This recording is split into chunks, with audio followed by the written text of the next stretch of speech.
Yo guys, what's up? Welcome on to another live stream here on the Chill Out Flight channel. A bit of daytime flying. Today we're going to start off in Brussels, and we're going to go down with EasyJet down to Salzburg into Austria. Quite a nice approach down there as well. Should be interesting. There's a bit of terrain around the flight plan, and have a quick look at the charts here. There we go. This is how we're going to be our routing for today. We're going to start off, if I can just do that. There we are, in Brussels, down towards Germany, just to the south of Frankfurt, then into Austria. Down here, so we've got a nice little approach in. This will be the way in. We're going to come the Barrett, and as you see, we've got terrain to the west, terrain to the east, and Austria and Germany border as well. It's quite cool. Should be a good flight. We are in the EasyJet this afternoon. We'll be Alpine 34, leaving Mike for this flight down right next to a massive Emirates 777. Got some nice Brussels scenery here from flightsim.to. Completely nice and free as well. So we'll do that. We're also going to fly the CRJ as well a bit later on in the day. So it's going to be good. What time are we at now? It's just gone 20 past 11 in the morning. So we're going to do a good 3 or 4 hours worth of flying. We'll do some 320 hops, and we'll do a flight in the CRJ as well. And yeah, should be a good day. A good day's flying. So we'll nip down into the flight deck, and we will go see what is going on. It's completely cold and dark. We need to get loaded up, set up completely, and we need to go and turn on the fly pad for start. Would be useful. And yeah, we're going to do that. So we're going to get going. Fly pads on. Let's jump on the overhead. Battery 1, battery 2, external power. There goes the clicks and clunks, and we'll have the APU up and running as well. As that goes, we'll turn on the align the IRSs as well. Cool. While we're up here, we may as well do the fault fire test. If I can get that to hover over the test. There it is. APU fire test, engine 1 fire test, and engine number 2 fire test as well. There it goes. Good. With cruise supply can come on, ground control is on, and we'll arm the emergency lights. No smoke sign can come on. Nav logo sign can come on as well. And we'll go and check on the checking the EFB about with the flight plan in a second, and how much fuel we need to get on. We'll brighten up 1 or 2 screens so we can see what we are doing. There we go. Right, so that on. Let's brighten up the ECAMs. Upper ECAM, lower ECAM. The APU 100%, which is good. And we'll brighten up the FO side as well. Cool. Let's go and jump across here and load that in. Let's see what we need. The wind 220, 10 knots, cav OK, 10 degrees in Brussels, and into Salzburg. Fuel at 2000, scattered 5500, 8 degrees, QNH 1029, winds 270 at 7 as well. Let's go and have a look at the fuel that we need. Flight time just under an hour. So block fuel we need 5.3 tons. We'll take 6 tons. 600 fuel can go in. There we are. Refueling is complete. Let's go and let's go and get the jet bridge connected, and that as well. There it comes. Awesome stuff. Well, let's go and jump down to the McDo and get some stuff all set up. We'll go to add to AOC, init press, and we'll do the init data request. And we can go back and get the weight balance. We'll do that. How many passengers are coming? 149. And there we are.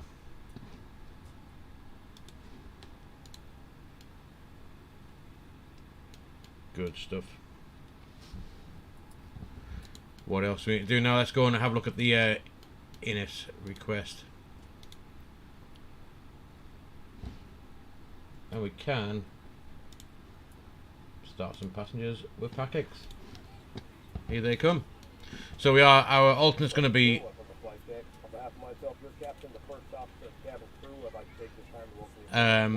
Munich, Alpine 340, my cost index of 5, cruising flight level 370, and there we are from Brussels down to Austria. Let's go and do the block fuel. We took 6 tons.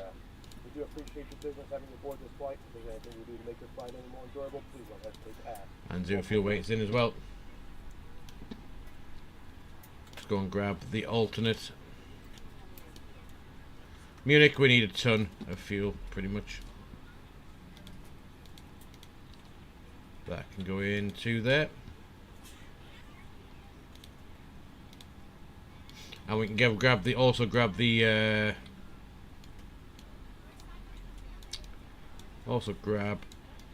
wind. Average wind component is plus 62. Wow, a bit breezy.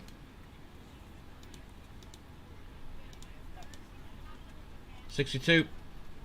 Good tailwind of 62. That's taken a bit of time off and saved us a bit of fuel as well, which is pretty good. So let's go and do the flight plan. So from Brussels, we are going to go out of runway. Let's have a quick look on this flight plan now. Runway 25 right. And it's going to be the Sopop 2 Golf departure.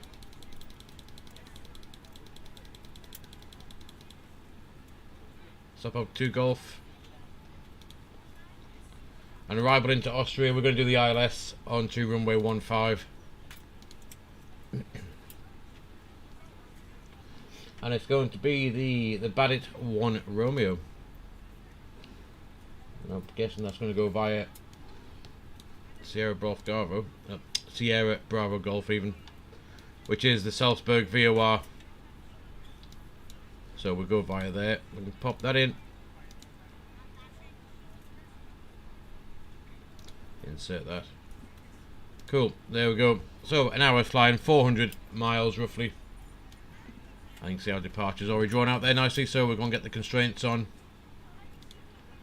And we'll just brighten up this EFIS a little bit. And we need to do a bit of the performance, don't we? So let's go and grab the performance calculator, which is there.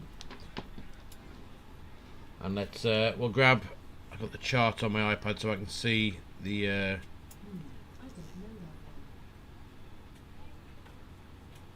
let's see if I can grab the airport info that we need to put the performance in. There it is.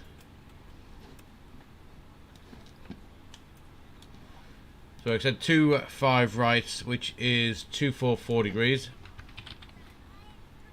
Elevation is 100 feet. Not in that one.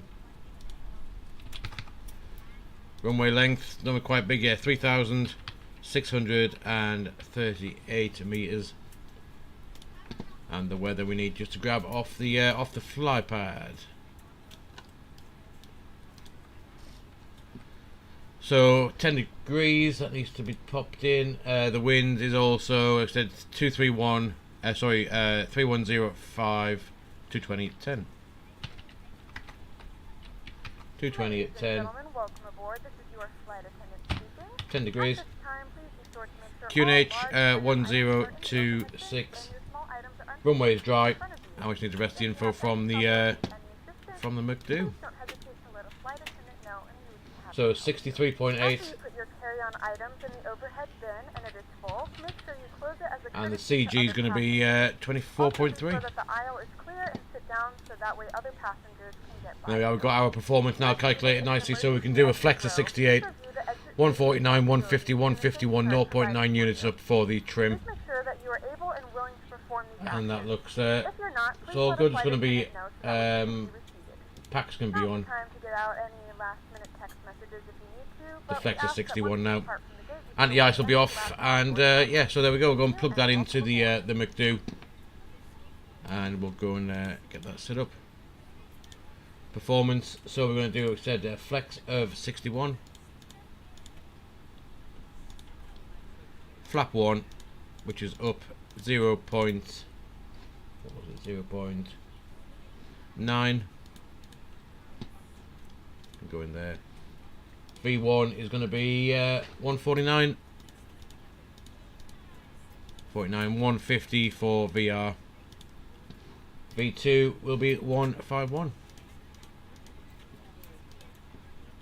There we are. That is the performance calculated. All done and dusted. And we've got the flight plan sorted. That's all done. We'll just skip through that. There'll be a discontinuity somewhere. There it is. And 2 sop-ups. We'll get rid of that. And let's just go and skip through this, make sure it all makes sense of what we're doing. So Brussels out, tracking across to the east. All the way down. And straight in. So that looks good. So we've done the init press, we've done the init request. Init A is done. Init B is done, all calculated, flight plan is done. Performance is done. We're just going to close the flight deck door. Thrust levers are idle, which they should be. We can go in and get the seatbelt signs turned on. Wing light on, beacon, strobe can come on now as well. And we'll turn on a few fuel pumps. Go back to plan. And we just need to get the initial stop climb out of Brussels. Initial climb clearance, flight level 60. There it is.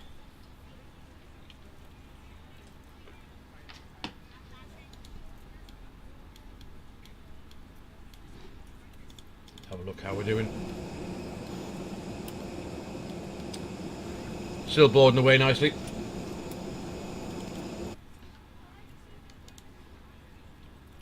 And we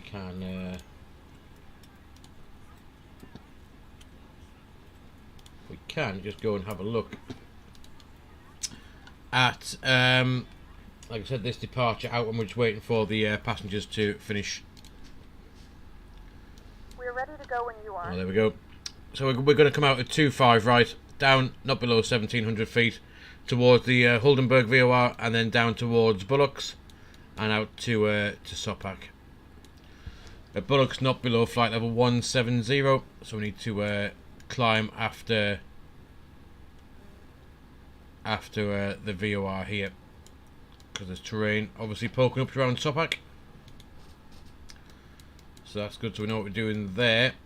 I'm guessing it'll be this terrain, and then down here we get towards the Alps and across into Germany. Good stuff. Right, so passengers are ready. Let's go and get rid of the air bridge. And that's good. Let's doors are shut. Put that back on that page. Let's go and call the tug driver and get ourselves ready to go.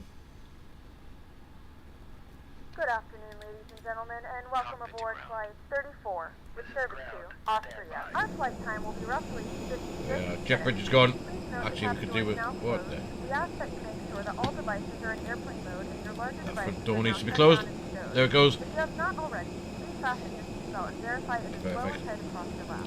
Your tray table should be So back for in full upright and locked position for departure. Cabin crew, prepare doors for departure and cross-check verify Let's straps. have a quick look at the taxi route before you do anything. So we're parked, obviously we're parked here. 25 right, not a very long taxi. We'll go in out to 6 and then Bravo 1 for our taxi, not very long. So ideally we're going to push back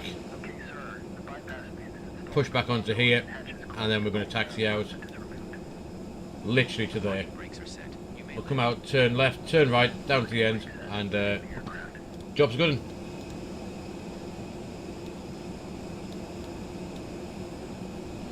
Let's jump back in the flight deck. All looks good, and I think we can just get ourselves we'll get ourselves going and push back. I'll play you the EasyJet safety demo. We'll put throttle cam up as well shortly, but yeah, let's get ourselves going. If we hit reverse, We'll just turn that starter to ignition. Okay, cleared for push start. Please release parking brake. Parking brake's off. I will pop you into the safety video for EasyJet. There it goes. Ladies and gentlemen, we now ask for your attention while we take you through the safety procedures on this aircraft. A safety card is in your seat pocket showing the exit routes, oxygen masks, life jackets and brace position that you must adopt if you hear brace, brace. There are 2 emergency exits at the rear, 4 in the middle, and 2 at the front of the cabin. Floor lighting will guide you to an exit. Please be aware that your nearest exit may be behind you. In an emergency, leave all cabin baggage on board. Your seatbelt is fastened, adjusted, and released as shown. It must be fastened when the seatbelt signs are on, and we recommend that you keep it fastened at all times. If the air supply fails, masks will drop from above you. Pull a mask towards you to start the oxygen. Put the mask over your nose and mouth. Hold in place with the strap. Pull on each side to adjust. Put on your own mask before helping others. If we land on water, take the life jacket from under your seat. Put it over your head. Pass the tapes around your waist. Click together and pull the strap to adjust. Do not inflate it inside the aircraft. When outside, inflate by pulling the toggle. If it fails to inflate or needs topping up, blow into the tube. There is a light and whistle for attracting attention. We also carry flotation aids for children. Your tray table must now be stowed, armrest down, window blinds open, and seatbelt fastened. We wish you a pleasant flight with EasyJet.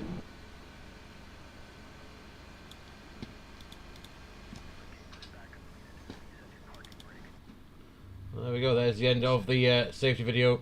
Hope you give that your full attention before we get going.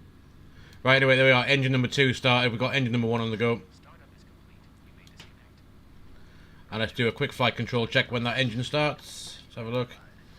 So, elevators, full up, full down, neutral, and ailerons, full right, full left, neutral. We'll do the rudders. Full left, full right, and neutral. There we go. We've heard a clunk. That'll be the engine pretty much there. It is avail. So let's go and get the APU can come off. That can come off. We can get that up to taxi, and I reckon we are good to make the couple of 100-meter taxi out to 25. Right. So anything else we need to do? Let's just get for you guys. You can get throttle cam is up. There we go. We'll set the flaps to 1, and we can also put the starter back to norm, and we'll arm the speed brakes, and auto brake is max. So I think we are, yeah, like I said, we're good to let's go and start this couple of 100-meter taxi out. And let's go do some flying. So parking brakes coming off, and let's give it a bit of thrust, get ourselves going.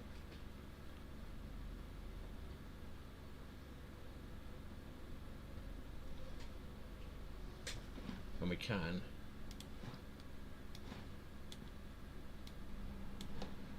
Sim volume back up again.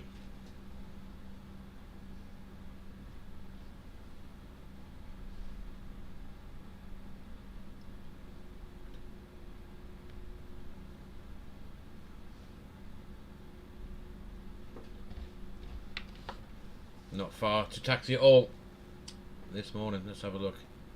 So it should be the next right kind of round to the left, sorry, and then to just here, more or less. So flaps have travelled to 1. Let's go and do the rest, particularly windsheet, and come on. We'll set the TCAS once we get to the holding points.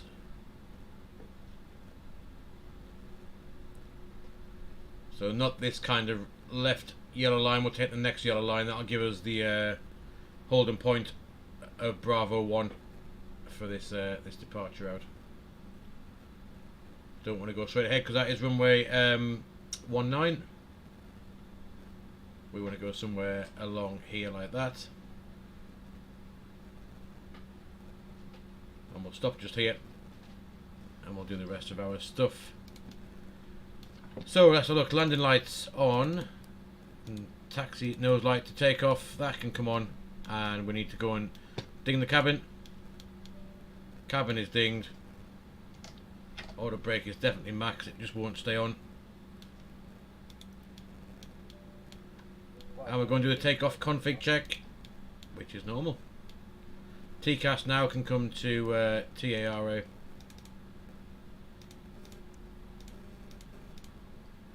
Back to there. The chill zone, make a butter start, indeed. Willie, how's it going, buddy? Welcome along. So yeah, there we are. We've got everything set up. We are now put that back to flight plan. Let's have a quick look. If auto brake would stay in max, it would be very useful. Sagar Kumar, welcome, buddy. How's it going? Yes, auto brake will not stay in max for some reason, even though it's showing max. It keeps wanting to come off. And yeah, I think we're good to go. Let's have a look. Nothing coming either way. Let's go and taxi out to the runway.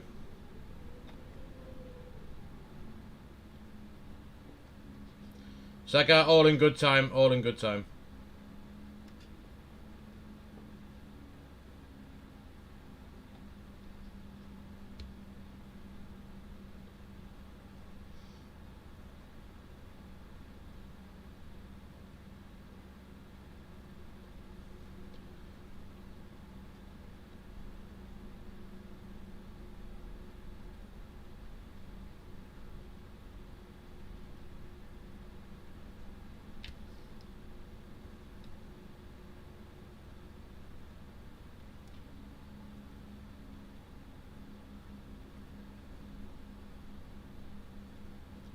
Sagar, this is Microsoft Flight Sim 2020. Right, stop there. I've got everything else good. Let's have a look. Quick look. You're flying out Edinburgh tonight. Hopefully the wind. It's very breezy up in Newcastle as well, Willie. Very breezy down here. Let's have a quick look. V-speed 149, 151. Climb nav 1FD2, 6000 set. QNH is 1026. And auto brake is max now, finally. Signs are on, cabins are via, spoilers around. Flaps are config 1+F. And we are good to go. So we'll spool up 50% N1. Here it comes. There we are, release toe brakes. 1, 2 clicks forward. Your man flex 61 SRS runway. Auto thrust is armed and blue.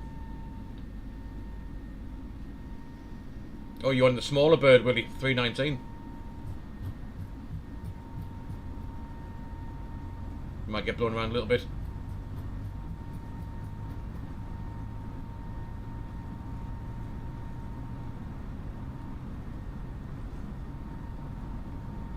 There's V1 and rotate, up we go.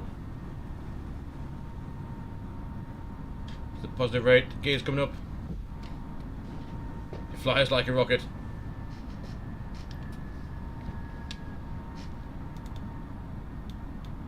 There we are, away we go. Out of Brussels.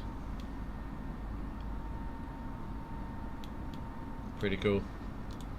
Where are you heading off to, Willie? Anywhere interesting?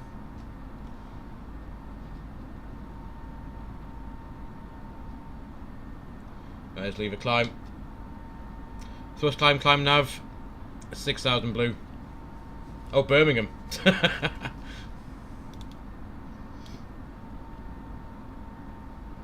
I know where I'd rather be. I think I'd rather stay in Edinburgh than go to Birmingham.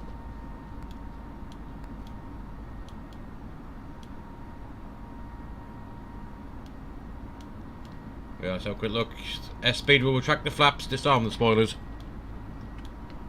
And get ourselves going. We need to watch out. There's the S-speed. Flaps are back to 0, and we'll go down and get rid of the spoilers. So 6,000 feet is initial stop climb. We do have to be above flight level 170 by Bullocks. Reen, how's it going, mate? Welcome along, buddy. Kind of cut the corner a little bit. But yeah, down Bullock, not below flight level 170. So I reckon let's just keep that going up. At least to there for now. Let's go flight level 200. And we'll pull, may as well pull standard as well.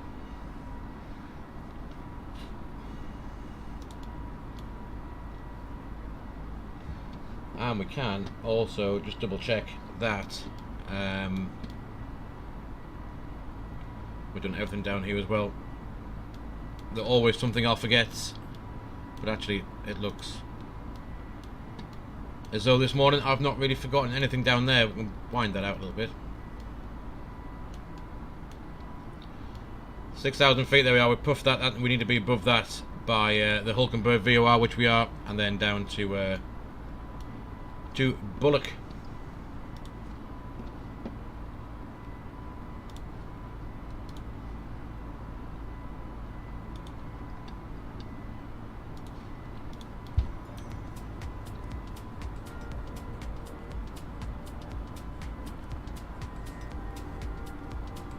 You got EasyJet's checklist? Yeah, I've got them somewhere, but I always forget where I put them. Should really have. I've got that many folders kicking around, Willie, that I always forget. I'll have always forgot something. I got a little post-it note stuck on the side of my computer case, so you remember what to do before I start doing a stream. And there's always something, even though I can read the list, I forget something. Yes, I can imagine if HD did them, Willie, yes, then they'll be legit. There's 10,000 feet. Let's get the lights off. I do like watching Gavin's streams. They're very good. He's also a very good streamer as well.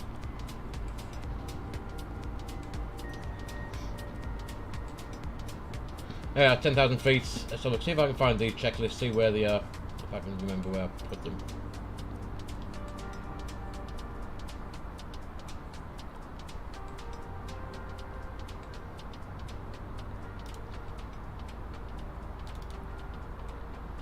Oh, there we are. I've got something along the lines of that, Woody. There we are.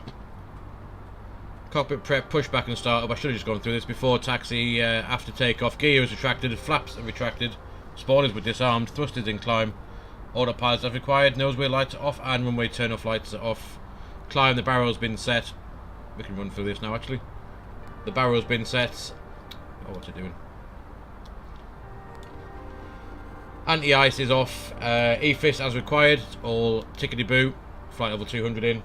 Weather radar, well, that's clearly in-op in this. Above 10,000 feet, landing lights are off, wing lights are off, and seatbelt signs as required. They can be off. That is the climb checklist complete. Next one will be in the cruise.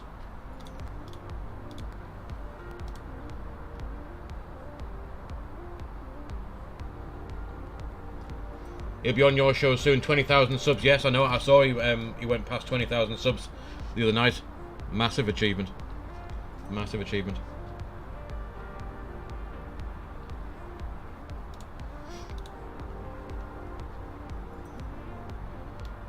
What we cruise now? Let's have a look at our cruise level. Progress 3.7. May as well just keep going up. Up, up, and a bit further up. There we are.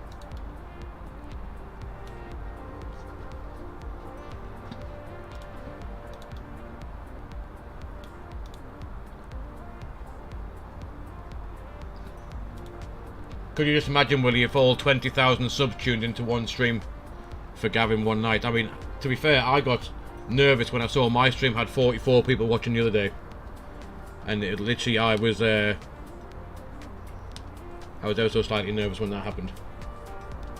But yeah, 20,000 subs, all tuning in, is some feat. Yeah, 44 concurrent. There was 44. Sorry, there was 33 watching on YouTube, and then there was 9 watching on Twitch, and there was 1 watching on Trovo, I think, as well.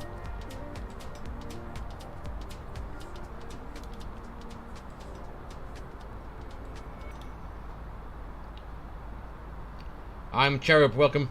Hope you're doing well.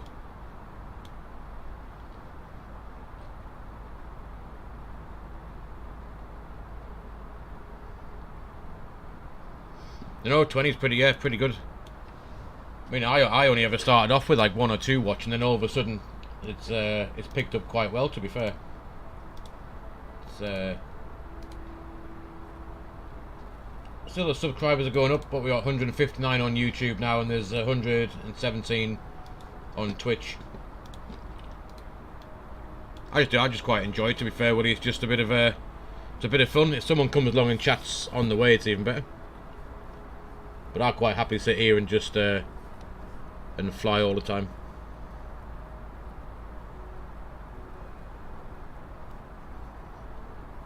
It is. It'll get there. It'll get there.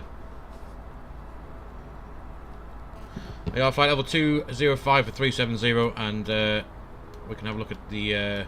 Make sure we've got enough fuel. We'll do a fuel check at. Let's do it at Salzburg. I'll have a look. Make sure I put enough motion lotion in.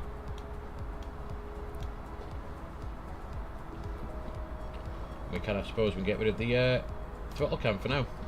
They're out of the way.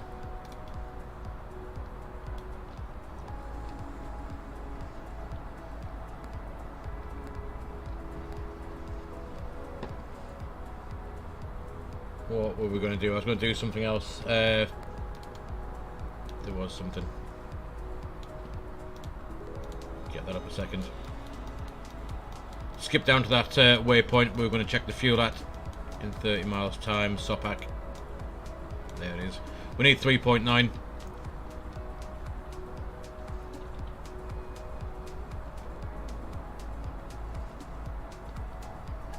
Exactly, Willie. Yeah, why not? Sounds like a good plan. Sopak 3.9 miles, and you can see the wind starts to pick up. It was 68 knots, 80 knots, 89, 92, 95, and then as we get down towards Austria, they tend to come down a little bit. 80, 81, then again back up to 99 knots, and then they drop down as we make the approach into Salzburg.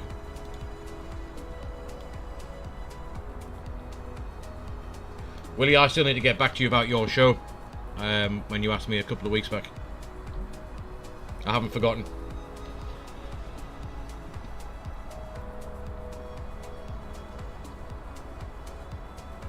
Could be quite interesting if you're flying to Birmingham. Should we see if we can get the... I've still got your email, Willie, yeah. No worries, buddy. I'll get in touch.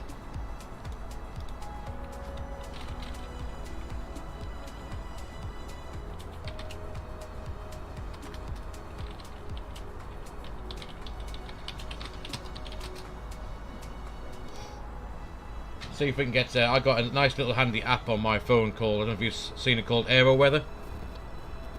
And we have a look at Birmingham for tonight. What are they?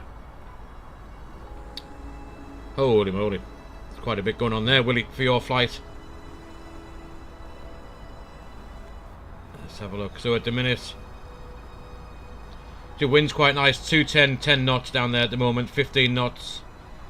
Gets a bit rainy. Between 12 o'clock, 6 o'clock, 700 metre visibility, showery rain. And then between 9 o'clock and 6 AM, broken clouds 1400.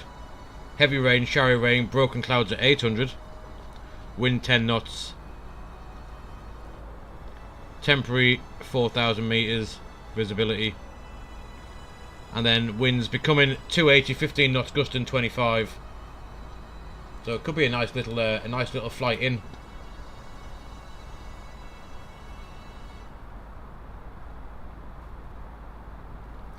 You had Evan Rita on from the FSA last week. Worth checking out. They're looking for restreamers for the cross community panel.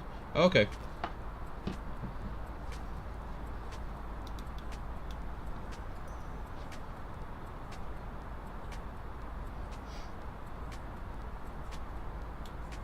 So yeah, let's have a quick look at this there. There's the route, and we just reached the end of that departure at Sopak, so we can clear up a few charts. Don't need that, don't need that. And there's the arrival. Badit, Salzburg VOR, and then rush straight in. There we are. This is the routing for this afternoon. We're down by Sopak that we've just seen. We head across to the east, down towards the south of Frankfurt. and we'll track down towards Austria, north of Munich, make that right hand turn, and we'll start the arrival in, well, how long have we got? Not far really, 332 miles.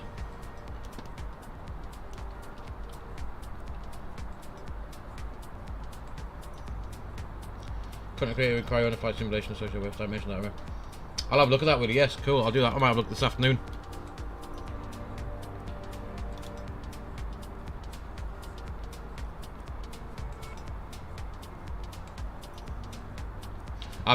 Recently I've been learning to fly the CRJ. Had a couple of streams out in that last week. That was rather interesting. Rather interesting indeed.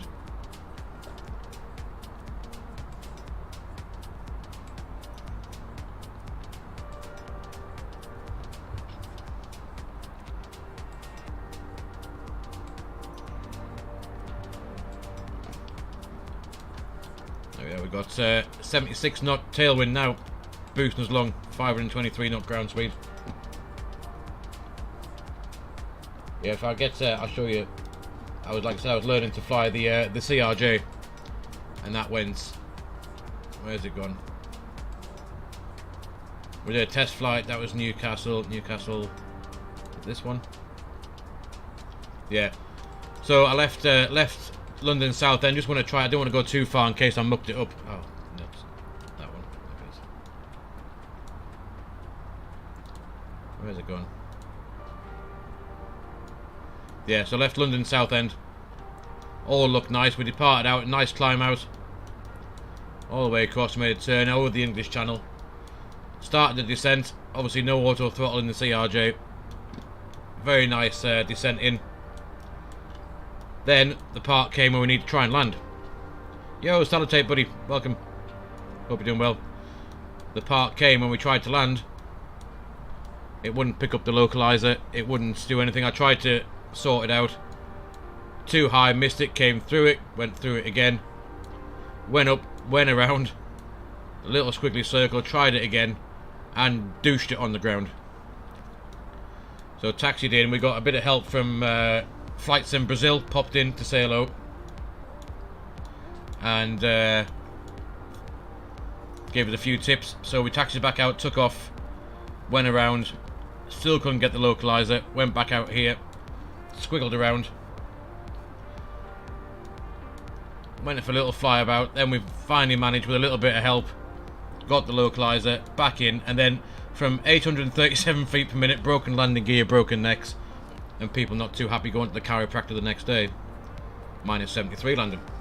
So yeah, that was the first stream out that I did on the CRJ. I hadn't flown one before, hadn't practiced it before. I thought I'm just going to take it straight out and do what I thought I knew I could do in the CRJ, which was I could kind of get it in the air and do other bits and bobs. I just thought it would be a laugh.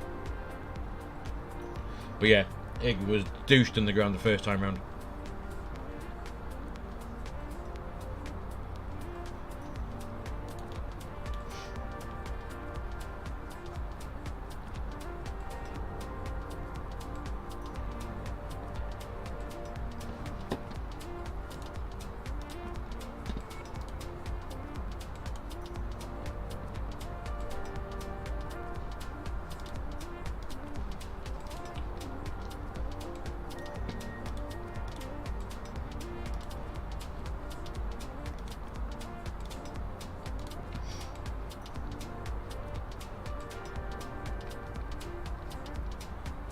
Yeah, I mean, like I said, Willie, I've never flown it before, so it was my first, like, really first attempt at doing it. So it's I now know what I'm kind of doing with it. So we're going to take it out this afternoon for a little spin around as well, see what damage I can do. But I did another one. I streamed it again up to not that one. I'm doing a few circuits and practice on that one. Where was it? Gatwick, Newcastle, Southend, Gatwick. Where's it gone? This was it.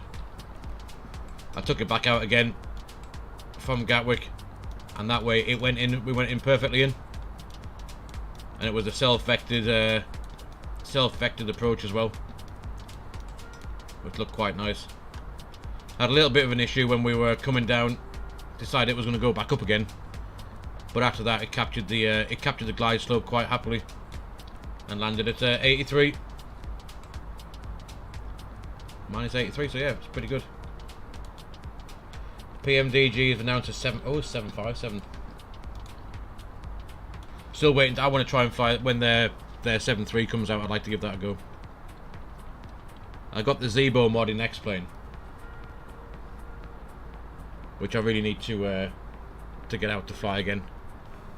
But I have so much fun now with the CRJ and the 320s. I find it very hard to go back to X-Plane to fly.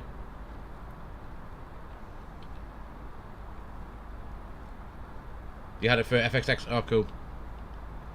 Yeah, no, I mean, like I said, I've got... What's happening here?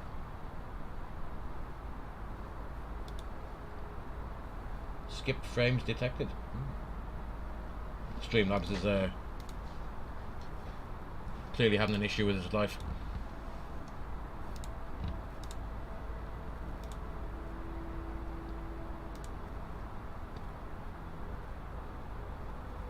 YouTube's quite happy about things. I'm not sure why Streamlabs is saying there was some skipped frames. However.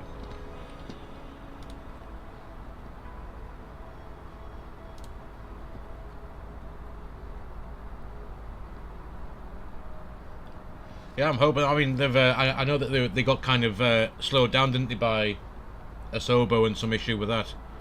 Hopefully, it won't be too long before it's out.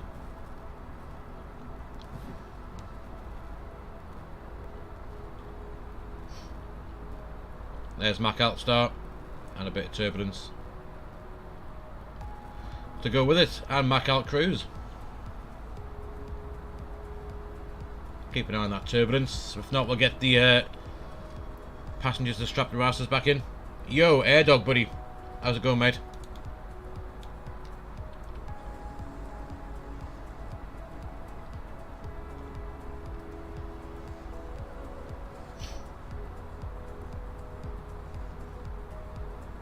Let's have a look at the at this arrival.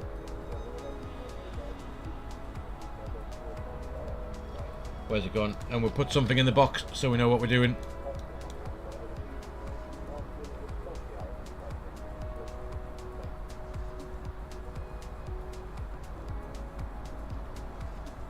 Oh yeah, SDK gaps. Oh yeah, sounds like it's all sorted now. The original package had an external station. Yeah, hopefully it runs into, yeah, that'll be good for them. But yeah, as soon as that comes out, I will be buying that quite happily. Right, Badis, let's have a look. Not below flight level, 4,000 feet. And how far is that away from here? Salzburg VOR, 4,000 feet, MSA over Austrian territory only.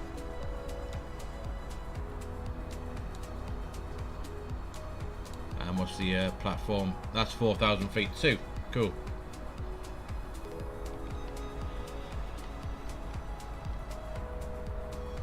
I read a little bit about the TFDI MD-11, yes. I've not really read too much about it, but I did see a little bit.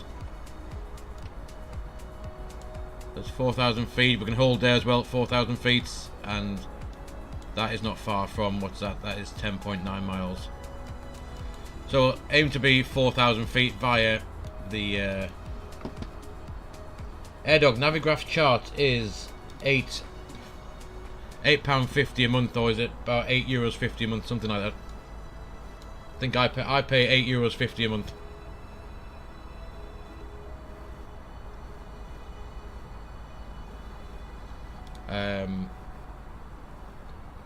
Yeah, there we are, Willie. Yeah, I'm sure it's €8. Yeah, €8 a month.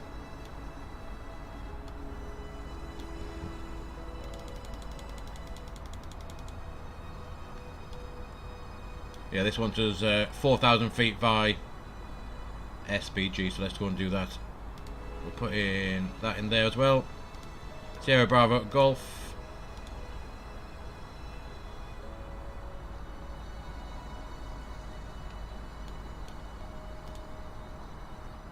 Yeah, I mean, I guess for that €8 a month, you get the FMS update and all that kind of stuff, don't you, as well? So I guess all in all, don't know whether that's pricey or not. To be fair, I mean, I'll quite happily pay it. Quite happily pay it.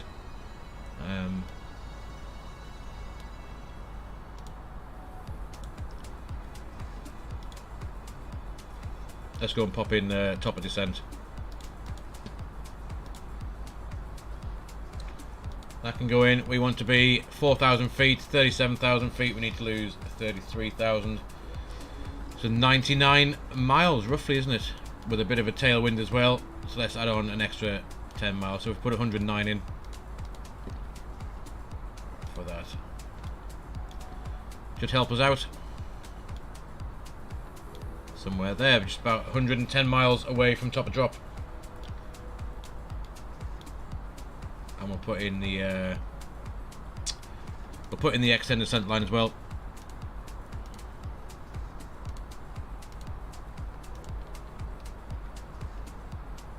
How do you see the altitude per waypoint? How do you mean, Dog? You mean on the ND or in the charts?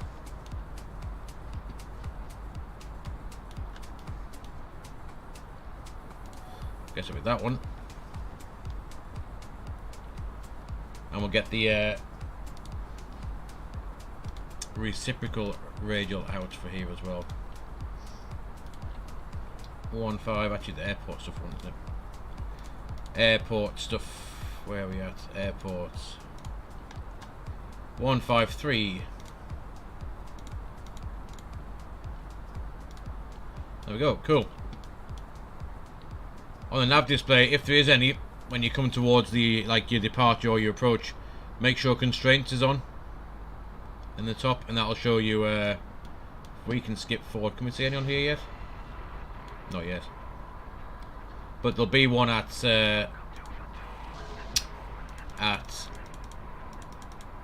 Badis. You need to be at 4,000 feet, not below 4,000 feet. Oh, that's a bit of a vicious musical beat.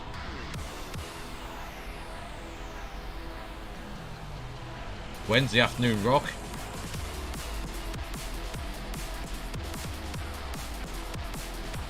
So yeah, can we skip through? Will it show us? It might not. Actually, not yet. But yeah, make sure you got constraints on. That should help you out.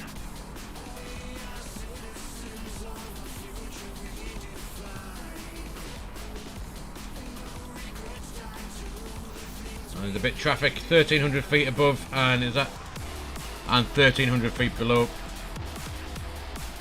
Somewhere out there.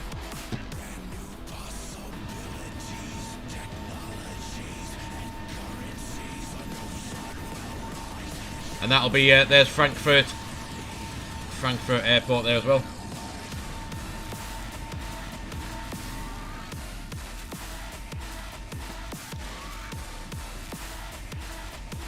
That is some very heavy music for flying too. What's that? New A's Bosch flight. Holy moly.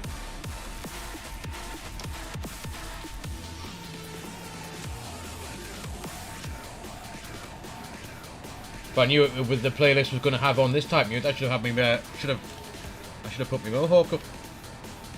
Proper punk rocker. Where do you see the cruising out on the flight plan? So if I grabbed our flight plan, I'll show you.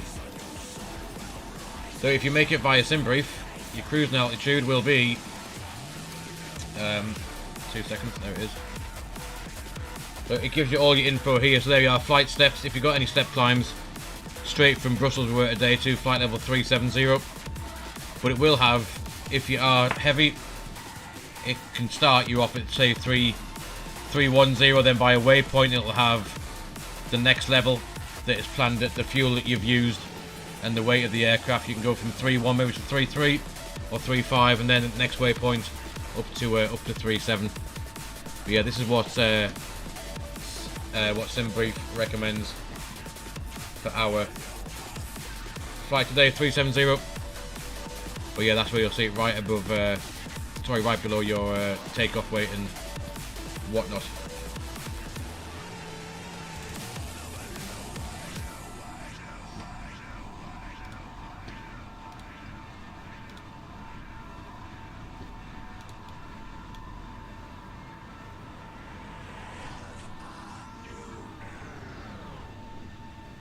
Yeah, well, I guess, oh yeah, sim brief, I mean, that is the best flight planning tool around, I reckon. Especially the way you can manipulate it to your own needs and the amount of profiles they've got for whatever aircraft people want to fly as well. I mean, I guess they could have just chucked it all into one subscription company. You get SimBrief, and you get Navigraph all in one. But yeah, I think €8 is not too bad, really. Why is FlyLive being a pain in the chuff?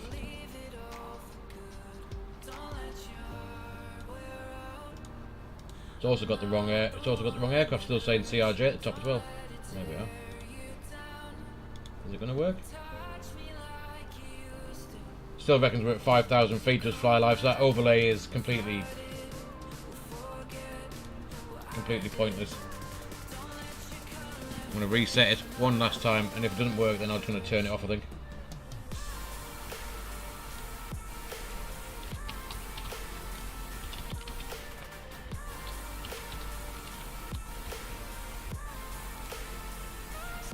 There we go. Working now.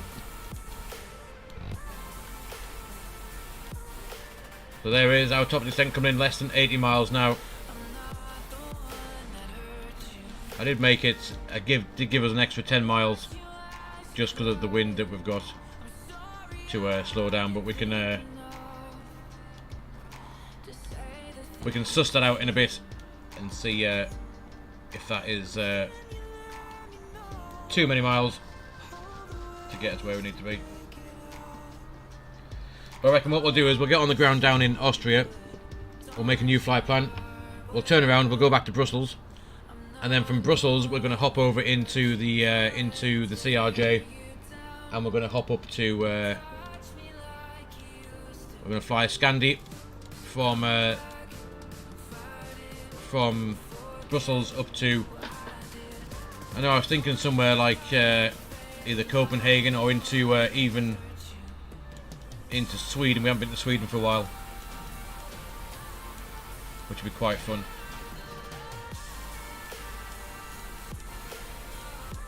But that was the plan. Yeah, we'll turn around, go back to Brussels in the 320, then we'll go out in the CRJ for another little look around.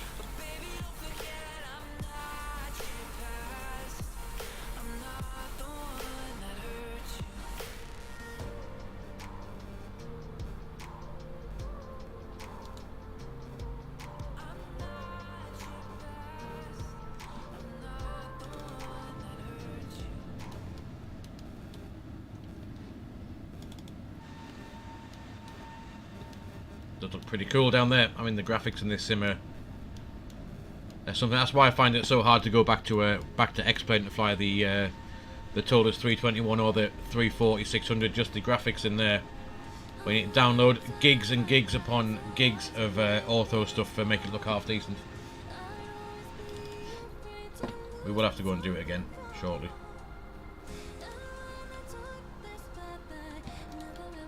Let's grab some weather down in Salzburg anyway, see what the crack is.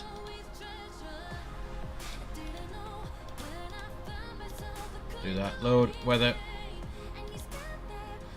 There it is. So we've got winds 329 knots, good visibility, few clouds 2,800, broken 5,000, 9 degrees. QNH is 1029 and no significant change.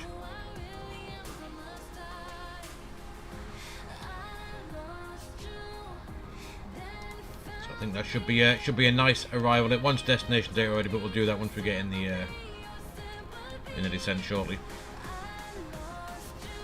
Which is less than 40 miles away now.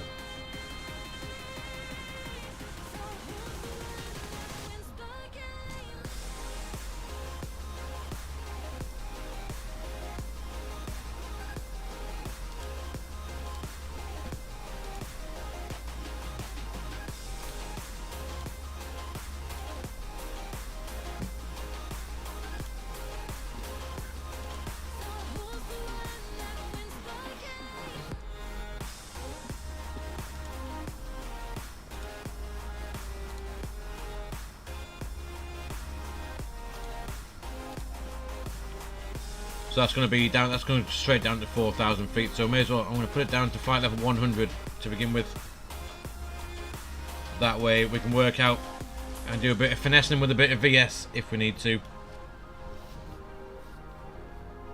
Because we just plummet out the sky far too quick and far too. We don't be flying far too low for longer than we need to. We didn't do a fuel check, do we? I forgot because I was chatting. So PIGAB, we'll do that quickly. There's not going to be an issue, but may as well just say that we've done one. PIGAB, the fuel that we want. What do we want?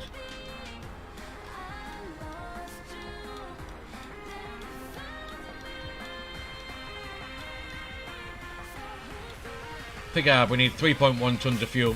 We got 4.2, so that's the extra few hundred kilos that we took before we left.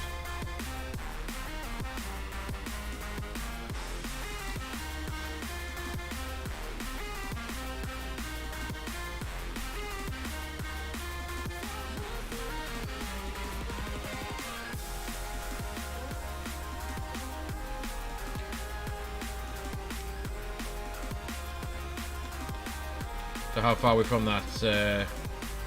124 miles from the SVG VOR. Let's go and plug that in to here. Sierra Bravo Golf VOR can go in to VOR 1.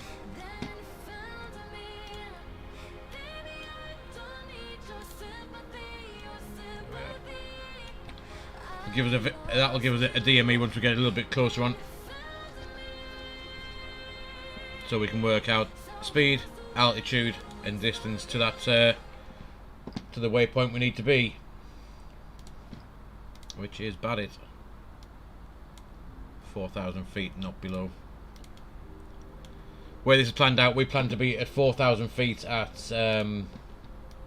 here. So we have an extra 10 miles we're giving ourselves. We're going to be at 4,000 feet via that, which is the initial approach fix to runway 15. You can see it's pretty much straight in from that VOR.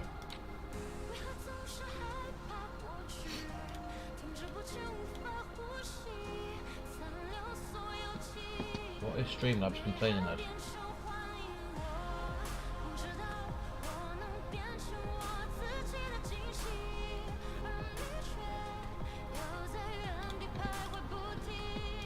Anyway, there we go. It's coming up. Let's have a look. We are now, less than 5 miles from that descent, so let's get ready to intersect that blue line, and then we'll go. We'll start heading down.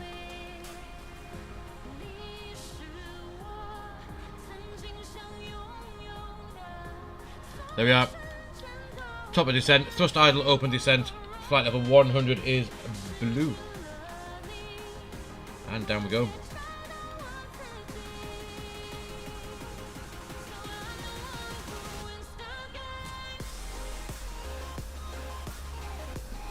So if we grab the checklist, in the descent checklist, let's have a look. MCDU landing perf is reviewed. TCAS can go to below.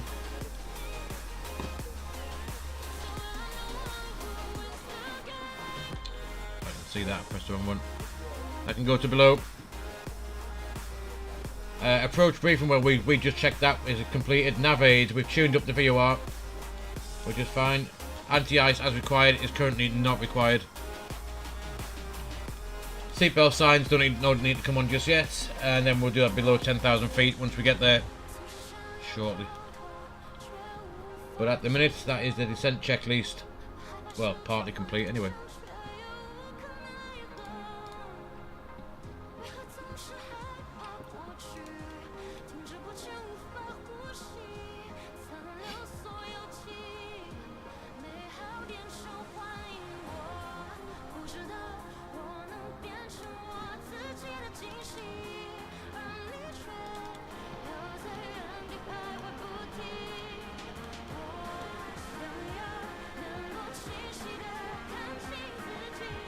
Gonna fly LHBP LF Paris Charles to go with Wizz Air or Air France. I can, yeah, dog, yes, can do. Can do. LHVP, where's that?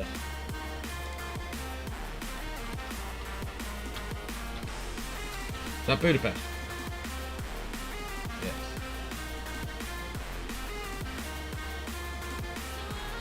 Can you do a flight from Narita or from Haneda Airport to June for the next flight?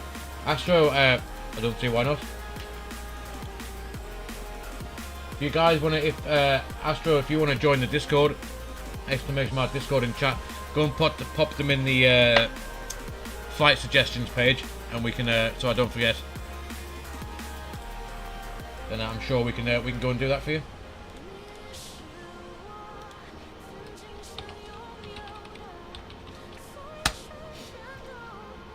Hopefully, if chatbot wakes up, the Discord link will be there. Just go and pop it in the flight suggestions page, and so I don't forget. There we are. Right, let's just jump back in here 1 second. We need 60 miles before the airport, and then where are we heading to? There's Badit, 4,000 feet. That's where we're heading to.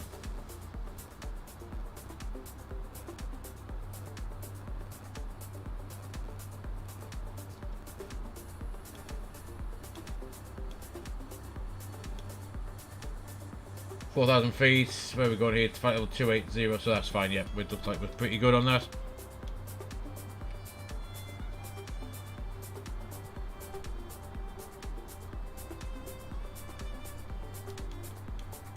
There, just tuned up the SVG VOR is also tuned in now. 79 miles away. We need to be at 4,000 feet.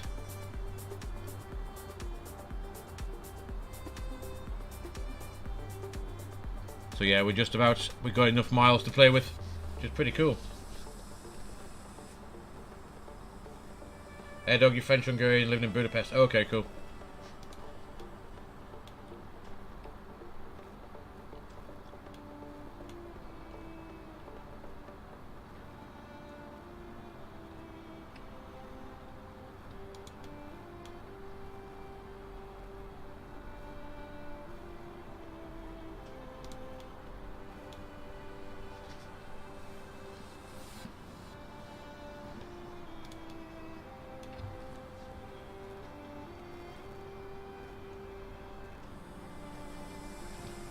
I think we're looking pretty good. Everything's all tickety-boo. We don't need to adjust the VS. I think we're doing perfectly fine.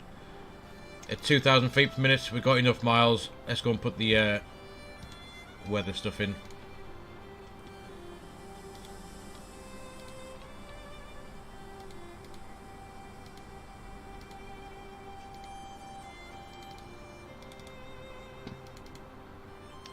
Here we go.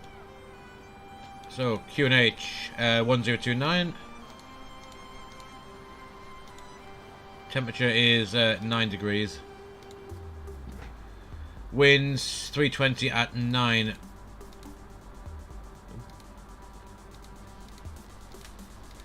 9 knots. Transition altitude 11,000 feet. That probably sounds about right. And let's get the barrel ref for here. Catzy aircraft quite high, 1682. Can go in there.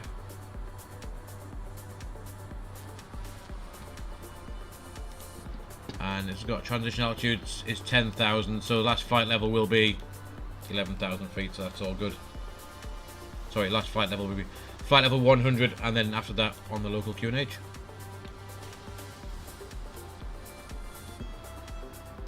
Radnav is got tuned in Oscar Echo Sierra 109.9. 109.9 is correct as well. So that all pans out nicely.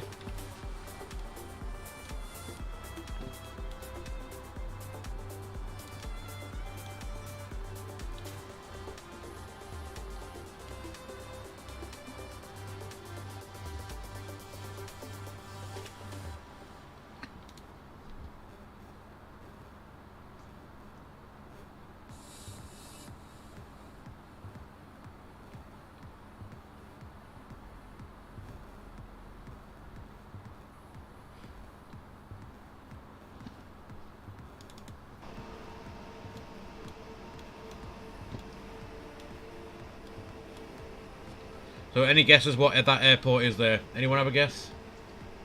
Which airport we're passing?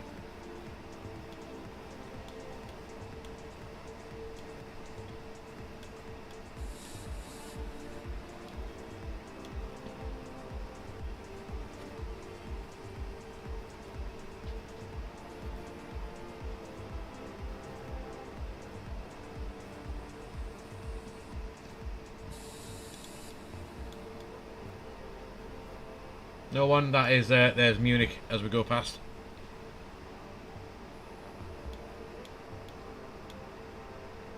Nice clear day over Germany, isn't it?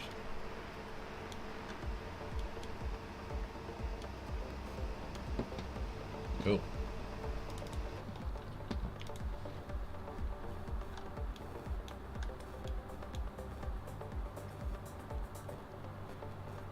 Looks like I have put the in fact I put the wrong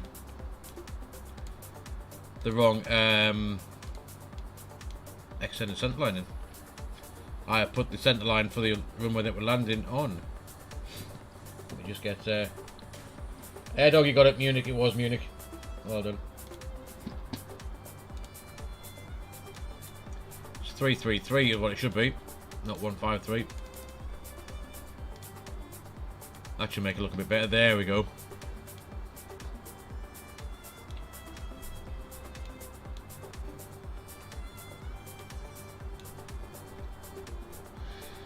So yeah, so we got 40 miles left roughly to where we need to be at 4,000 feet. We got 14,000 feet to lose.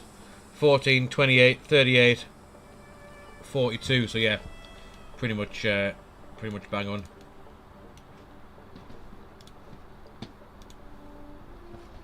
Don't need to do anything with the vertical speed. We'll let the Airbus do its. We'll let it do its thing.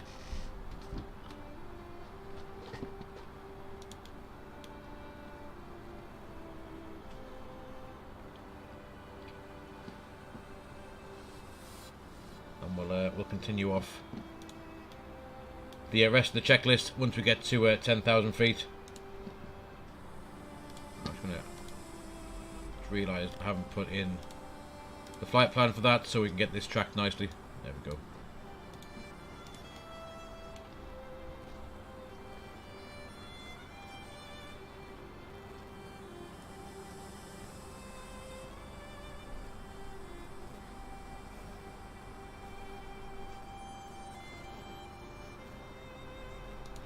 That's the overlay giving itself, it's given up again.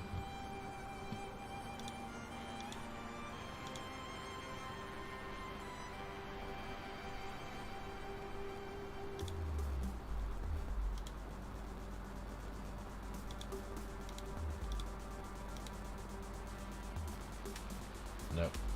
Overlay, whatever that says at the top of that screen up here, I'll ignore that now because it's not playing nicely.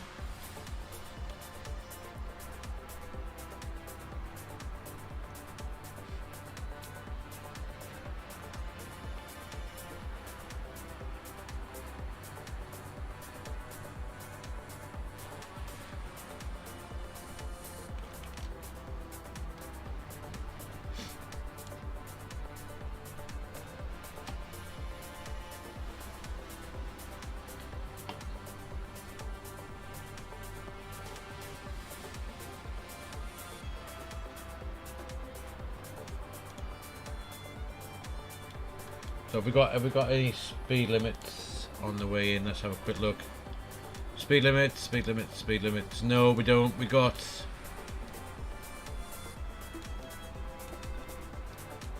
a bit of terrain, obviously. Need to bear in mind when we come in. So on the south, we got 11,000 feet, 4,000 feet MSA. To the north as well. So we don't want to deviate this way, we don't want to deviate much. Over here there's a mast of some description at 3,200 feet as well. Missed approach, if I do cock it up, what we're going to do, climb straight ahead, 2 miles from the Oscar Echo Sierra south, which is here. Then left turn, climb climb via the Sierra India locator and the Salzburg NDB to VOR 6,000 feet and hold. So we'll go back over here, then back over the NDB up to the holding point over the Salzburg VOR. Transition, let's go back onto the QNH. Why would it have done that for?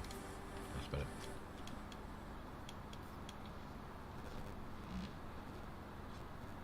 And here we go, look at this. Exciting stuff. 10,000 feet, right, let's get some lights on. Seatbelt signs on. Pull that out a little bit so we can see what we're doing. And we are coming slowing down, so I'm going to just a little bit of speed brake just to help get that speed off ever so slightly.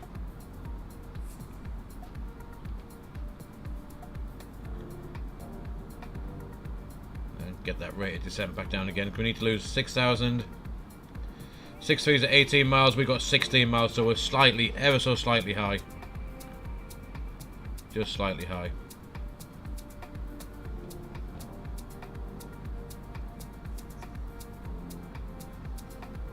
And the runway here, let's have a quick look. 1.5 when we come down. If we can get off at Charlie, that'll be good. If not, Delta. Right hand side vacate. Runway is 2,750 meters, so we can chuck in low auto brake for that one. I reckon should be fine. Must get a bit of this height off. There we go, ILS ident, 26 miles out, AP2 lock approach as well. And there's lock start already. We should probably start actually doing, activate that control approach phase.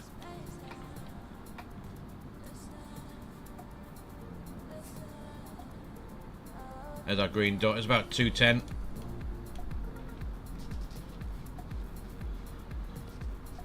There we are, on the localizer already. Perfect stuff. Any anti-ice required. Let's have a quick look. 3 degrees. I'm going to pop it on just when we get through these clouds. 8,000 feet. Oh shit, let's go a bit forward. There we are. 4,000.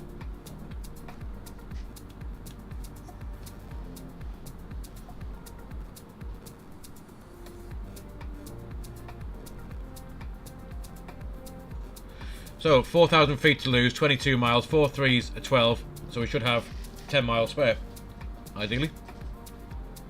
We are back at our green dot. Looks like we should be doing what we're doing. Not quite following the flight plan, that would have taken us out a bit, but yeah. On the extended centre line, which is good, because we are on the localizer. And the glide is coming to say hello, it's coming to the party. It is coming to the party. We'll take flap 1 though.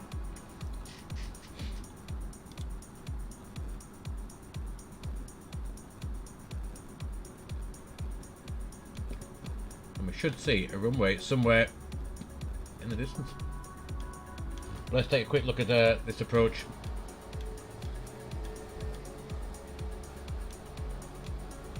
How cool does this look? And we should have nice scenery also down in when we get on the ground. I have got scenery from ORBX.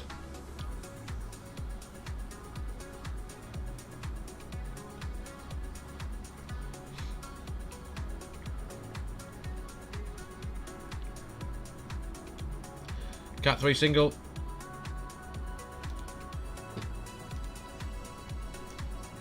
Cat 3 dual.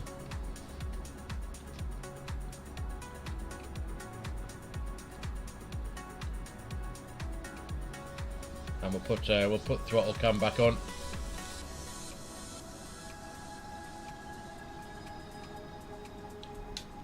That flap 2.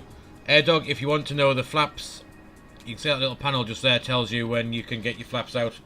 Slash config 1 plus F215, flap 2 below 200 knots, flap 3 below 185, which we are now, so we can have flap 3, and flap full below 177.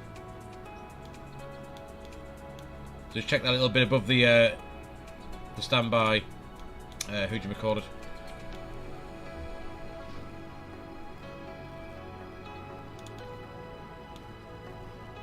$13 miles out. We've got about 1,000 feet to lose. I'm going to double check, definitely 4,000 feet, which it is. And we should get the glide slope at 8 miles. We should start thinking about sim volume up a little bit. And there's runway just there.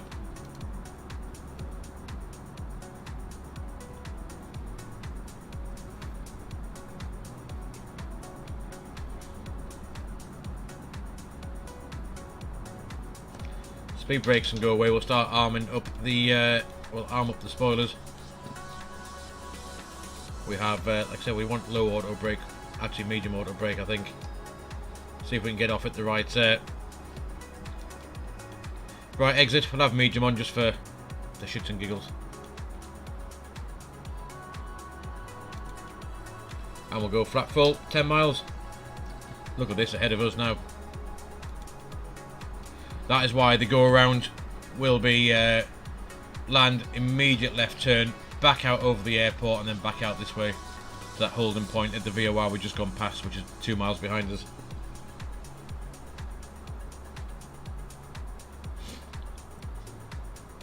There's 4,000 feet coming. We'll get the glides alive. 2,500.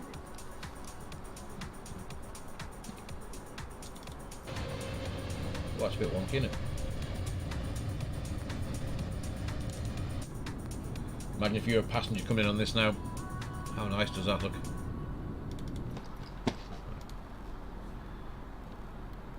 Let's do some proper stuff. So spoilers are armed, the seatbelt signs on, no smoking signs obviously still on, anti-ice can now come off. We don't need that. That should be up. There we go. We are flat full, 8 miles the glide slope. We should get the glide at 8 miles, it says on the chart, so that's good. There is glide slope star.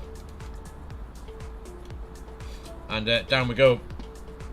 Go around height was climb 6,000. I'm going to go and set that now.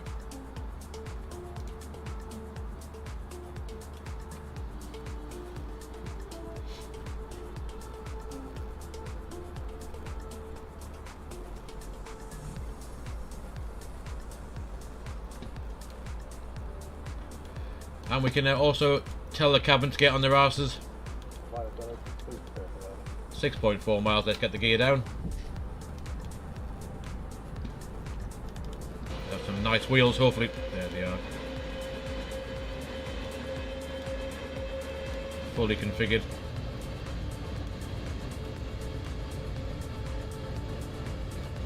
A little bit of drift, you can see where we lined up with the runway. If I put that straight in the screen. Runway's here, we're pointing over here, we've got a little bit of a crosswind by those things. That's the tailwind as well from behind. So that'd be quite fun.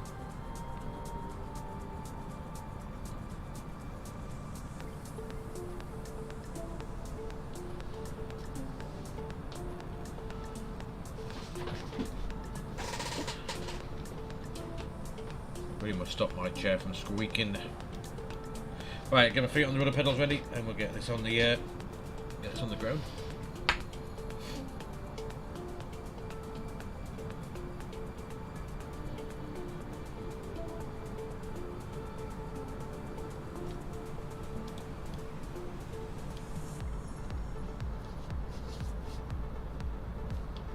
We've got 2 reds, 2 whites, 2 reds on the pappies. That was my chair. For some reason my chair has decided it's turned into an old man. Every time it moves it makes a noise. I don't know why. I get some WD-40 on it later. Let's see if I can sort it out. That being said, I'll probably slide off and never put that on. But yeah, it's literally every time it moves, there's a squeak or a moan that comes from this chair.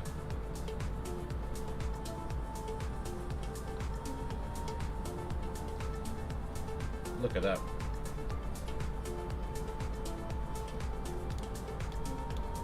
500. 500 feet. I think we're pretty good. 8 knot tailwind from the right hand side. 400. 100 above. 100 above. 300. Should have taken that out. Minimum. Minimums continue. So a bit of rudder just to help out. Just a little bit. Keep it coming down. We'll aim for that touchdown zone. There's 100. 50. 40. 30. 20. Retard. 10. 5. There we are. There's touchdown. Spoilers, reverse green, and we got decel. Can we stop before this exit? There's 60 knots, reverse idle. Auto brake can come off. There we are, guys. Welcome down to Salzburg. Seemed like a quite nice little smooth landing that was. I don't know what it was, because obviously the overlay's been a pain. But we'll have a look on Volanta. We'll just stop. We'll get some lights off. That can come a taxi. That can come off. We'll fire up the APU. Thank you, Willie. Yeah, it seemed that was one of the nicer ones, I think. Actually, I do like flying into Salzburg as well. I think the approach makes you makes landing even better, doesn't it, really, as well? But I quite, yeah, that felt like a nice landing with that 9 knot crosswind tailwind as well, and a bit of rudder input on the way in. Very nice. Very nice indeed. So right, actually, where's the map? Where are we going? I'm assuming we're going to go left here, and we're going to stop just 1 second and have a look. Yeah, we take the next left, and we should find a parking spot, hopefully. We should find a parking spot.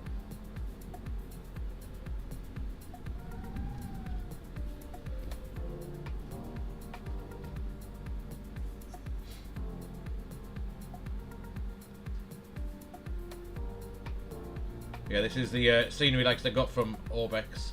Very nice. You know what, Willie? I have not set up the tiller. I've got the Thrustmaster side stick, which I was keep meaning to.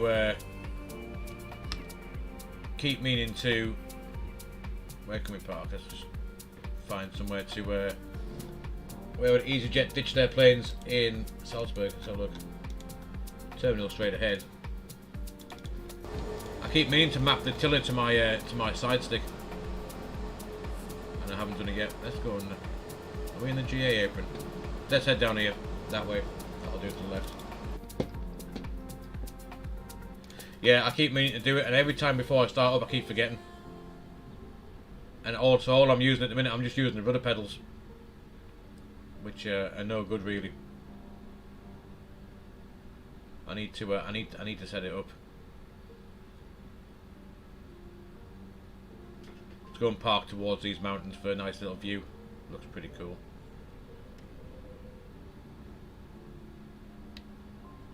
Anyway, flaps retracted, spoilers are disarmed.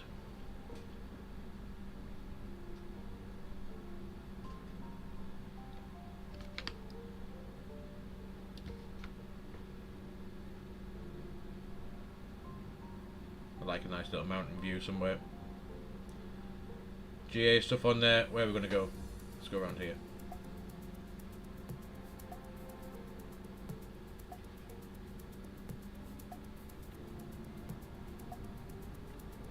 Me trying to find a parking spot in the plane is like my wife trying to park in Tesco at the weekend, I tell you. Christ.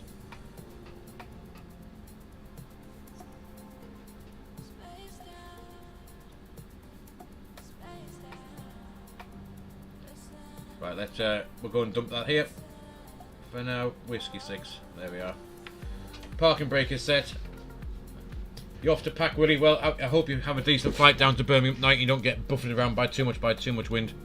Thanks for stopping by, buddy. I will get back to you about that email you sent a few weeks back as well. But yeah, enjoy your flight this evening. Let's get those off. That can come off. APU's fired up. We can go and turn off these engines. Engine 2. Engine 1. And let's get the rest of these lights off. But guys, welcome down to Salzburg.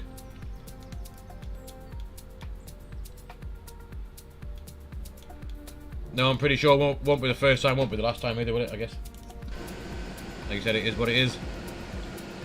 Parking's not too bad. Nicely on the line, though. Nicely on the line. Could have come a little bit further forward. But let's get the passenger off. They can go skiing or whatever they're going to do. See if we can get some steps to come and see them. We go here, forward door, passenger. We'll have baggage, external power, aft door, and catering as well. Are the steps going to come and say hello? There's some there.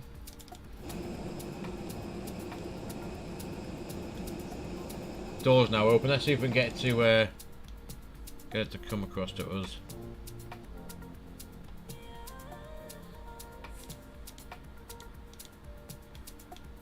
Open. There we are. He's on the move. He's on the move.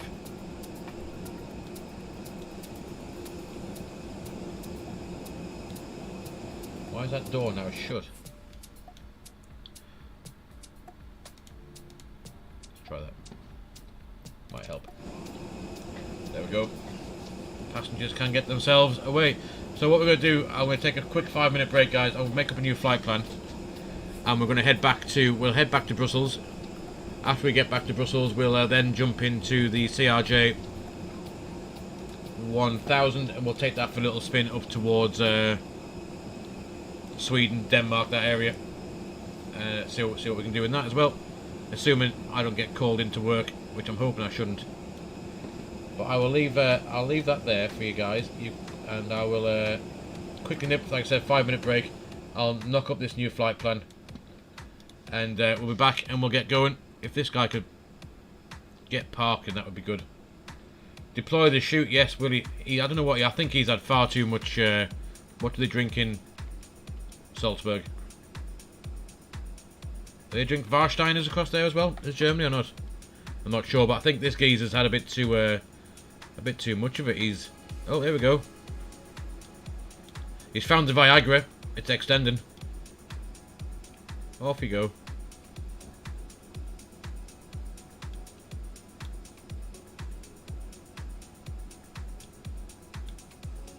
Well, he's definitely had a drink, hasn't he? Look, he's not even lined up with the door. How good's that? He is now eating the fuselage. Oh, no, there we are. Sorted. Yeah, he's just realised that the pilot was drunk, he's drunk. But yeah, there we go. Finally sorted. Cool, anyway, I'm going to take a 5-minute break. We'll knock up a new flight plan. And we'll get ourselves back to Brussels, guys. I'll see you all in just a few minutes. Willie, like I said, enjoy your flight tonight. Don't work too hard. And hopefully I'll see you again in the next one. If not, I'll see you in one of Gavin's, no doubt. Sometime soon.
Yo guys, there we are. Flight plan is all sorted. We're back. Flight's in Brazil, buddy. Welcome along. Reen, we got the flight plan sorted. Now we can hop back in and we can get ourselves ready for this the next leg back up to Brussels.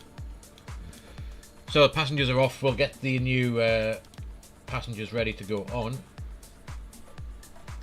We'll save that and start the new flight.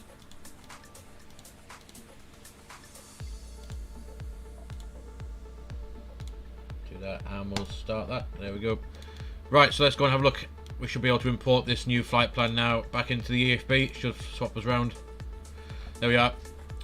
Salzburg back to Brussels. Let's have a look. Nothing's changed really. We know what the weather's like down here. Nothing's changed up in Brussels.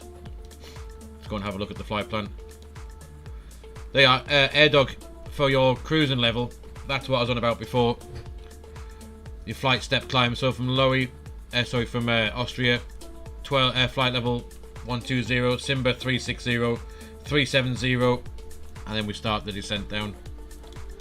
That shows you the step climbs.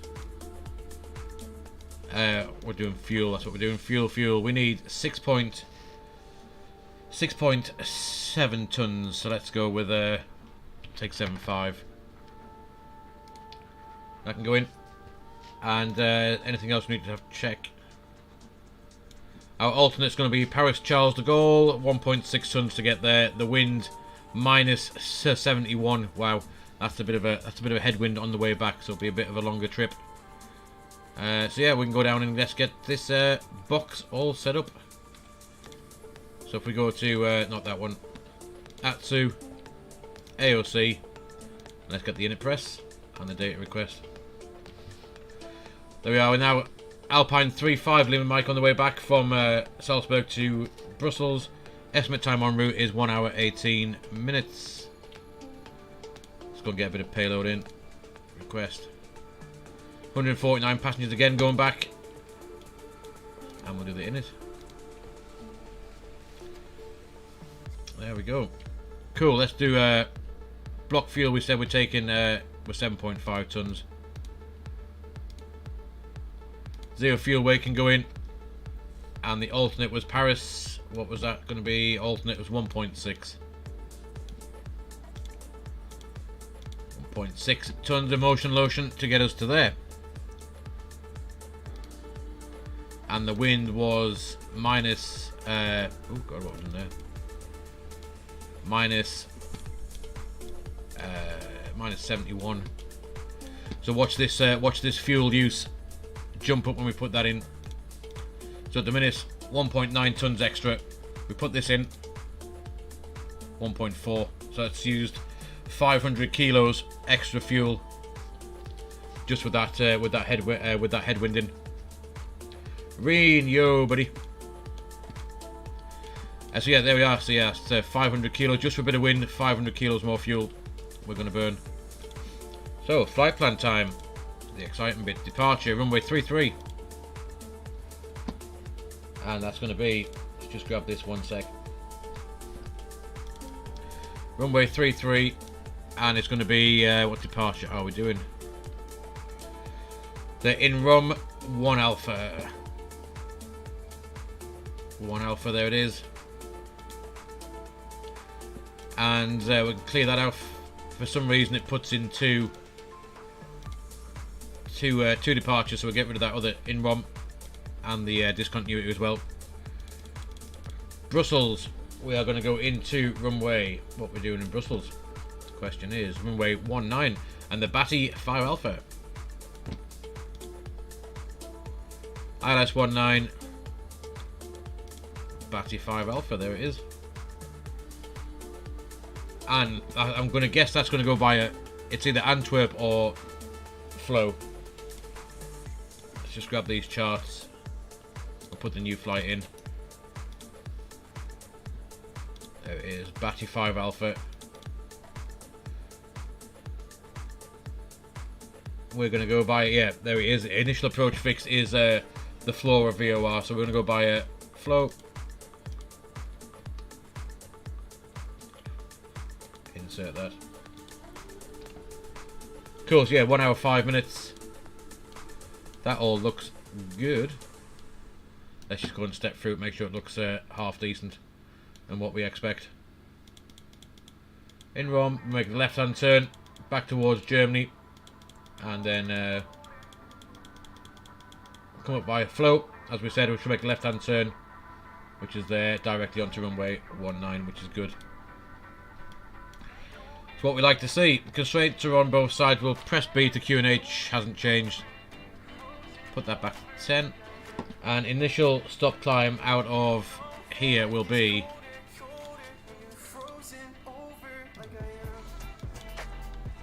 initial climb is 6,000 feet. Just like it was, we got that set already. And we can go ahead and get, just gonna put the rest of these charts in. We'll get that. We'll pin that. We'll get our taxi charts up as well and have a look at the way we're going to be heading out shortly. Battery 5 Alpha and Brussels airport charts as well. They'll have half a dozen. So runway 19 is here. That's quite easy. If we can get off at Echo 4 straight in, that'll be good. Left hand, right hand side vacate. Good stuff. So, departure out of here. So runway 33. It'll be out. We'll go via Delta, Lima, all the way down to Foxtrot. And that way. Seems pretty pretty easy taxi out. Should just be behind us, the exit we want. Which will be, we can go out of this one. So we'll push back facing west. Down, and we'll just nip out here, down the bottom, and then we'll line up 3-3. Cool. So that is that done.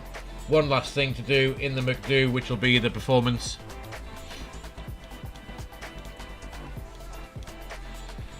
So if we do a flex of 61, actually the runway is not very big, is it here? Just grab, actually I was going to do that off the top of my head, but I'm not going to. I'm going to do the proper performance chart. Let's get it up, and I'll load this in the iPad. Just 1 second. There it is.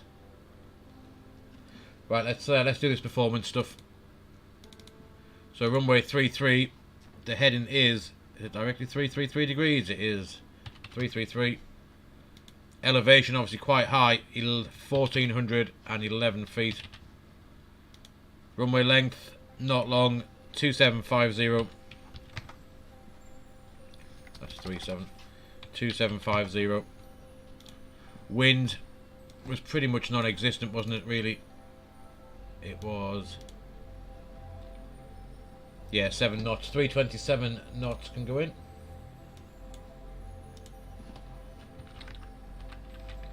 .320 at 7.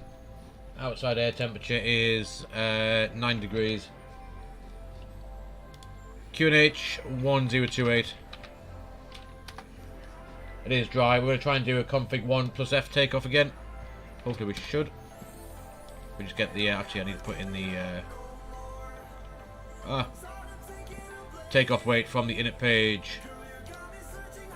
65.3. And the CG is going to be 24.3. So it still looks like we can do a flap 1 takeoff. Flex of 55, 45, 46, 47, 0.9 units of trim. Let's go and get that in the performance. 55 degree flex. We go in flap 1. Up 0.9.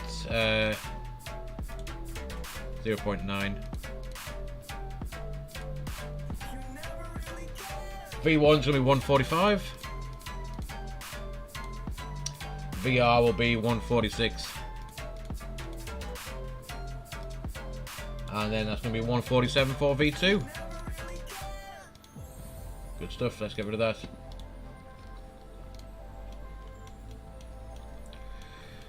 So that's all good.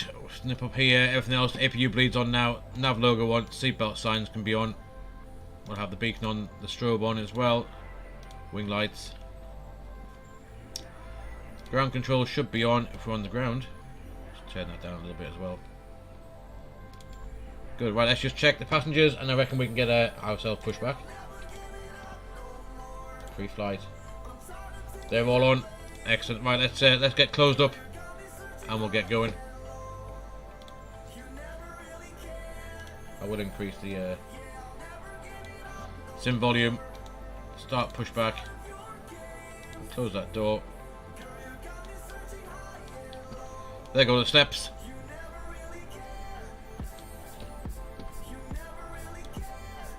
And what we'll do is we'll stop the music just for now, and I can play you the we'll play you the EasyJet safety brief.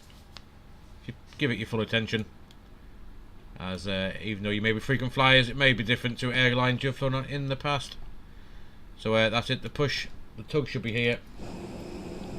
There he is. Oh shit, I didn't want to do that. There we go. What is he going to do?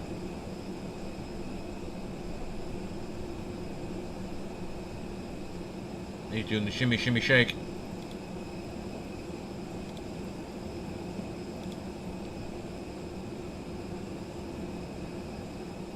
Pretty sure he can't get to where he wants to be, can he?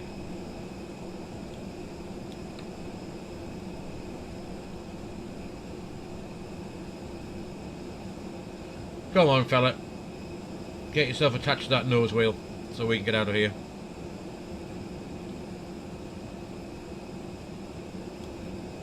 Right, anyway. Let's jump back in the flight deck. Everything else is good. We'll start our pushback now. And we'll release the parking brake.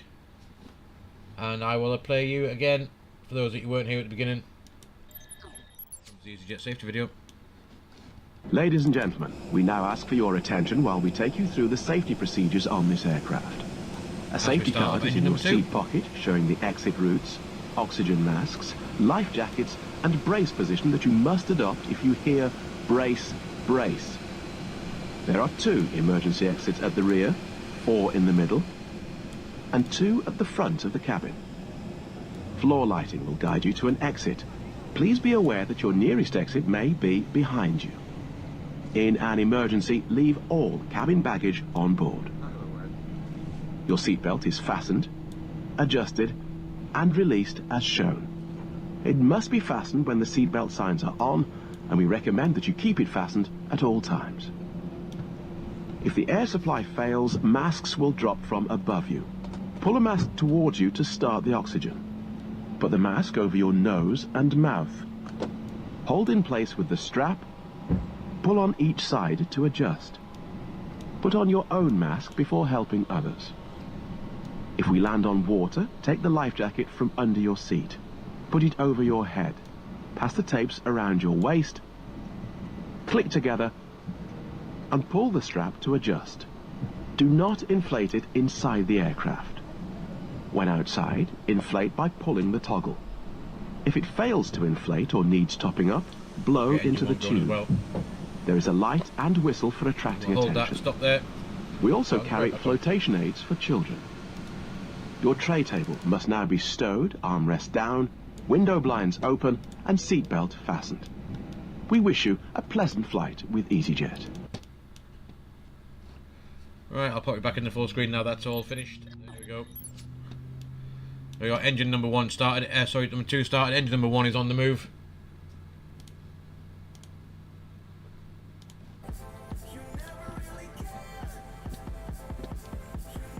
We got APU bleed on. We got the spoilers are armed. We'll set max auto brake, and we'll do a quick flight control check again to make sure nothing has broken on the way out. Let's have a look. Flight controls, here we go. Elevators, full up, full down, neutral, ailerons, full right, full left, neutral, and we'll do the rudder as well.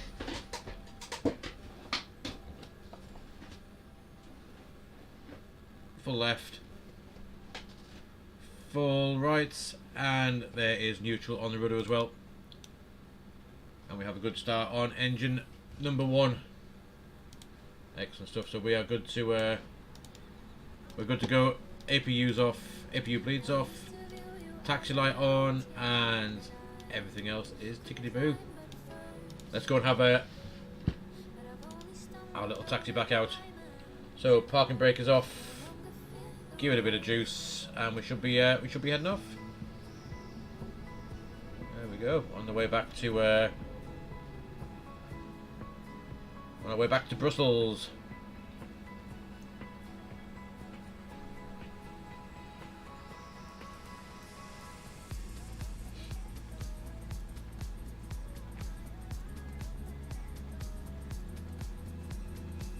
Should hopefully be easy. So it'll be this left, immediate right, and then we'll go down to full length. Not a very long runway, so we need to hold as much runway as we possibly can.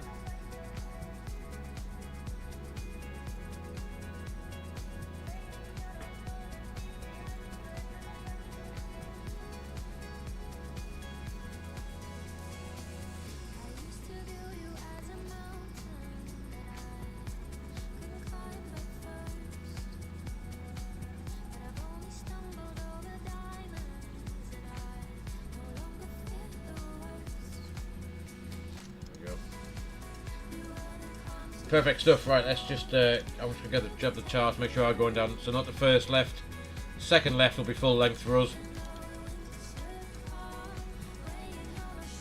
Very good. And also I'm gonna hopefully fly live's gonna work this time around. I've just reset it for the 3rd time, obviously. And let's go and ding the we'll go and ding the cabin. Get them set down. Flaps can travel to 1, and predicted wind shear needs to be on. Good. When you take off config check, or when the slats get themselves travelled, they take a little few minutes to do that.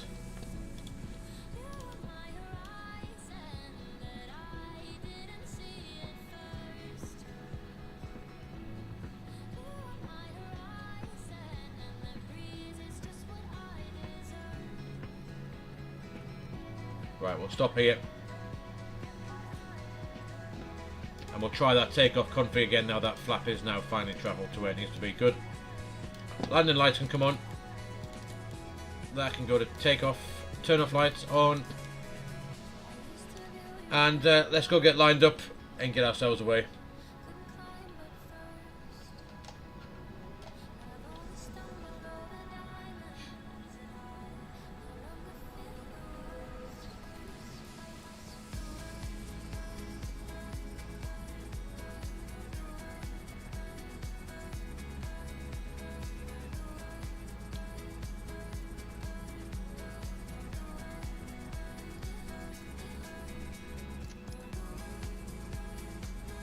Awesome stuff. Good. Right, there we are. See if we can get lined up nice and straight.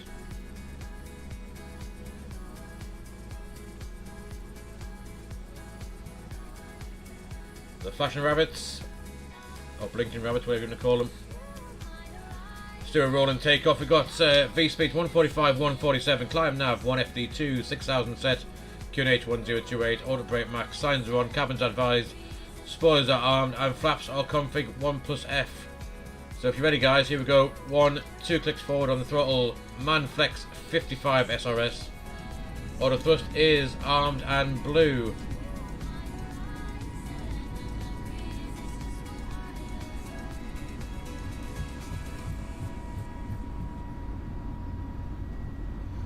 There's 100 knots.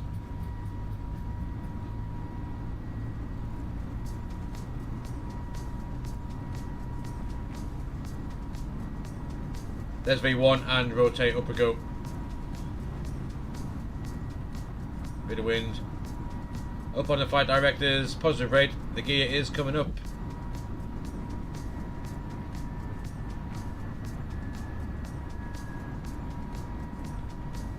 I might just hand fly this a little bit.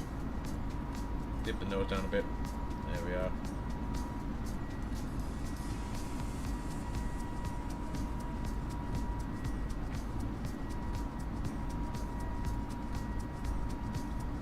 make that left-hand turn. There's lever climb, thrust climb, climb nav. I am hand flying this.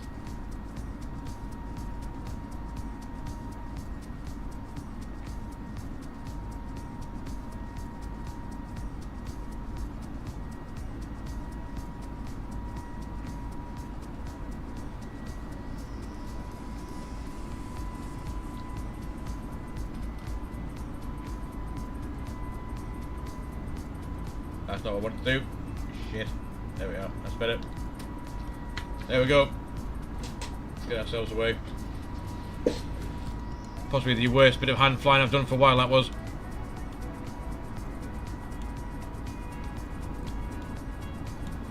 Anyway, let's wind that out. And we'll go SP, retract the flaps. And job's good.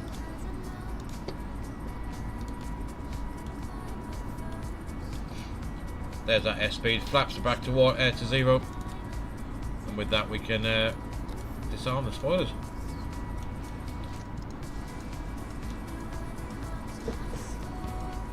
So anyway, let's have a quick look at that departure again, because there is some high terrain coming in. Not below 5,000 from there, so our cruise level is going to be.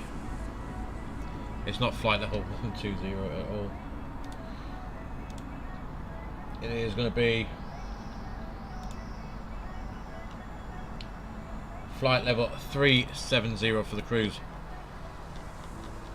We'll whack that up.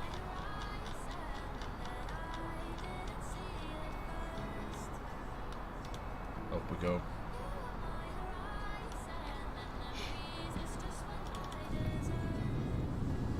Pretty cool.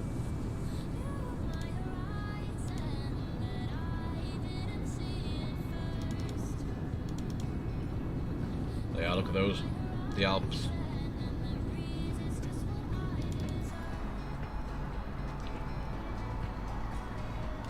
Any anti-ice? 6 degrees, yes, we do. Anti-ice is on.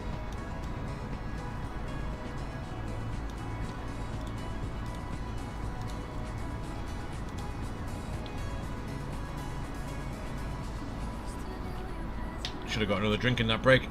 That one is empty. They are 250 knots, and we are passing that 5,000. We're well above that. Let's pull. We'll pull standard.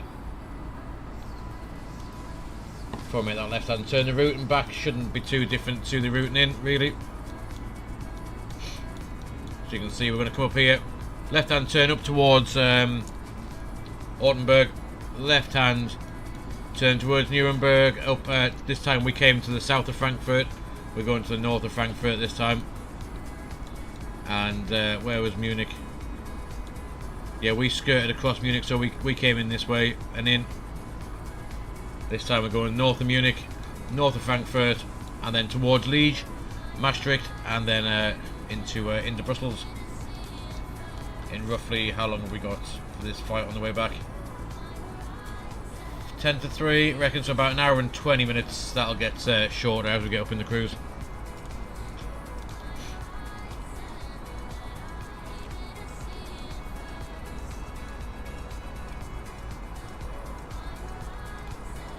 Day out.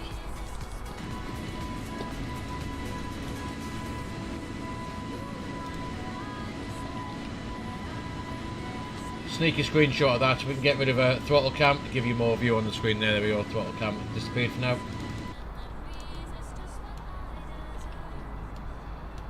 Let's get some lights off. Anti-ice off.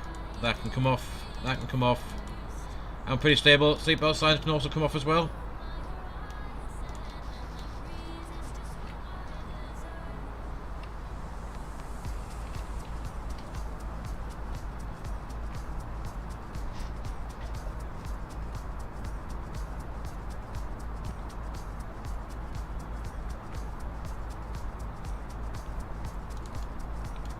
Just realised it's nearly 1:30 and I've had no lunch yet. That's why I feel a bit hungry. We'll fly this back to Brussels. I'll take a few minutes break, have something to eat, and we'll load up in the CRJ. and have a little tootle in that to see how I get on without the auto thrust and stuff. Could be quite interesting.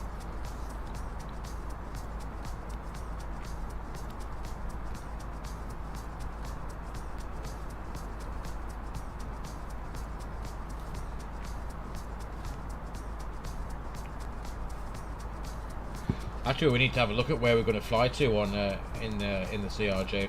We could do that while we're getting the climb. What are we going to do? Where are we going to go? Being the question. Don't want to be going somewhere too far away, really. Especially with no auto thrust. Let's have a look on the chart where we could head to as we climb out. So Brussels, we could go to Amsterdam. We could go to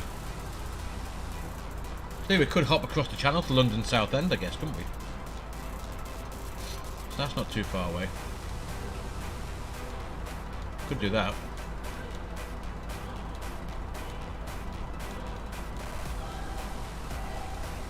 That might not be too bad of a shout, that. If we head from Brussels out over the North Sea and into Southend, just down here. That's probably not too far away, is it? Let's see, that could be quite good. Because no auto thrust could be a bit of a pain in the arse for longer flights. Let's have a look on here. If we edit this, and we end up going from. Yes, alright, computer. Brussels to Echo Golf Mike Charlie, and we have this on the CRJ 1000. Flight time 1 hour 5 minutes. It's 150. Yeah, that sounds about. That could be quite good fun. We'll do that, shall we? Let's go across to Southend after we got to Brussels. That could be good. And if I can grab that put in for the only issue is I might have to restart the sim because the way my community folder works, I only put in what we want. So we've got Salzburg in, Brussels are in, I've got Copenhagen in, CRJ is already in with Scandi.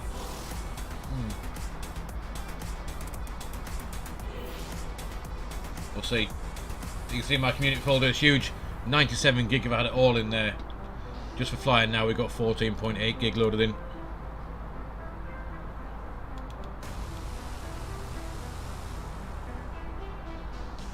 Flight level 324 for 370. It's all good. Let's do a fuel check. Obviously, with that headwind, we may use a bit more.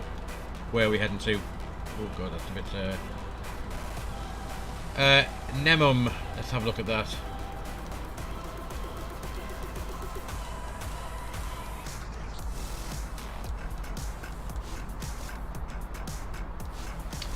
We should have 5.6 tons at Nemum, and we have 6.6. That's the extra ton. Pretty good.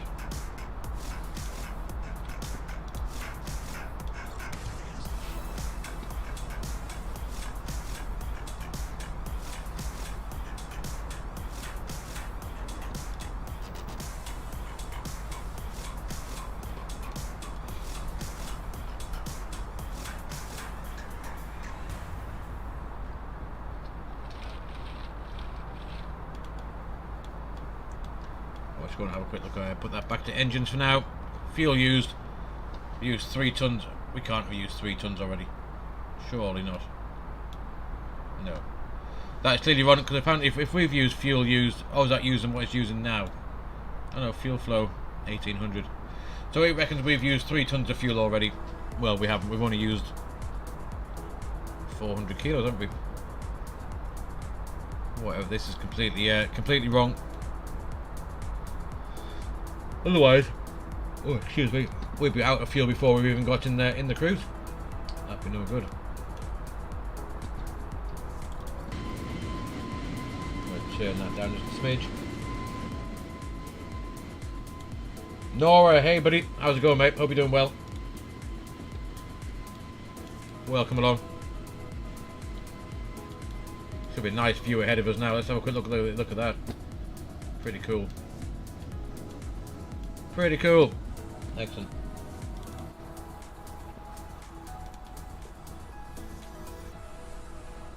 Right, we can turn that VOR off now because we've gone well past that.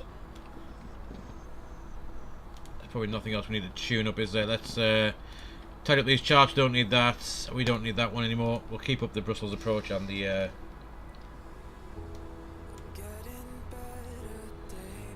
airport one. So Brussels, it hasn't got really any altitude constraints on the arrival, so it's quite interesting. We need to try and work out when we need to descend and what we're going to descend to. So let's grab approach runway 19 ILS, which is here. So we don't talk about Bruno, but he's up there. Initial approach fix is flow VOR, so we'll tune that up. Mandatory 3,000 feet for the ILS.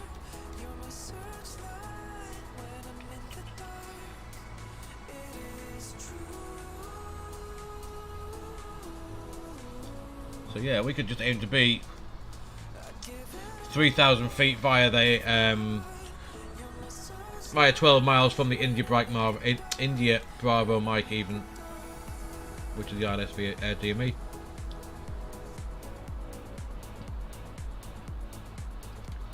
There's nothing else to tell us otherwise what we need to do. Reckons we can be at flight level 70 via Batty, which we could do that. It's got 70 there. Flight level 70, and then after that we need to lose 4,000. We need 12 miles roughly from flow to the intercept point on there. So we'll leave that for now, and we can have a quick check. So we're going to landing in about an hour's time, guys.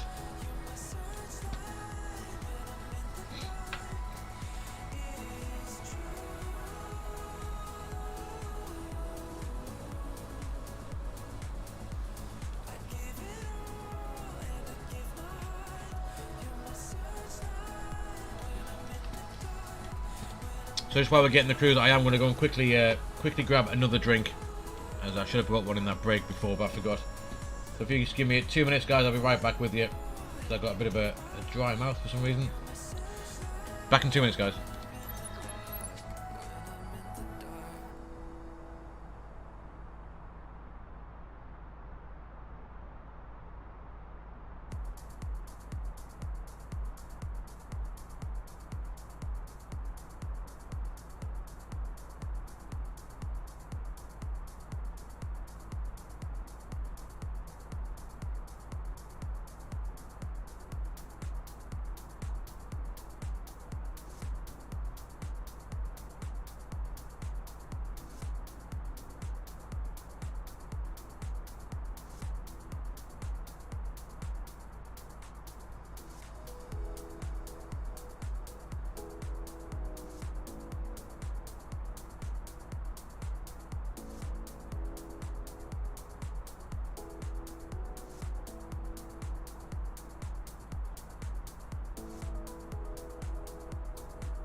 Yo, back. Finally managed to find another drink. Need to go shopping to get some more, I think.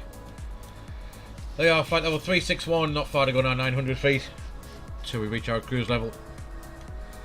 And we'll start to set up in the box for our top of descent, and when we need to start going down. Bit of traffic there.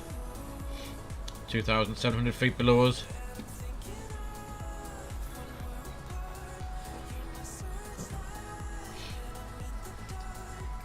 Really good.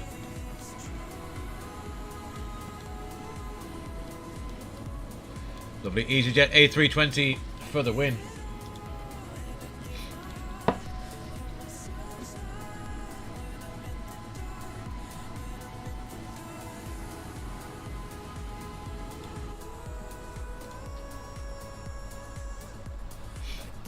Now I should change to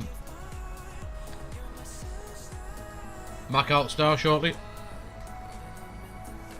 There is Mac Alt Star, then Mac Alt Cruise.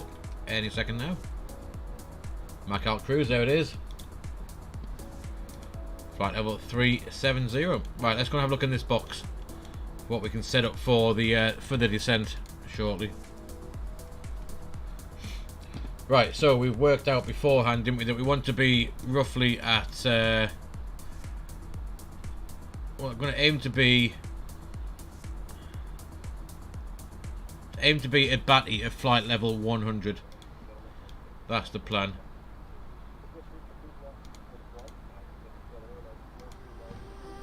Is Batty spelt like that? How was it spelt? Yeah, 2 T's. Yo, Air Dog buddy, welcome back. Aim to be at Batty at flight level 100. And so 100, what's that? That's 27,000 feet. We need to lose 85 miles roughly we need for that descent. We have a headwind, so we'll put that in. 85 miles. If we zoom in, or zoom out even, there's our top of descent just there. And we'll go and put in how many minutes. That's a very good question. Where is Batty and how far are we away from Batty? That's the question.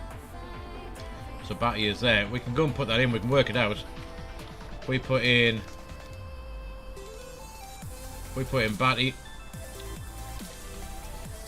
So we're 257 miles away. We're doing, how fast are we going? 367 knots. So I reckon we have roughly about 25 minutes, 30 minutes top of descent.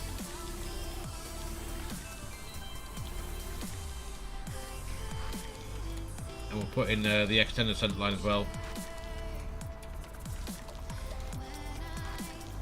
Land on runway 19.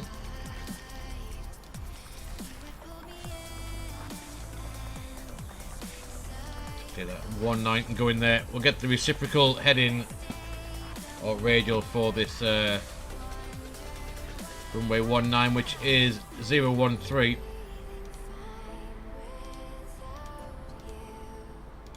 Can go in as a radial out. Oh, there we are. You can see the dash there, dash blue line. If we need to, if we're too high, too fast, we know if we fly out this way, As long as we fly that blue line back in, that is the centre line of the runway.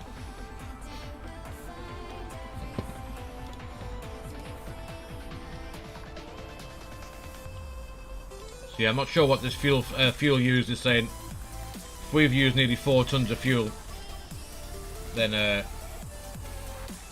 that is completely wrong. Completely wrong.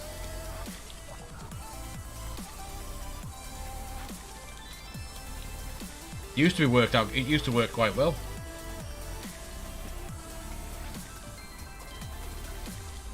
So I'm not sure why that is there. Why the fuel flow is wrong now, but it is. Let's have a skip through some of these pages. So engine page, we know that's wrong. Bleed page, there you go. You see the air coming in.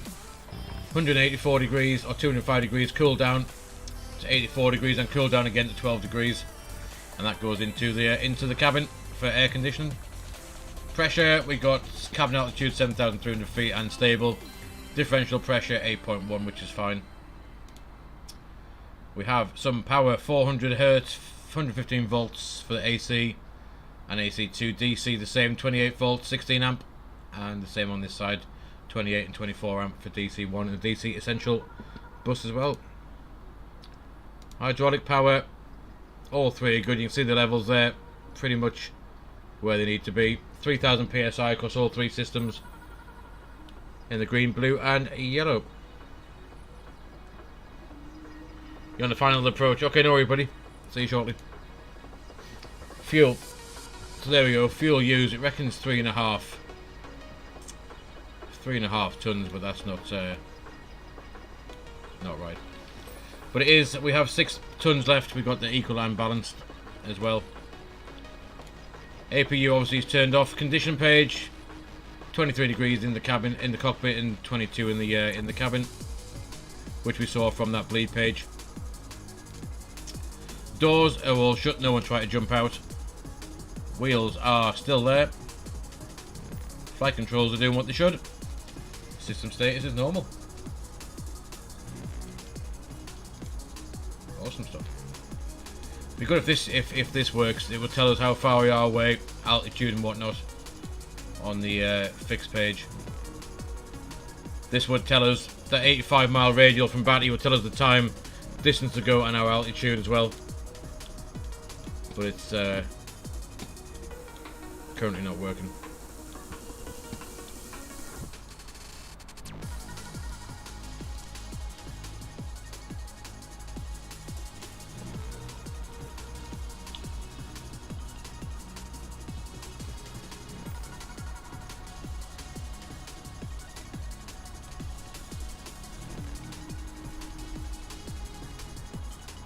But yeah, good stuff. First time we've briefed the approach. We've got it set up in the box. Nothing else much to say about that for now until we start getting a bit closer to. We've got a bit of terrain here. We're going to come over just over the Belgium-German border. So anything else we need to know? Arranged to cross flow at max flight level 800 when runways 25 left and right when used. When we're not using that. We're using 19.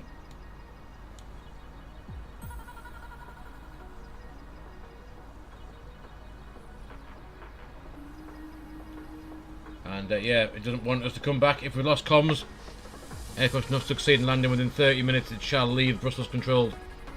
And the TMA on the BUB radial 2,200 or below. Land at the first suitable aerodrome where weather conditions allow a visual approach landing.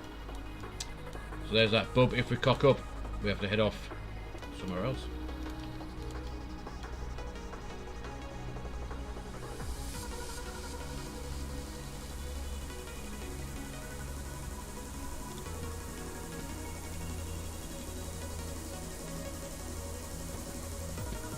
So let's just we'll reset Volanta as well for the next one. Out of flight plan. There we go.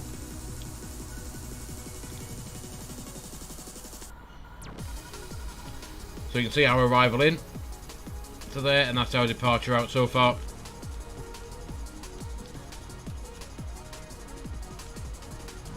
Let's have a look, see how the flight went on the way in. Which one's that one? Brussels to Salzburg, there it is. There we go.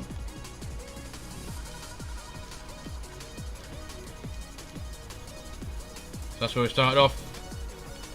Left hand turn, climb out all the way up to our cruising altitude, which is in the blue. And we came across Germany towards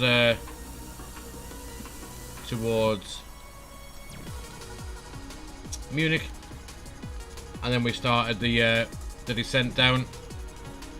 Intercepted localizer here, kept a continuous descent arrival pretty much. We didn't level off anywhere, and then down we go. Minus 212, not that bad.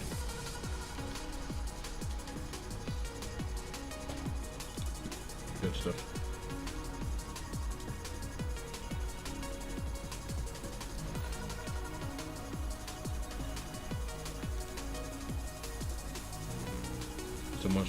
Someone's trying to ring me. I might have to go and answer that in a second. I am supposed to be doing a little bit of work. Even though I should be off, I should be doing a little bit of work, but I might have to go and answer a phone call in a minute if they ring back. I'm not going to give myself extra work if I don't need to.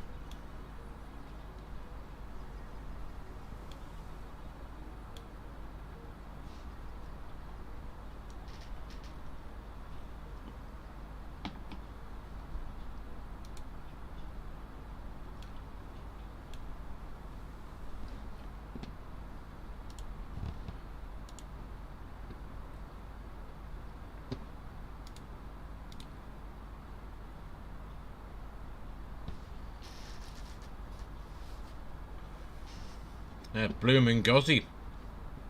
I do like some of the names on these gamer tags. Steady Puppet, Mr. Pilot, Bloomin' Gozzy. We see him, he's an A32NX as well. So's Mr. Pilot. So's Bossy as well. He's clearly in the descent. What else we got? Glosser. So from Eindhoven, I'm guessing, with that name as well. Such a clear afternoon down there, and look at that.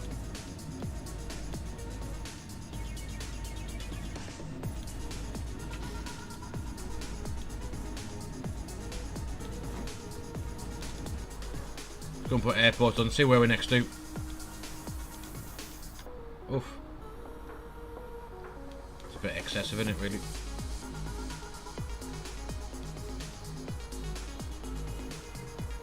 I'm assuming EDDN is Nuremberg. Let's have a quick look on the charts. Right by Nuremberg and its airport. Anything else major? There we go, we've got Frankfurt coming up shortly as well. Should be able to see that.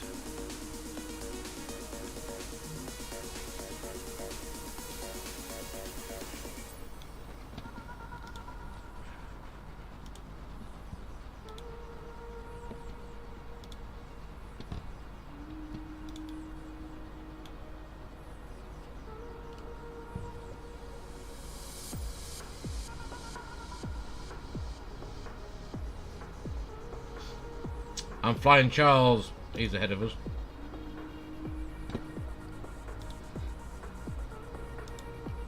We can in a second also go.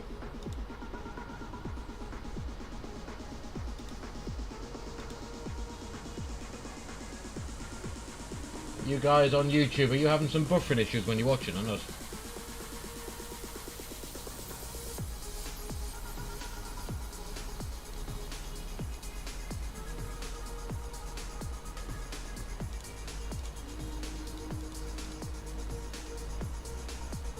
Because YouTube is complaining that it's not getting enough data apparently.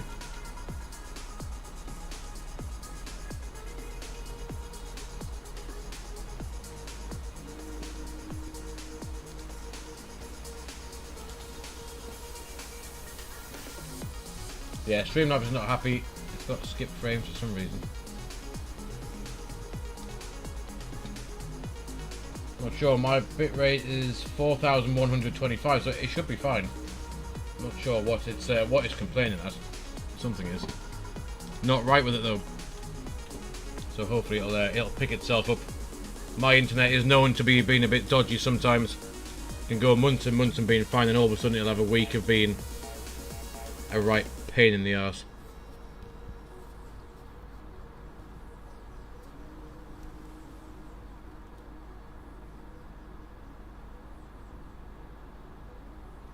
There's that headwind that we saw in the flight plan, 87 knots right on the nose now. Look at that speed, 360. Very slow.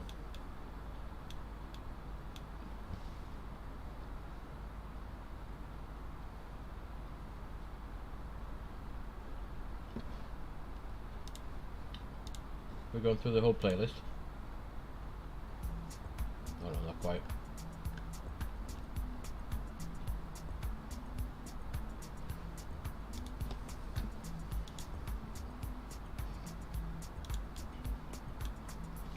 Yeah, I think what we'll do is, when we get there, we'll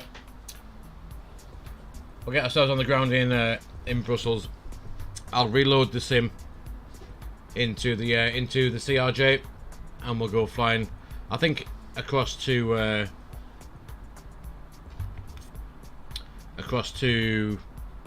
London Southend.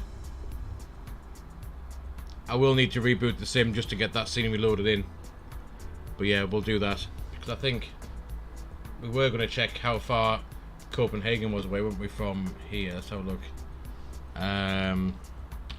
Go Kilo Charlie Hotel. How far was that? Yeah, 500 miles. Is probably a bit too far just for now to fly the with no auto thrust.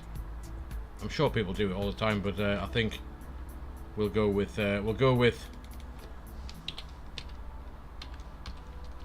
London Southend. Oh no, that's what's that number side? It's not Charlie Mike, it's Mike Charlie, isn't it? There we go, that's a bit better. Nice little hop across. Let's have a look what it's going to reckon. So Summit 1 Sierra. The Denu 7 November departure out, that should be quite good for us. And we're going to cruise. I would say probably flight level 280 for the cruise. Be quite good. Logan, Jacko, Gegmu in the south end. We'll leave that ready for the next bit. Should be fine.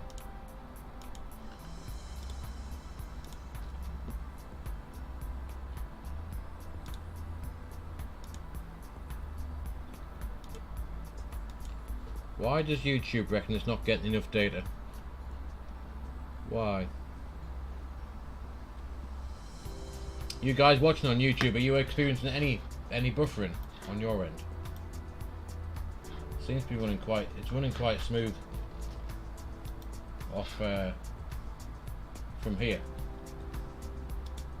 So let me know in the chat if you are experiencing buffering and see if I can sort it out.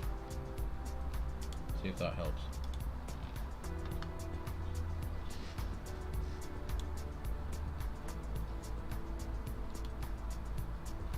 Should we go and swap seats for a few minutes? Let's nip over in the FO side, see what he's up to. There we go, I reckon somewhere like that. He's got very dim screens, hasn't he? Let's brighten them up. There we are.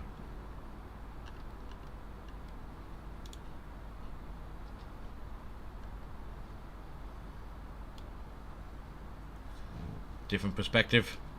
He didn't get the benefit of having the fly pad, but we will nick his coffee.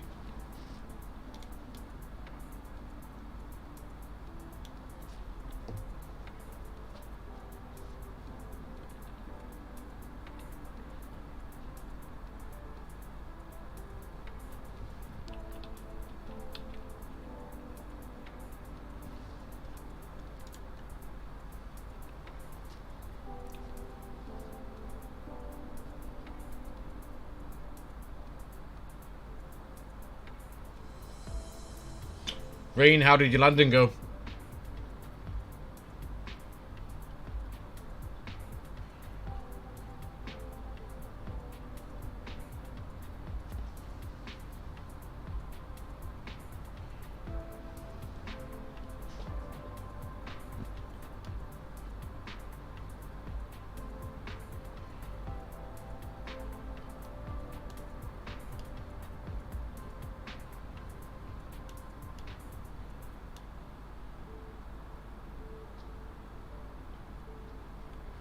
Vanch, welcome along, buddy. How's it going?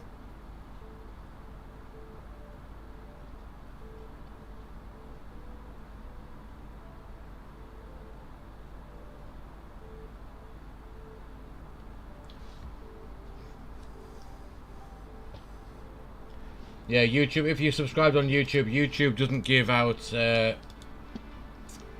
subscriber alert. It would pop up in the middle of the screen for if you got your privacy policy with YouTube kind of set to be private or hidden, then it won't give out a YouTube alert, unfortunately. Because we would have alerts playing when people sub and come in. But yeah, YouTube are a bit special sometimes with their alert stuff. But Vanch, welcome along. Hope you're doing well. You joined us midway back to Brussels from Salzburg. And if we have a quick look, we haven't got that far. Top of drop is here. There it is. Not far now. Less than 80 miles to go. From India, welcome along.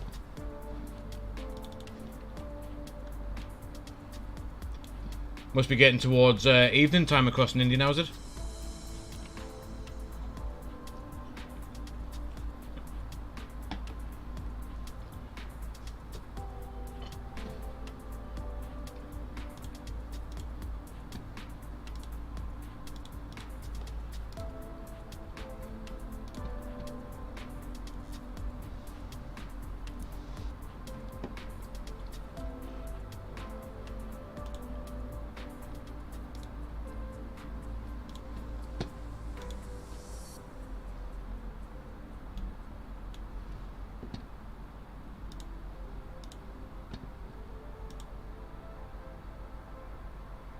Oh, YouTube seems happy again now. Good stuff.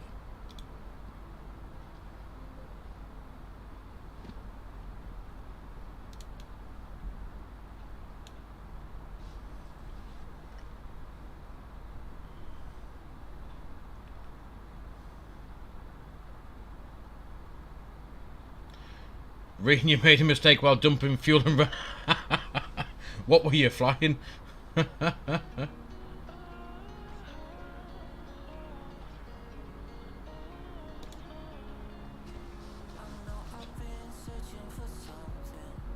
Did you dump the whole lot of fuel then?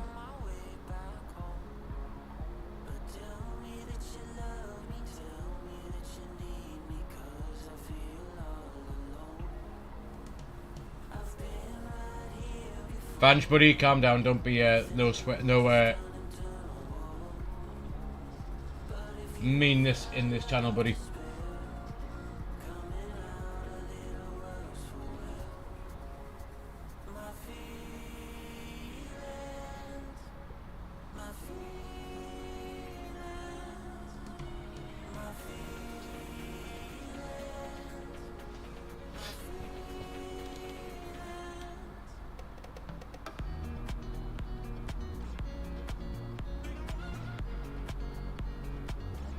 Yo, Jamil, buddy, how's it going, mate?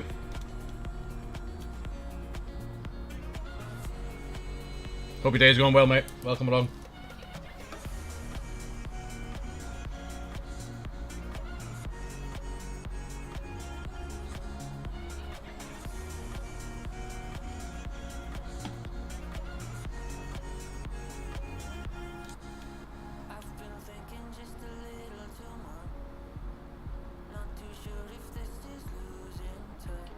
Finishing studying, getting ready for work off. I'm quite happy that I'm off work this week. It's quite nice, actually. It's school break or school holidays, whatever it's called, where I am. So my boys are off school and they're up at my in-laws' house. So and I got the week off work, so pretty cool. Why can't we see him? Where's he gone? Flying Charles is off somewhere.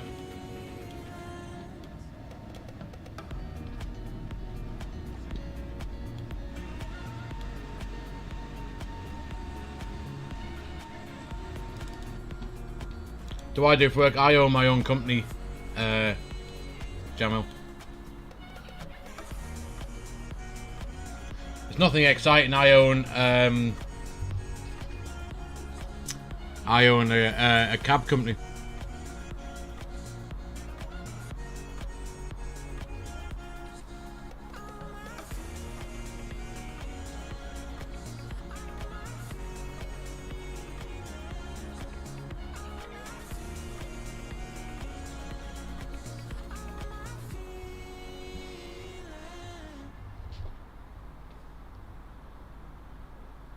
So there our top drop coming in. That's to be about 60 miles away now.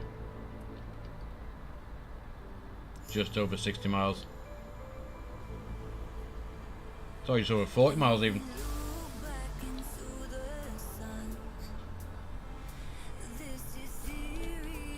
You know, I've owned, to be honest with you, ever since I left school, I've only ever been self-employed.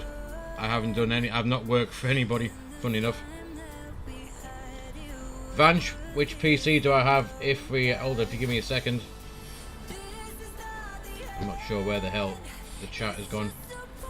If you hit extra, yeah, cab company, yeah. Vanch, if you type exclamation mark specs in the chat, you'll get what I've got. I'm not sure where. I can't get the chat to come up for YouTube for some reason. But yeah, exclamation mark specs, and you'll get what I'm using.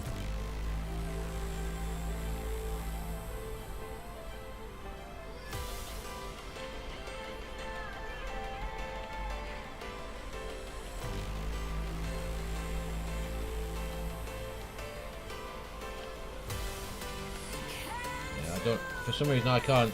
The chat, when I look at the streaming thing for YouTube, I have the analytics and I also have the chat to the right hand side, but the YouTube chat has disappeared. I might be able to make it work in if I do that, it might pop up for you to see. There you go.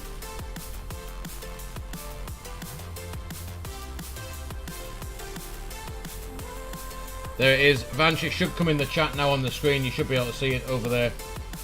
Sorry, over here. That is what I've got.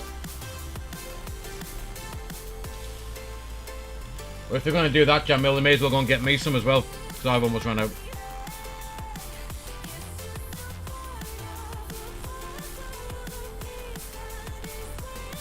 And the PC Vanch, I built that myself. Just a self-custom build one that I did.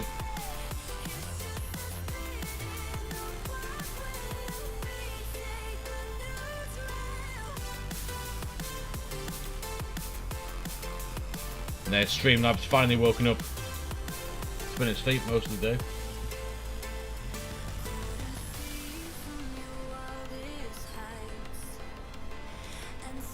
Yeah, I don't know why the YouTube chat disappeared off my thing.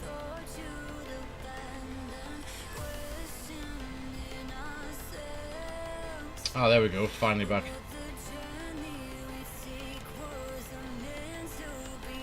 Good stuff. I live in the UK, Vanch. UK.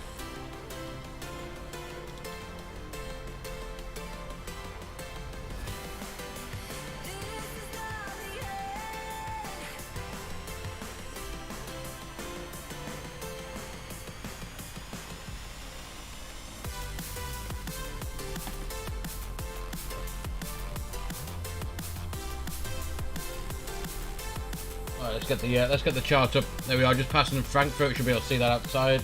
See where it is. There it is. There's Frankfurt. We're passing to the north, and we can have a look at the arrival shortly. There it is. Not far to go now. South of Maastricht, and then we start the arrival to Batty.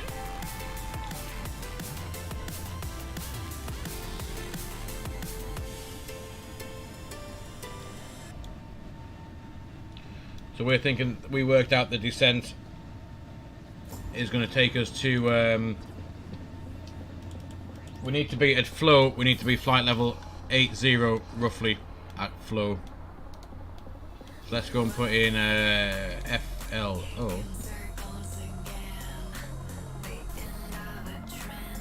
It's 132 miles to the floor at VOR, which according to the chart we need to aim to be, sorry, flight level 80, across flow, roughly.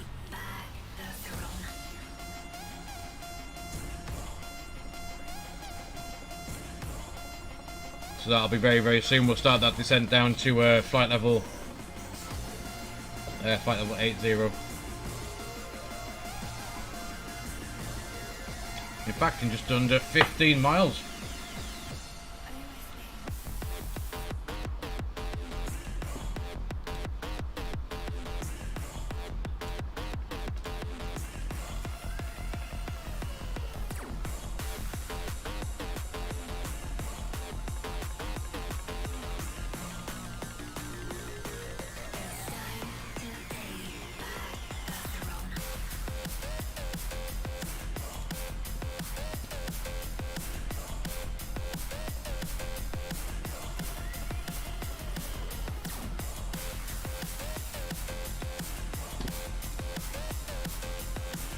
Banch, I mean, it all depends on what you're going to study, I guess.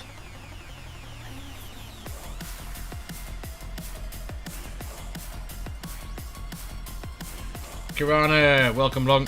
Hope you're doing well. All depends on what you want to study, Vanch. I'm not, to be honest, I didn't go to university, so I couldn't really tell you. But obviously the main ones are Oxford and Cambridge. Then you always got Bath, and then there's what's the other one called? Durham. There's Newcastle University as well. They're all supposed to be good. But yeah, depends on what you want to study. Flight level 100. Coming in, here we are, less than 10 miles now. There's 5 mile ring, and we'll start this. We'll start this descent.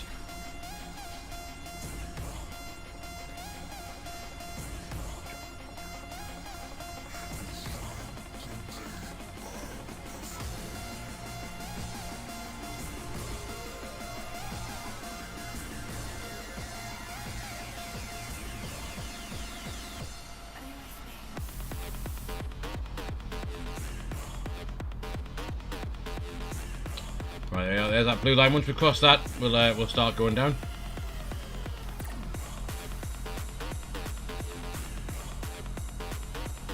Still getting battered by that headwind, 87 knots.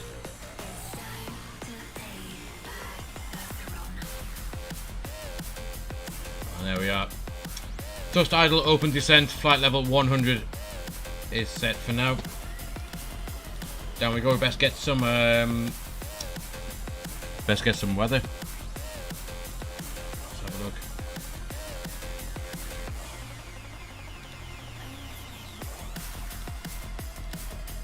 Load that weather. Load, thank you. So wind 220, 14 knots, few clouds at 4,000 feet, temperatures 11. QNH is 1023. Let's go and shove that in.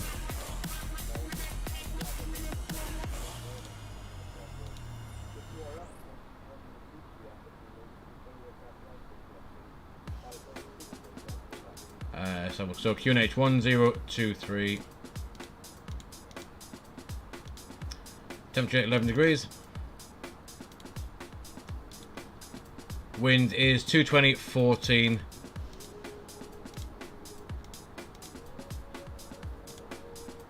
I'm gonna get rid of that now. We'll get the barrel ref. Barrel ref will be for we are Cat C aircraft. General straight in 305.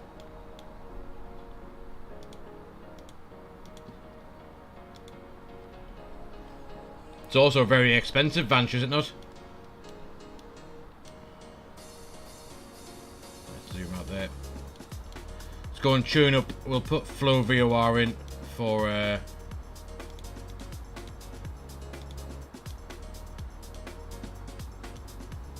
VOR 1.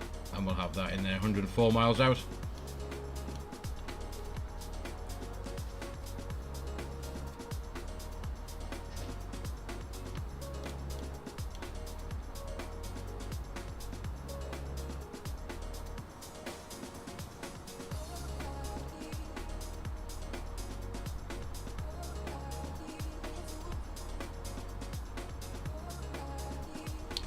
4,200 feet per minute we're doing at the minute.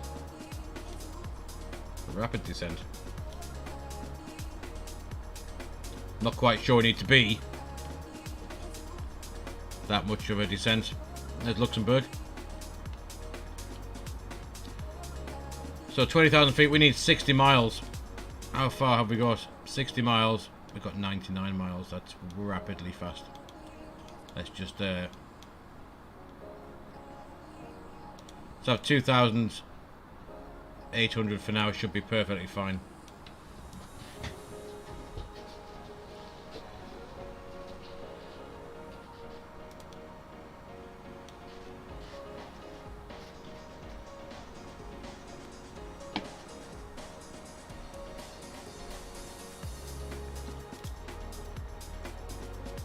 Depends what it is, Vanch.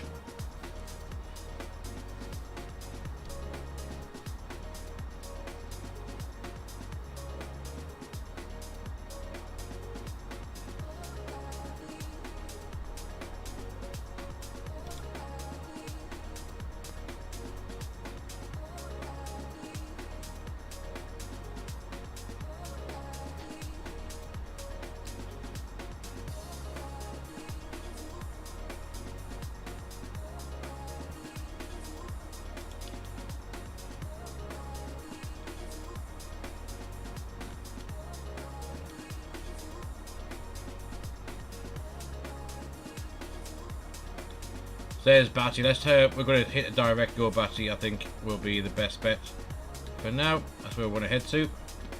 61 miles from Batty. We need. Actually, we can even go down a bit slower than that. 2,500 will do.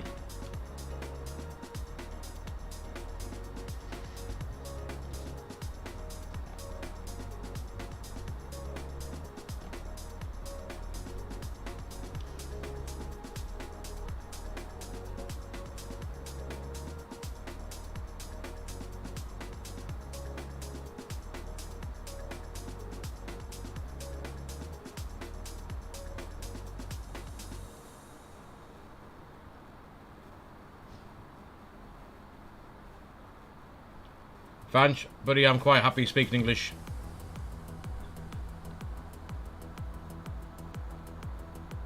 It is the only language that I know, so I'm going to stick with that.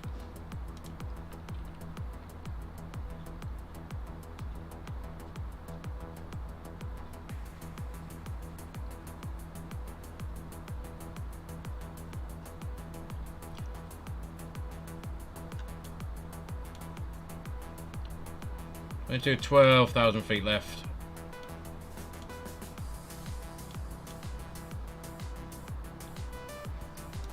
Go down a bit further, I think.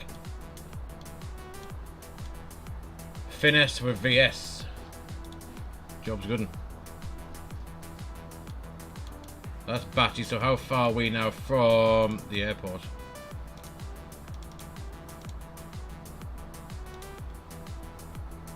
$104 miles, holy moly. We're going to be low and slow for quite a while then. Yeah, go back to 2,000 I reckon.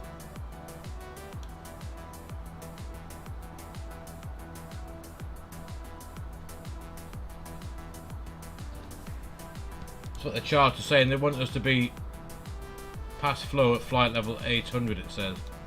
Sorry, 80.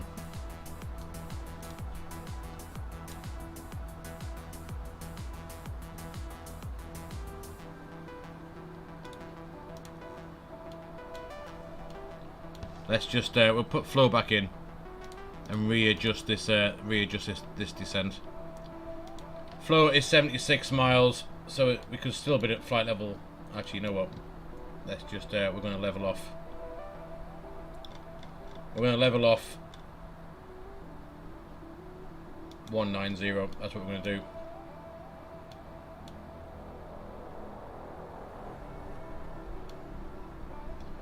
We'll level off for a bit, because that was, reading those charts, we start that descent far too early.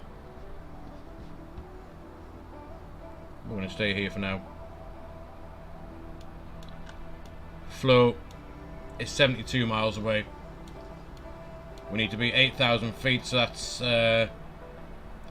11th. We need 33 miles. That's all we need to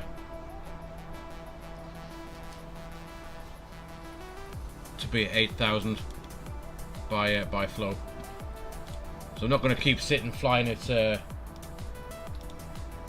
such a low altitude for that long.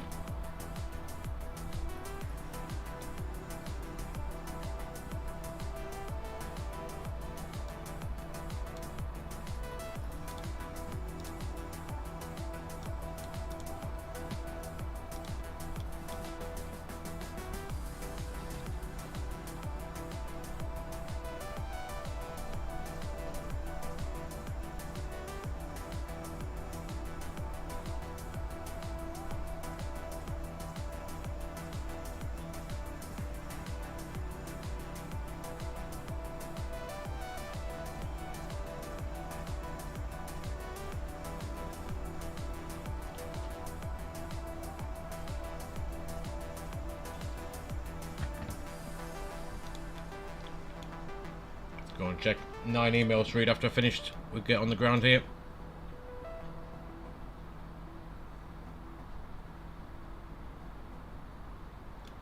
So 33 miles. We've got another 33 to go in that case then. Take a look outside.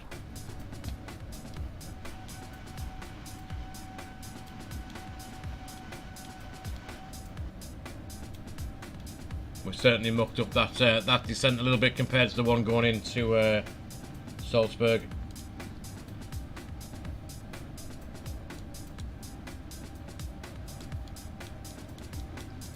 So look what Volanta makes of all of that. You can see the track's very similar going in and going out, especially this bit. You can see now we've leveled off. We're just going to come in this way and in. Runway 19 is this one, running straight through the airport, pretty much. If we can get off just here, we can come in straight park where we left off earlier on. That'll be quite useful. Quite useful.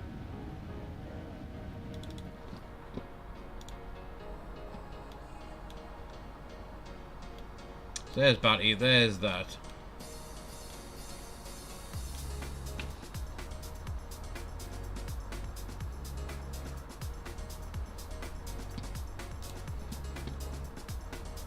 And airport wise, when we get in, like I said, 19, if we can vacate via Echo 4, that'll be the best bet. Runway is huge, just under 3,000. Yo, Salutate, buddy.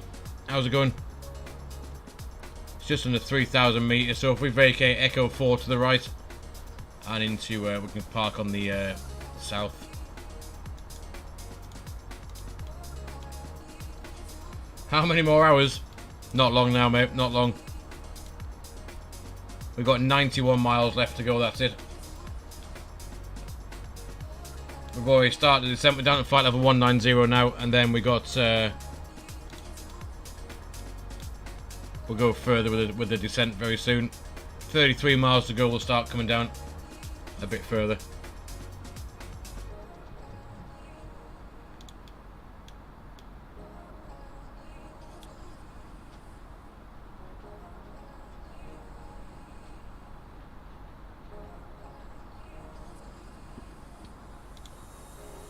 So yeah, not long at all now. And then we were planning on taking out the taking the CRJ out for a spin after this, but I just need to check in with work when we're finished on the ground after this.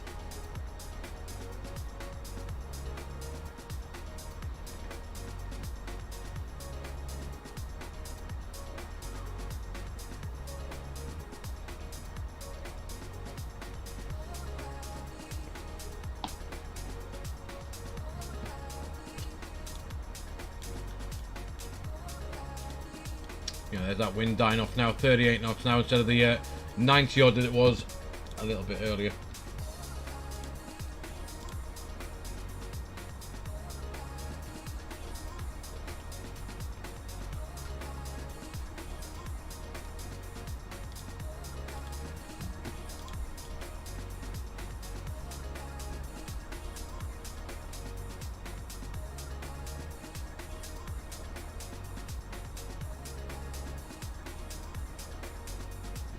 So there's Batty. Batty, I mean, where I worked out Batty flight level 70. That's a bit. That was a bit too much. Still miles away.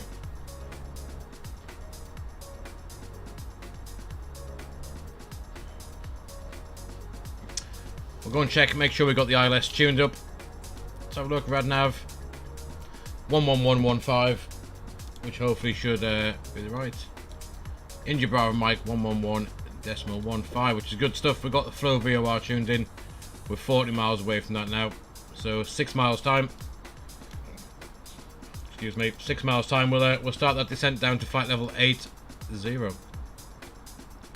which we can set ready now. Platform altitude into Brussels will be, I think it's 3,000 feet. Yeah, 3,000 feet mandatory by 12 miles. So that's all good. And 3 degree on the glide.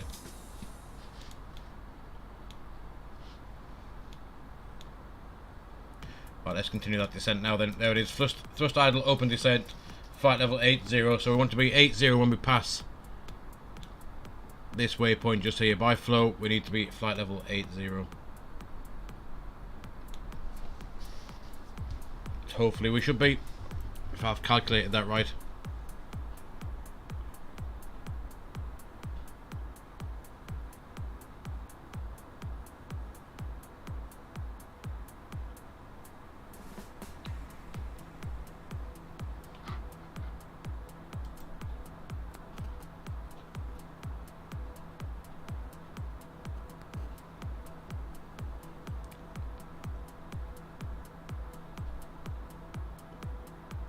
Yeah, we're reducing down to 250 knots as well.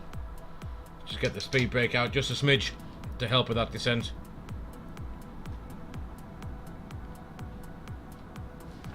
Have a quick peek out the window. There they are.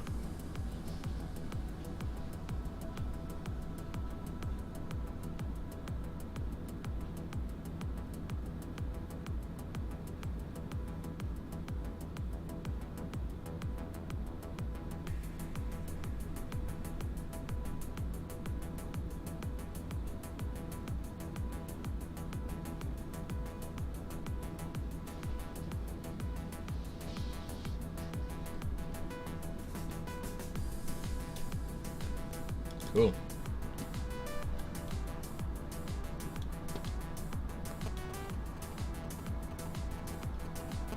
$9,093 is 27. How long far have we got now at the flow? 26.8. Perfect stuff. We should make that quite nicely.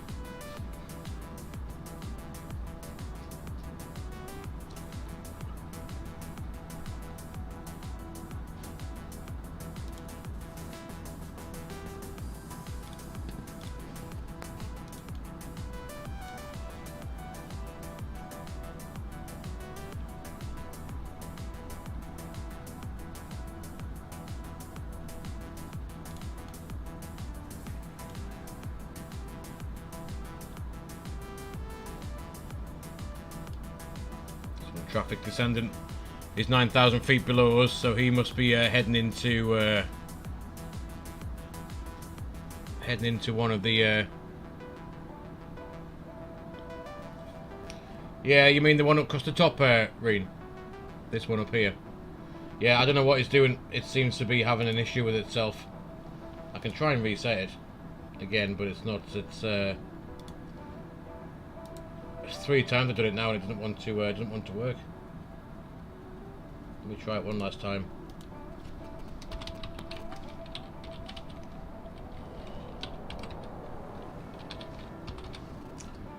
What's it going to do? There we go. It might work for the last few minutes of the flight.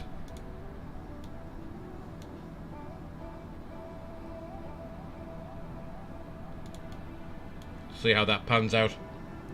5,000 feet, 15 miles. We've now got 19 miles left, which is good. We'll bring that down. 2,000 feet per minute.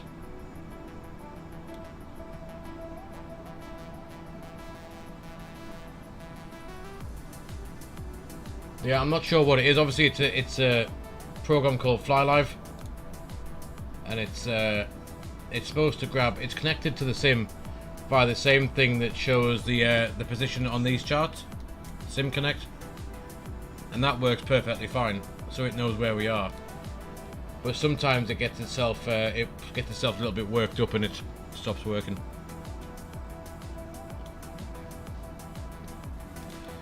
So from flow, how far we got to the airport? So we got EBBR 19. We have 38 miles and we're 15 from flow. So that's going to give us 23 miles, isn't it? 23 miles from 8,000 feet. Should work out quite nicely. Not sure why we've speeds increased. I want that back to 250. So we'll get that back. There it is, 250 knots.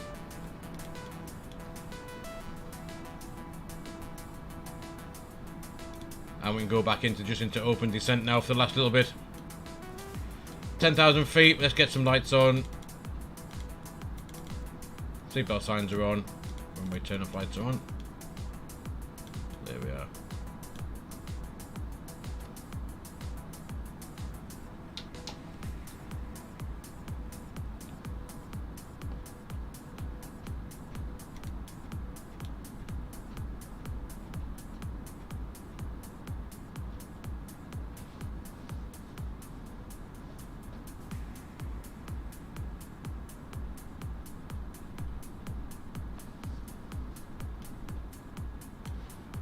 And we should be nicely on this arrival now if you have a look. There we are. There's a Flora VOR. After that, we're just going to come around and plonk ourselves in. A little airport just there, look.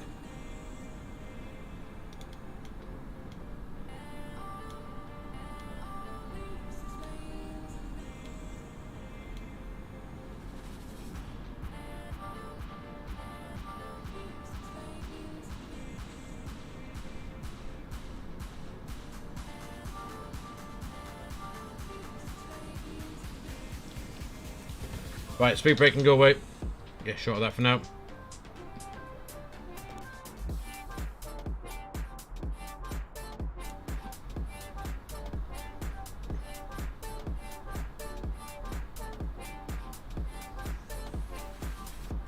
.30 knot crosswind from the left as well to contend with, which should give us a nice headwind as well to land into. So right, there we are, from flow. We've now got to the airport, 26 miles. So we need to see it coming down now to head down to 4,000 feet.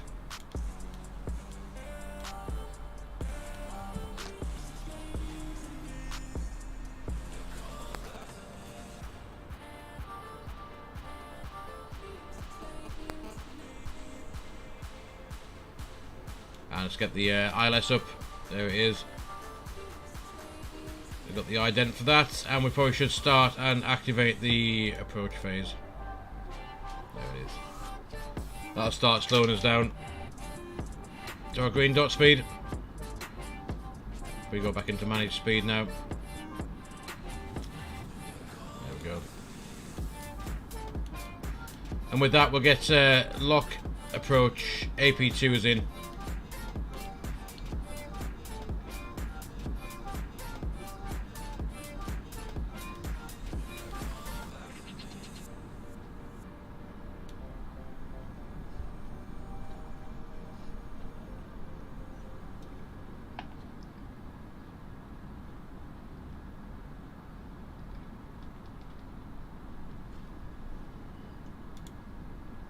So the glide slope just hovering around.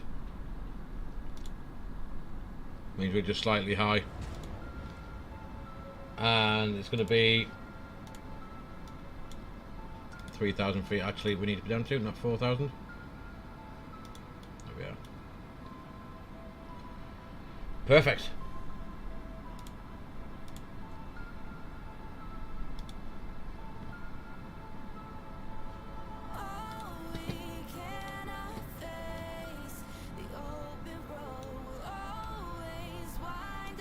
So airport's just over here, 19 miles away.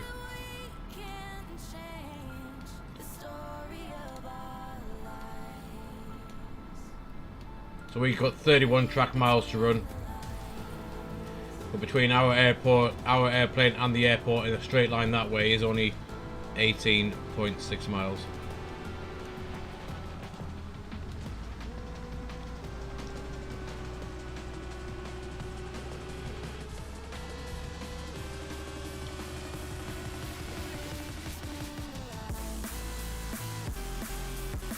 Right, let's get the QNH set.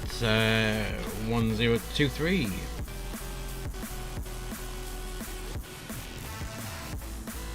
Cat 3 single, Cat 3 dual.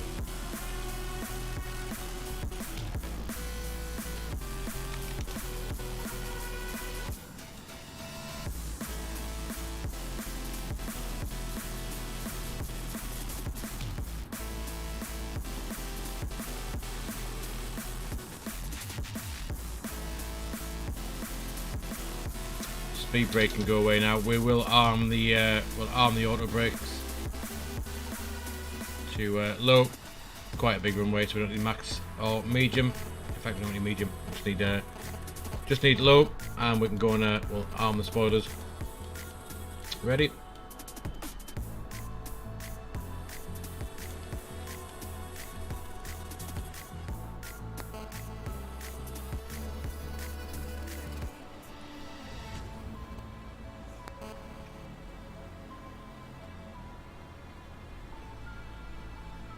Looks quite nice. We're coming in.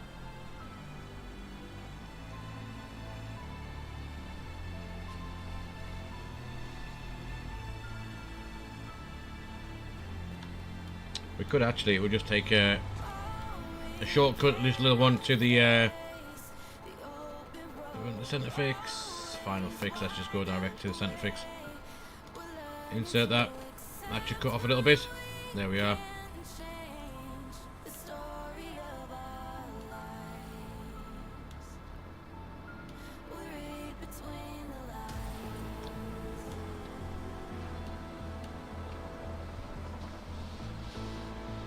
Just cuts off a few little miles. We don't have to fly. Yeah, we've got about 10 miles there, so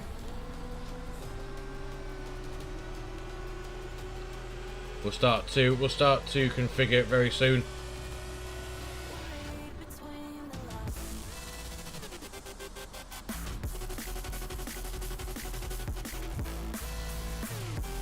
Put the thrust cam back on for you guys to see.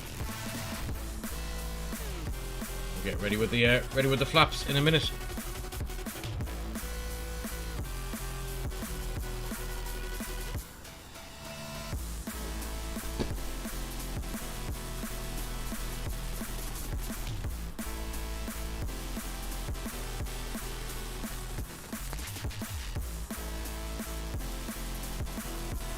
Let's take flap 1.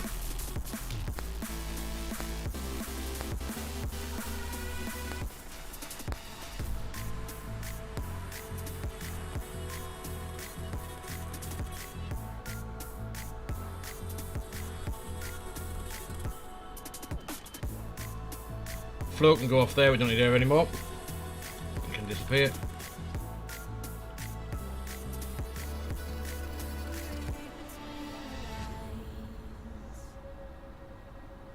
And what did we say? What was going to be vacate to the right, wasn't it? Vacate to the right, Echo 4, hopefully. That's going to be the plan.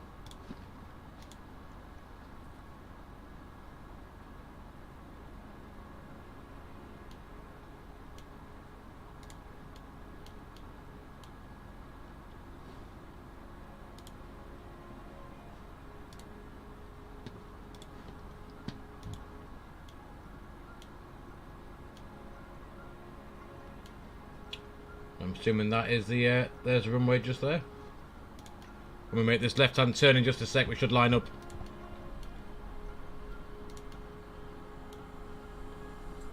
$10 miles. We'll go flap 2 once we made the left-hand turn. We'll go flap 2.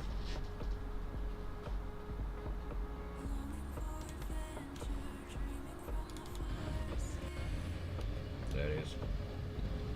That will most likely be lock start, which it is. Lock star, we'll go flap 2. 11 miles.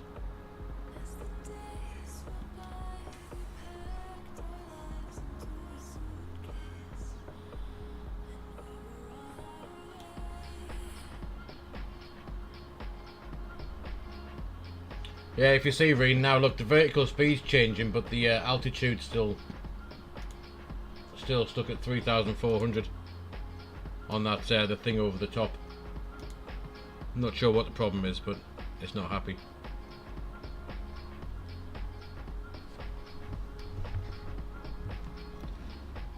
Right, let's stop the music and we'll turn up the sim volume to hear the call outs and stuff.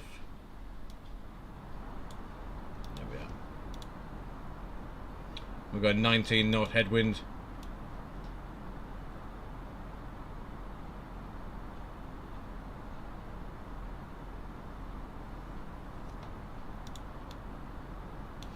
Now, so we've got the seatbelt signs on, we've got the spoilers arm, we did have low auto brake. Here comes that glide slope. Let's take flap 3.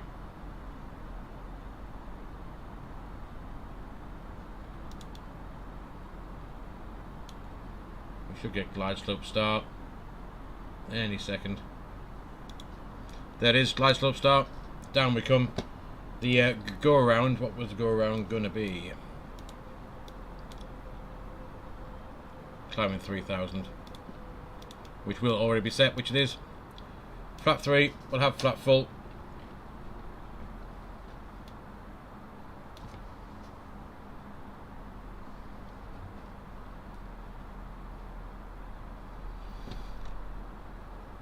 Runway's in sight, you can see 2 whites, 2 reds already on the pappies. 2,500. Right out to live.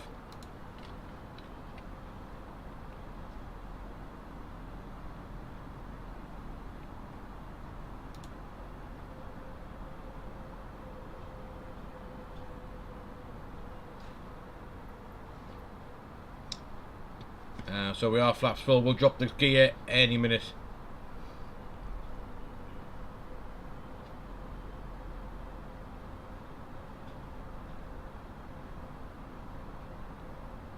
Right, our gear's going down.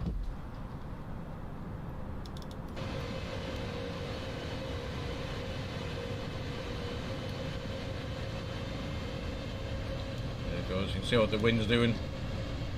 Pretty much right on the nose, a little bit off centre line, but we are flaps full, gears down.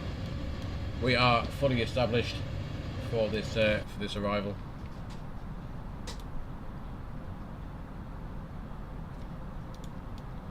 Just need to sit the cabin down. Please prepare for landing. And the gears down, signs are on, the cabins are advised, spoilers are on, we've got low auto brake, with flaps full, eco memos landing, no blue.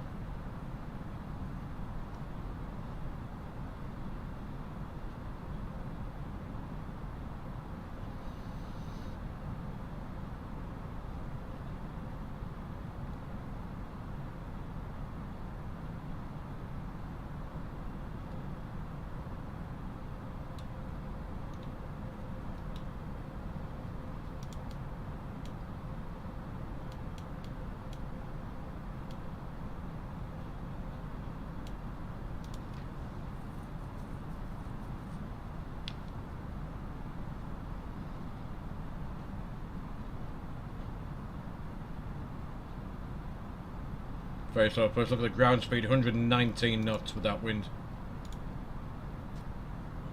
Airspeed 135.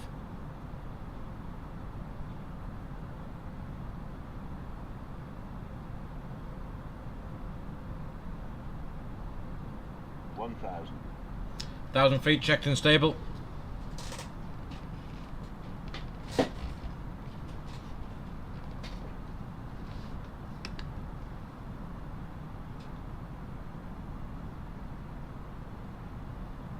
Rain, cheers buddy. Hopefully we'll be on the ground without any major incident.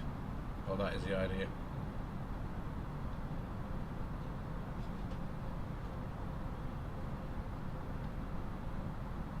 Still 2 whites, 2 reds.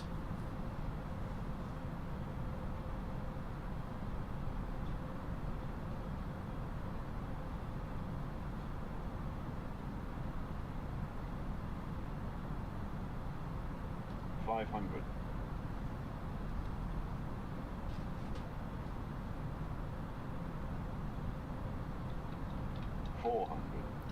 400. 100 above. 300.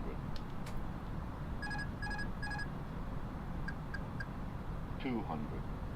Bit of right rudder. Minimum. Left rudder even. Minimums continue.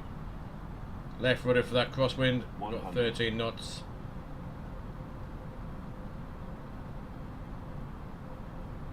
50, 40, 30, 20. Retard. 10. 5. Spoilers, reverse screen, and we got decel. Guys, welcome down to Brussels. 60 knots reverse idle, auto brake can come off. And there we are. We are down nicely on the ground. Bit of a crosswind on the way in, but it felt very nice landing. So where are we? We need to vacate next right.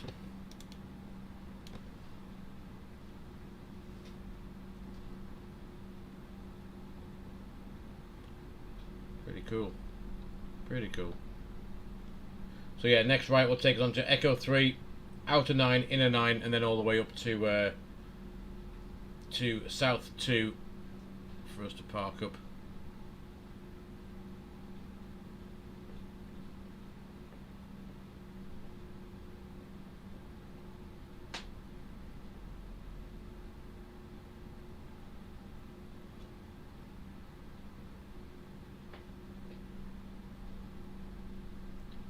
We'll just come stop here. We're going to take the next right.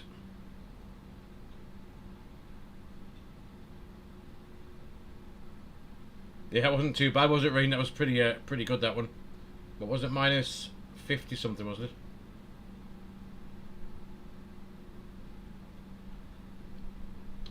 Right, let's just stop there. We'll get some lights off. We'll get the APU up and running.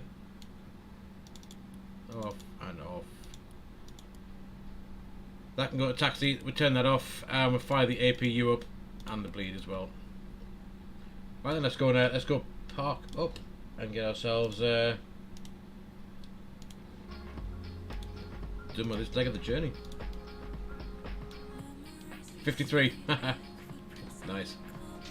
Right. Anyway, we'll retract the flaps. Yo, Gally, buddy, how's it going, mate? Hope you're doing well. You didn't get no. Oh, right, how weird. Yo, we've been going 3 hours and 25 minutes. Oh, sorry, 3 hours 23 minutes so far. So it's been a good one.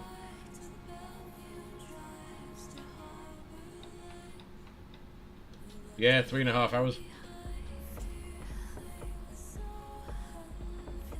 So block to block, we went from Brussels down to Salzburg and back again. It's 3 hours and 3 minutes roughly it's taken us so far. Let's go and let's take this right and go and get parked up.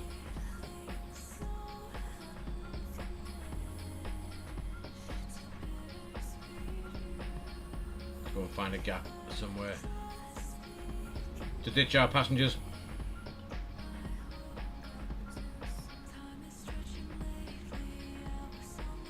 Looks like a good spot over there, the jet bridge and spare stand.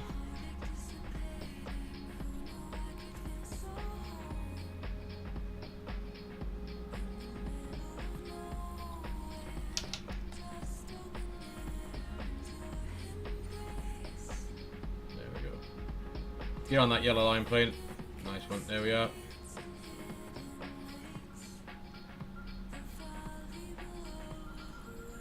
And we'll chuck the brakes on and stop just there.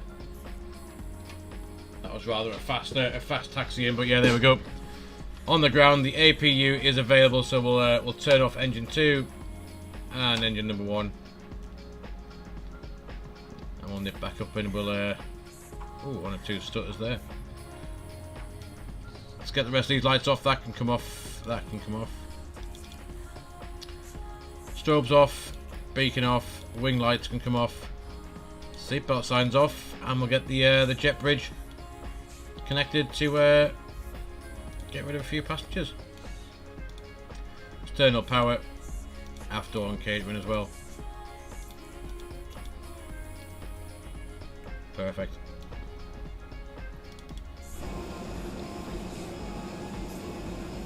Oh, yo, Ollie, how's it going, mate?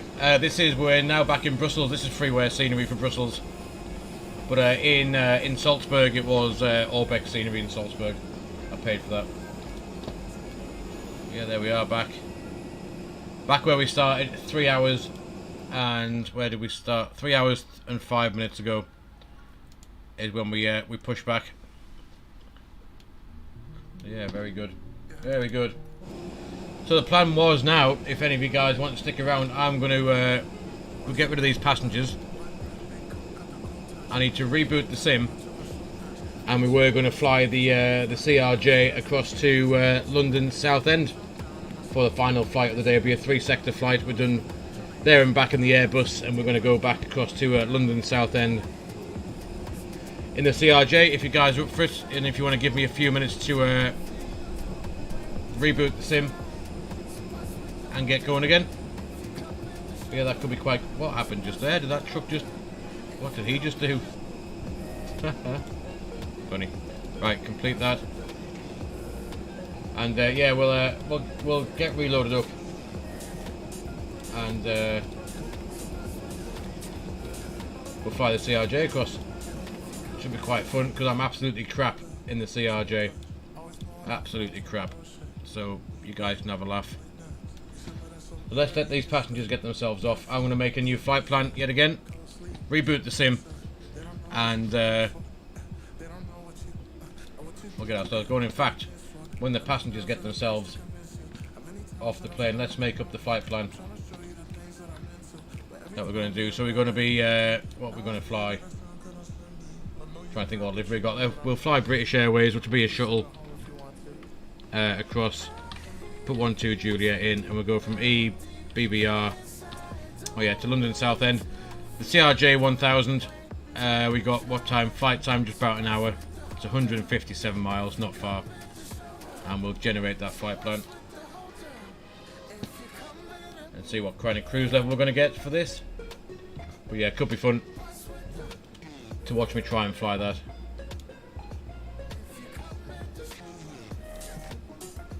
Cruising flight level 200. So yeah, let's go fly the CRJ for a bit of fun.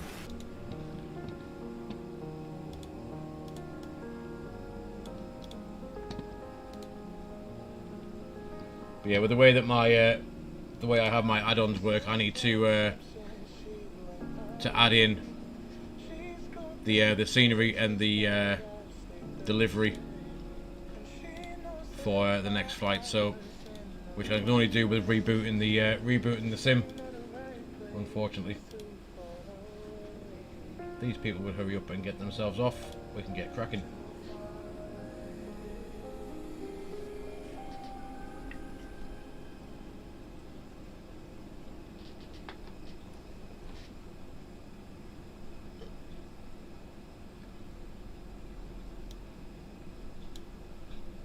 Four passengers left to leave.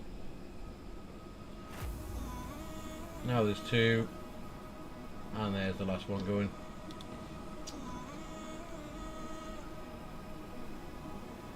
That should be complete. Good, so we'll end the flight on there. Yeah, soft landing, -52. The passengers are very happy with that. Right, let's save that. What we'll do is, guys, I will put you in the Be Right Back screen, but I'll leave this up.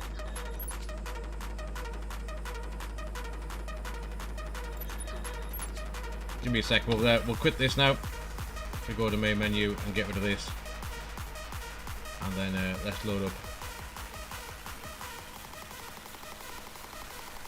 It wants to wake up.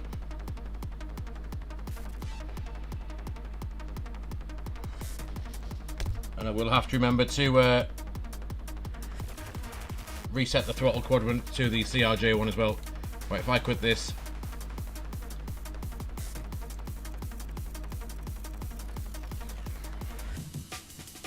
Anytime today, flight sim.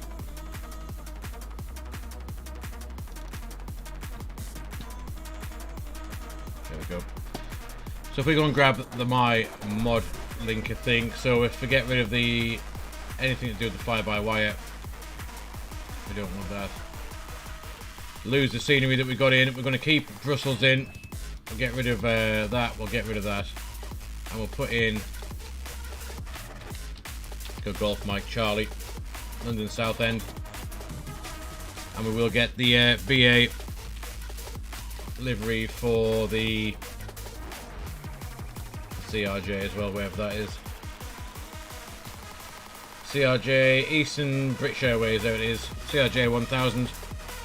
We've got Brussels, we've got London Southend. Right, let's get rid of that. Let's reboot the sim. While that's doing that, I'll put you in the BI back screen and I'll be back in with you in a few minutes when that's loaded up.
Yo, Lucas, buddy.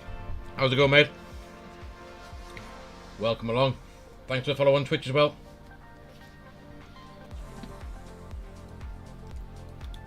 We are just loading up now to fly the third flight of the day in the CRJ 1000. It could be quite fun because I am crap at flying this. So if you wanna a laugh, I'd stick around and watch this.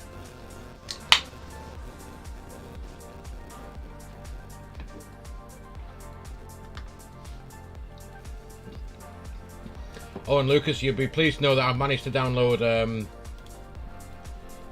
scenery for Vilnius for the flight that you want to do.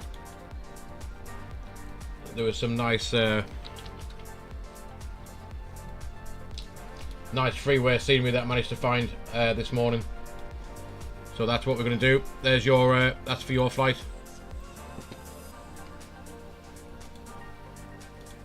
Looks pretty nice.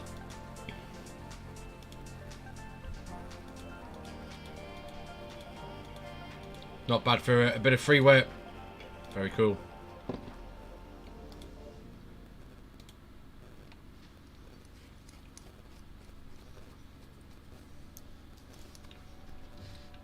How's it going, Lucas?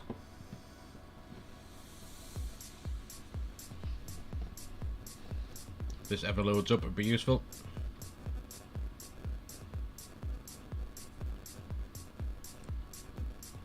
Not tonight, Lucas. No. I've got to go out tonight. But what we have tomorrow, Thursday, we can do it tomorrow night. Do it tomorrow night. Just going to remove the throttle cam for a minute when this loads up.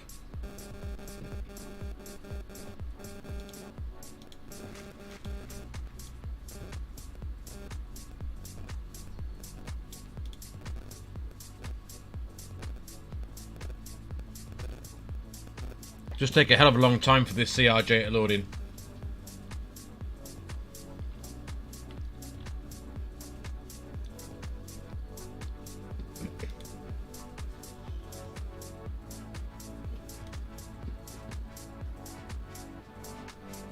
I'll let you know in the Discord, Lucas, what time we're going to do it. But it'll be towards the evening time, possibly like be towards the evening time.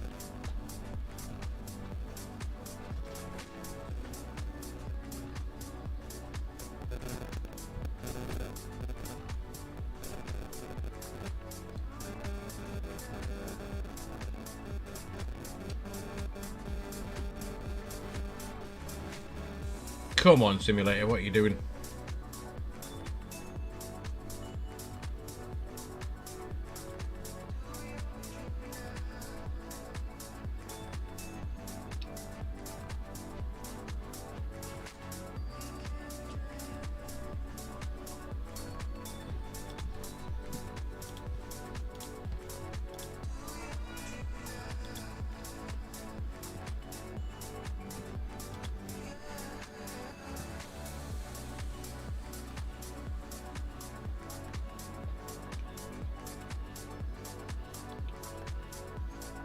I don't know where that's got a little bit stuck. Let's have a look.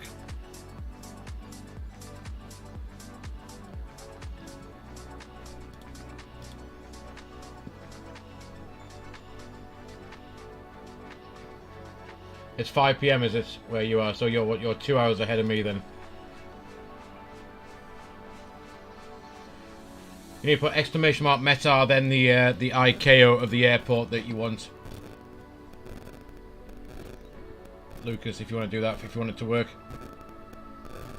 Exclamation mark METAR space, then the 4-letter airport code.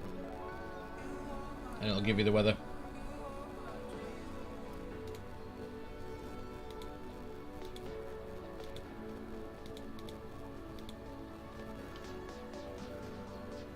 This is taking forever.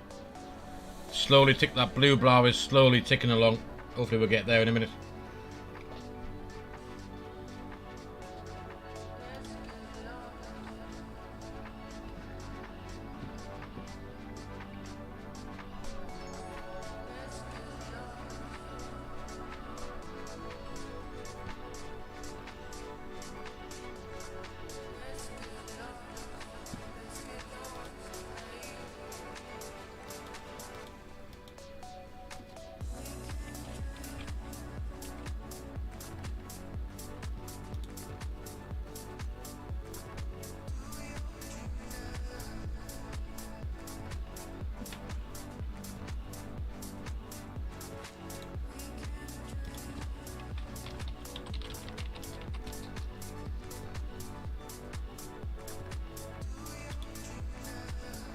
It should work, Lucas. Should work. Let me try it. See what happens.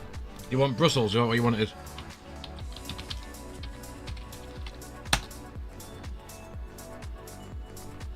It's whenever chatbot wakes itself up. It's been a bit slow today. It should pop in.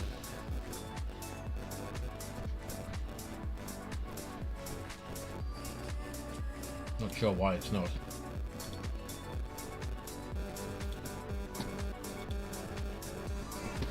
Alright, good God, this is taking forever to load. Oh, it's almost done. Could be a bit of excitement in a minute. Yeah, it's not working for me either for some reason. Anytime today, sim.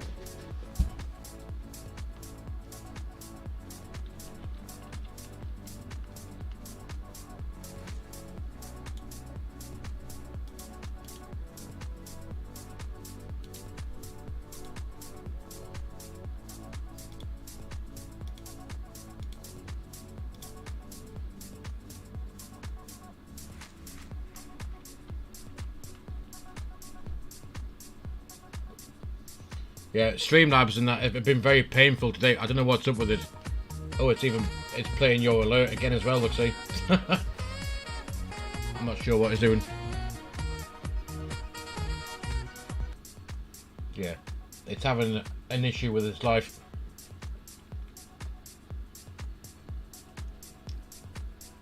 It's doing all kinds of weird stuff. You're gonna fly Brussels to Gatwick. Cool. Well, we'll be doing some more flying in a minute if this thing will hurry up.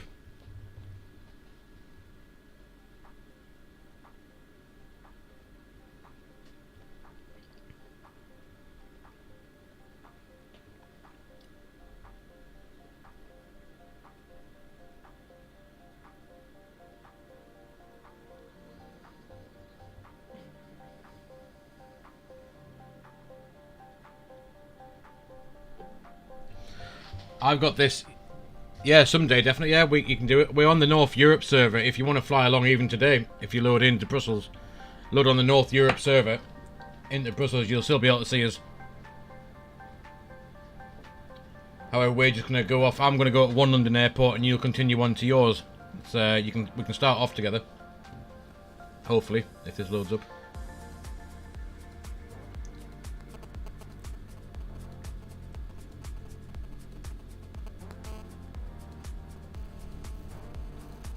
Maybe 3 hours of this sim being up, or nearly 4 hours of streaming now. This is it's giving this a bit of a problem.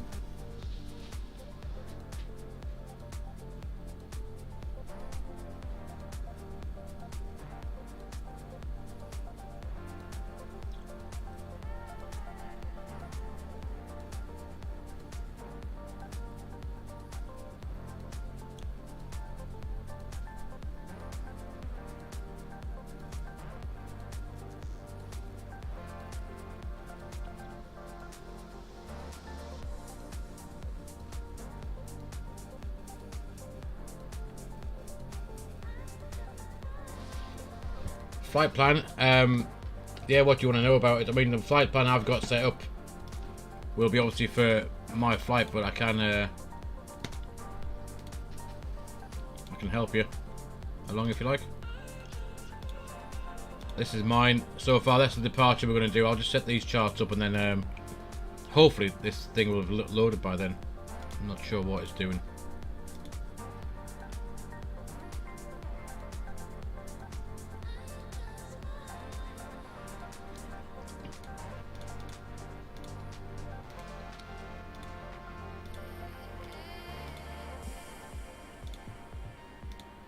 Grab these.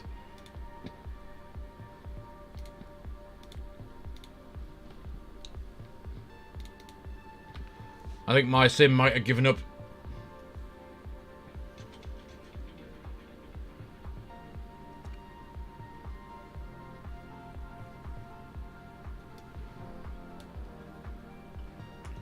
This app, this is Navigraph, Lucas, Navigraph. It's €8 a month to get it.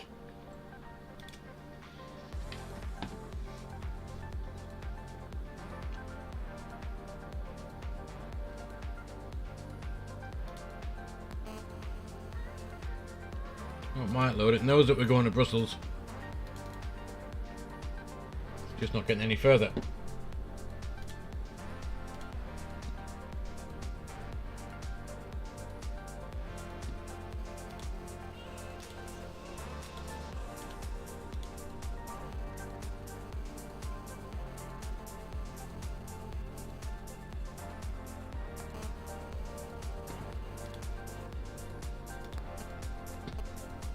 I think, guys, I may have to try and restart my sim again.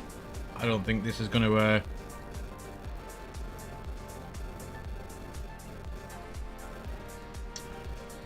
Don't think this is going to work. Let's try it again in a minute. Yeah, go make a... If you go make an account with... Yeah, Navigraph, that's it. Yeah, Navigraph. Go make an account with them. It's also the people that own SimBrief. It's owned by Navigraph.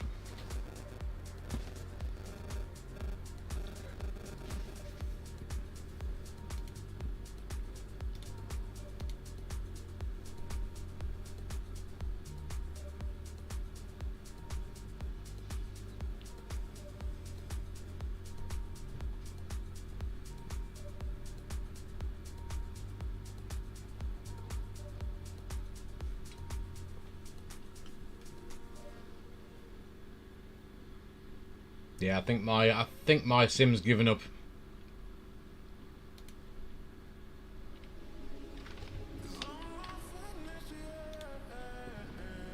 Let's have a look. I think my computer's given up actually. Jeez.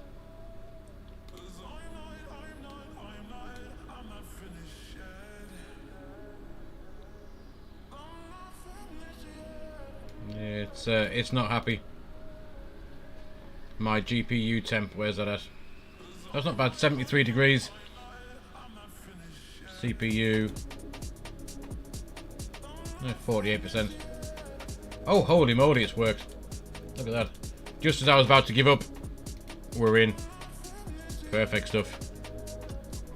I say very, very cautiously.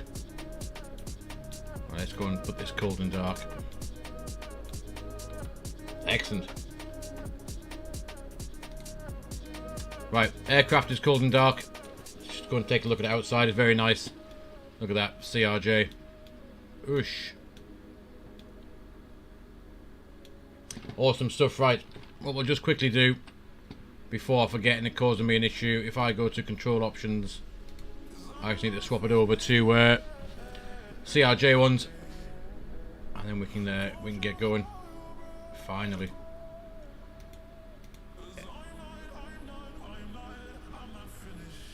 I know, 13 minutes to load, that was pretty crap. CRJ, that'll do. I'll apply that, go back. So now my throttle quadrant should hopefully be configured up to for the CRJ now. Cool. Let's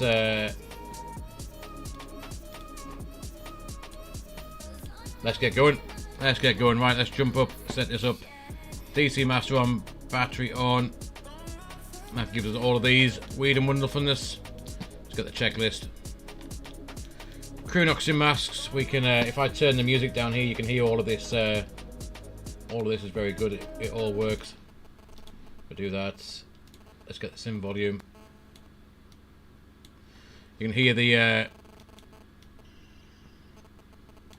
oxygen being tested. Fire detection and fire X, I'm not sure what that does because whenever you press it, it doesn't work. External lights, they're all off. I'll get rid of the master cautions. And then we can go to bleed air is checked. APU now can come on, which is here. We can press the power and then we can start up the APU. Hopefully there it is. That is firing up. Hydronic panel checked, auto and on. So let's jump up here. So auto, auto, auto, on. I think that's it. Hydraulic 3 low pressure, so that should be on, I think. one should be auto. Why is that still got low pressure? On, that's it, there we go. That should get rid of all of those. Cool, right, so we've done that hydraulic panel. ELT is armed, which it is. Cabin pressure panel checked. Air conditioning panel, we can go up and have a look at that. APU is available now. That can be low, that can be low, that can be low, that can be low. Low, thank you. Air conditioning on. We'll have the recirc fan on, and what else do we do? Up here we'll arm the emergency lights. No smoking signs on. Seatbelt signs on. And there's everything fired up. We're going to align the IRSs. They should pop up. Nice. Ream, we're going to London Southend is where we're heading to.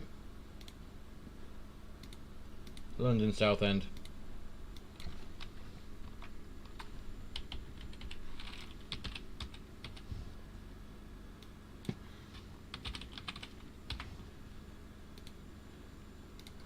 Right, so that's all sorted up, and we'll go down and check. We can do the yaw dampers 1 and 2, stab trim, Mac trim, and we can just check to make sure things work.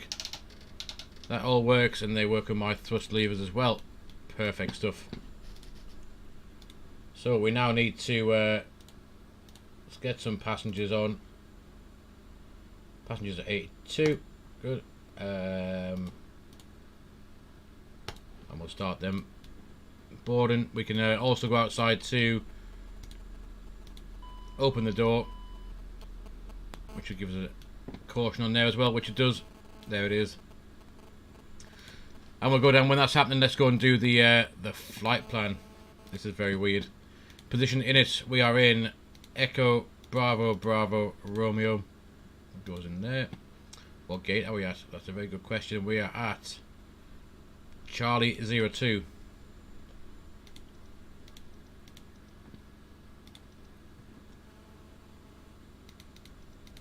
I'll just put 02 in, shall we?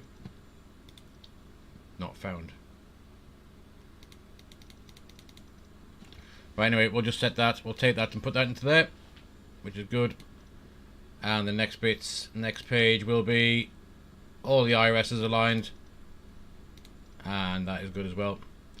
And we can head to the flight plan situation. So Echo Bravo Bravo Romeo, and we're going to go to Echo Golf Mike Charlie. Runway, it's going to be runway 25 left for departure, like it was earlier on. And our alternate will be London Heathrow. Flight number is, we'll just put in Shuttle 12 Juliet. I know that's Edinburgh to Heathrow or Newcastle to Heathrow job or something like that. But yeah, 148 miles, that's what we're going to do. Departure arrival, runway 25 left. And if we get the charts and the stuff, we can do some exciting stuff now. It's the Denu 7 Charlie departure, which is this one. Execute. Depart arrival index. Arrival into Southend is going to be runway 23 in the Summux 1 Sierra. So runway 23. And if we go to the next page, Summux 1 Sierra. Via Gegmu. Execute that. So that should give us the start of, that should give us the flight plan in the MCDU, or the thingy bob. Need to do a bit of performance stuff as well, which is quite good. Get rid of that. So let's get the flight plan up, and we'll check the situation for fuel and whatever else we need. With this being a bit different to the Airbus, I'm not entirely sure what we need on average. So block fuel, it reckons 3.4 tons, so we knocked that down. That won't go up. 3.4. Let's take 3.8 tons. Passengers today we have on this, won't be many, 80 odd I reckon. Passengers 82. 82. Cargo, we got 2 tons. And we want to have a zero fuel weight of 32.5. That's close enough, 32.3. So we'll set that in, copy the FMS and the aircraft. That's all now across into here, which is quite good. I want to put some more music back on. It's a bit quiet for now. So if we go to flight plan, we need to go and stick all this in. Next page. We'll type it all in. Where's our route? And Denux to Denut. After Denut, we're taking the Lima 610. Lima 610, that takes us to Lumen.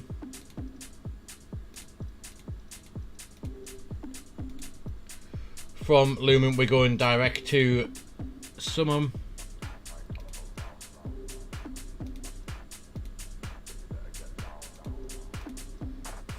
And Summum is the start of our arrival. So let's execute that. And we'll go to the legs page and we can sort out that discontinuity a bit further down. Oh shit, not that one.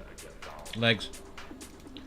Next page, previous page, there it is. Summum can go there. It's got 2 of them in. So we'll delete that one. Summum, Logan, Jack and Gegmu. That should be something along the lines of what this is. Lumen, direct to Summum, and that should be via Gegmu. Logan, Jacko, Gegmu. It's all in there. Gegmu, flight level 60. Excellent stuff. So we are good to just go and whack in the rest of this performance. Flap 8 we'll do. Dry runway, which is good. We can set all on there, and that'll give us our V speeds. Perfect.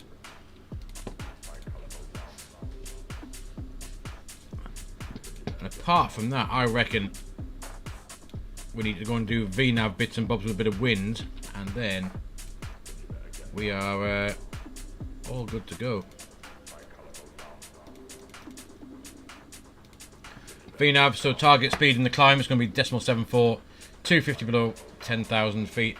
Transition altitude 4,500. Cruising altitude was 200. Very annoying, that speed brake's in the way of the clear button. So we need flight level 200. Execute. Next page. And again, in the descent, it's got that 3 degree glide as well. So VNAV is sorted, and we can go to where's the wind bit? Perf in it. Alternative cruise, we're just going to put in flight level 200 again.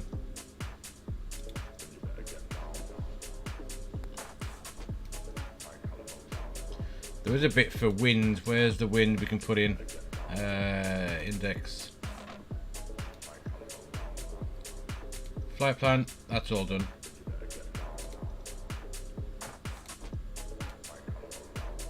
We've done that. Next page. Here it is. So, climb winds. If we grab this off the flight plan as well,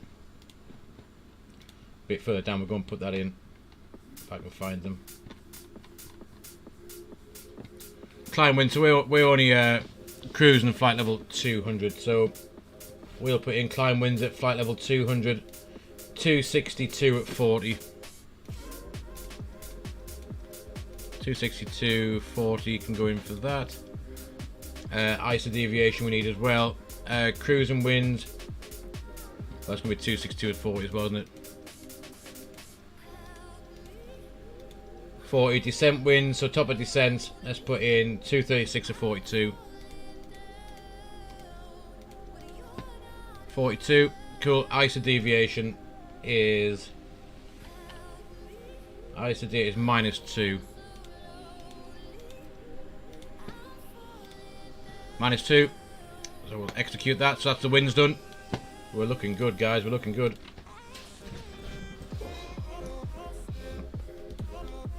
I reckon we're good enough to we'll close these doors. The passengers will be on now, and we'll get ourselves going. Must remember to remove the chocks, otherwise we won't go anywhere. Right, let's go up here now. So we've got the passengers on. We'll have strobe on. Yeah, strobe on, logo light can come on, beacon and nav. And we'll go ahead and we will... no worries, Lucas. No worries, buddy. We'll go and get started, ready for the push. Step back on the legs page. Call the push. Cockpit to ground. No worries, buddy, yeah. No worries. So V speeds are set 162s, but we're going to rotate at 144. V1's 142. Which is good. We'll just set the head and bug. There we are. And yeah, let's get ready to go. Let's get ready to go. Pushback will be back onto here, and then that's runway 2, the runway we're going to use. 25 left, just there. Okay, sir. The bypass bin is installed. All doors and hatches closed and all ground equipment is removed.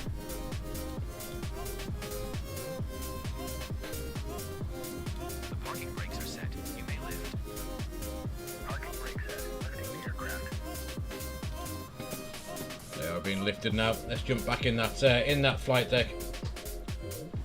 Standing by for pushback. Cool. Reverse. Let's get rid of the chocks. That's one thing we need to remember. Chocks are gone, and we can. Everything else we're good to. We're good to start these engines. So we'll go backwards. Cockpit to ground. Release the parking brake.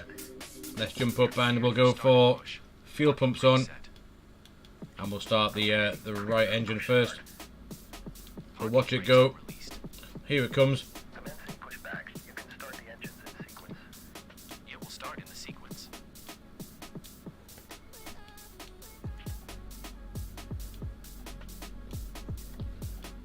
There we are. Let's get ready to get some fuel in. That's up. And shove some fuel. There it is. Fuel flow 175. And engine number. Why aren't we going anywhere? Oh shit. Please don't crash. Aha. There we go.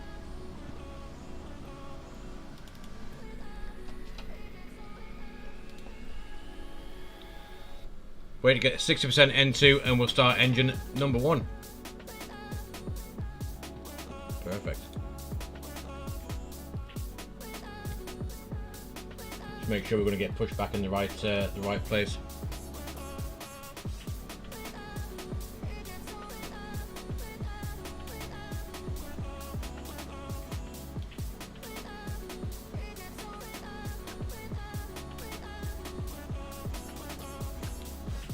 Right, we should have 60%. There it is. Let's go and start engine, the left-hand side engine now. Hit start, come down here, watch the N2 go, and then we can get 20%, and we will be able to let the fuel in. 17, 18. There we go. Let's get the fuel in. There's idle. Fuel flow. 175. Excellent. There we go. So that's 2 good engine starts. There's always a bonus in this thing.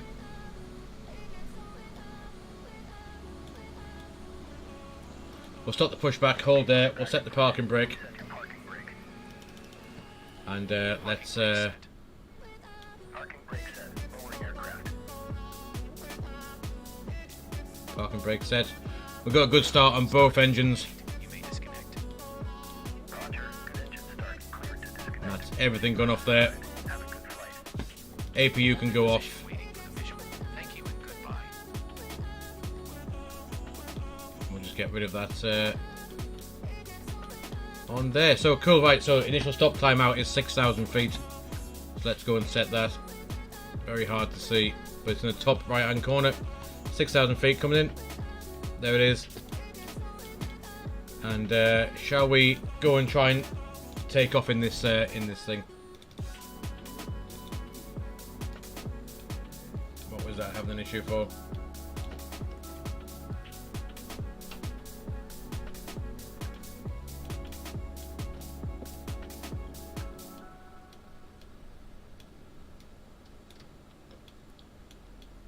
There we go, cool, right.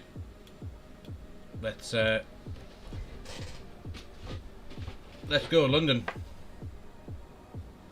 Remember, no auto throttle in this. It's a very different plane to fly than what we've flown in the last 2 flights this afternoon.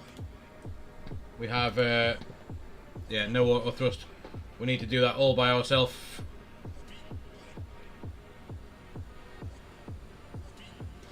We'll set flap 8, ready. And we'll stop this music on the way out just so we can hear the sounds of the CRJ as we get ourselves going. That might be a bit loud. But yeah, here we go.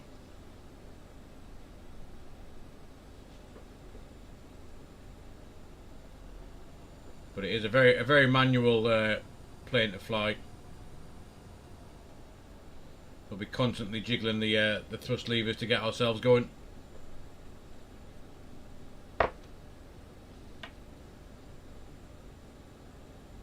So we're heading towards where Gizmo is. And QNH, we need to just double check what the QNH is. 1023 is set now. Cool, there we are. Yeah, something a little different for the last flight today. It's a nice nice little EasyJet. It's pretty cool actually. Like I said, I've only had this a few days. I'm not very proficient in it, so don't expect anything exciting when we get towards landing. We may end up crashing. If we do, well, we crash, don't we? That's the worst of worst that can happen. Radar, there we go. Do that, that is set.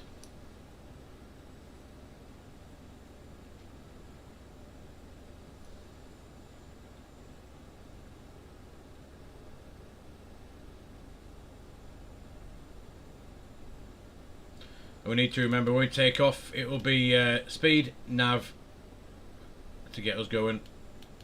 I must remember to bring it back to climb, disengage the flaps, and just keep adjusting the speed and the throttles as required. But once we do get in the cruise, obviously not a very long flight, 150 miles, it's not far.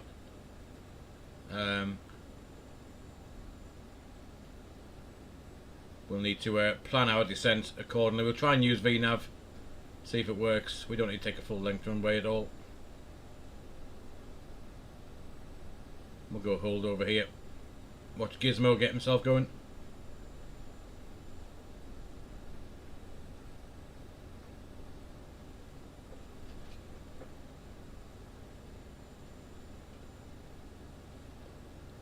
But yeah, I thought it would be nice just to...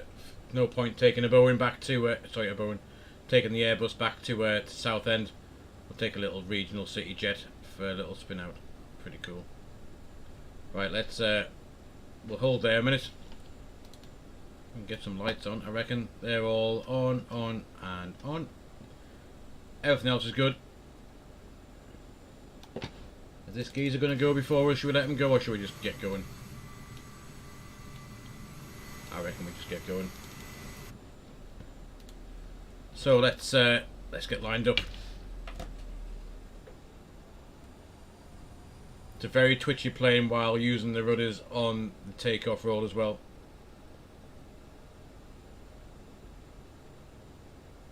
Oh, he's gone. There we go. Not sure why the whole point lights are there. We'll just go around them. But we don't need to have the full length runway for our takeoff. Very fast, we'll be up there quick enough.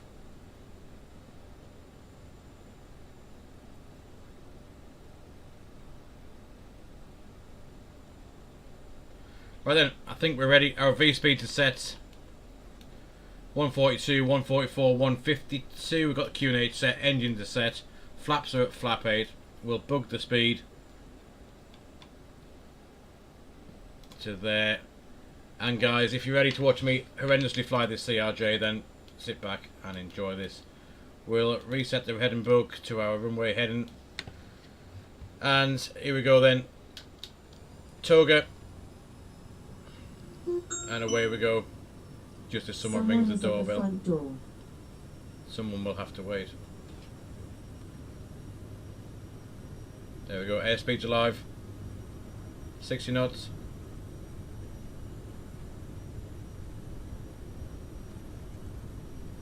We're going to rotate at 140 roughly.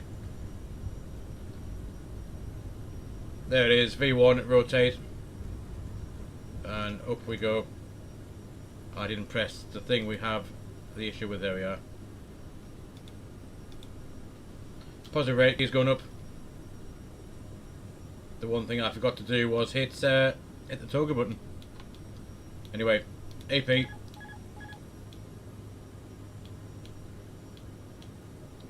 Nav, autopilot, speed, climb speed, we'll get that up 200 knots. There we are. And we make that first right hand turn. We're just going to watch the speed, we'll keep it at around, just to increase it, 210. Actually 220 probably be a good climb speed for this for now. 2,000 feet, we can get rid of the flaps.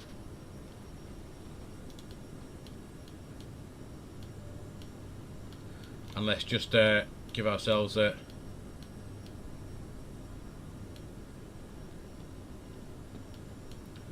nice direct to head to. Let's head to Denut. Execute, and there we are.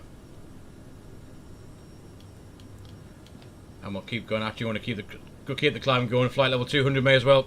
Not a very long flight. Let's get up in the air, see some stuff before we have to come back down again.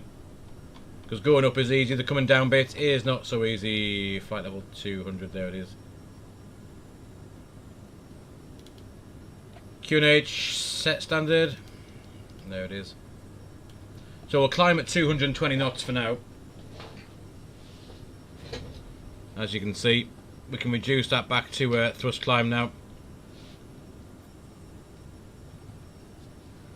And you can see where we're going to level off 200, where that purple banana is our level off. So what will happen, we'll climb up now, we'll keep it in speed till we level off, and then we can adjust the speed to keep it in the cruise speed about 290 indicated, which will be Mach decimal 74. And if you can see, we are now currently heading to Dennis. We haven't done too badly on that departure out. Pretty cool. Right, let's just we'll reset the heading book because it doesn't. It's like a Boeing. You got to continuously keep resetting it, which is a bit of a pain, but from the Airbus that we used to fly. But there we are, zooming out of Brussels. Absolutely zooming away. Awesome.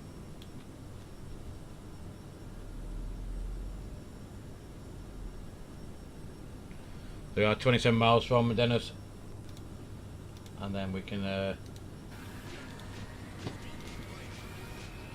let's get some lights off, landing lights off, nose lights off, that can come off. Seatbelt sign now above 10,000 feet can go to off, and everything else we can leave alone.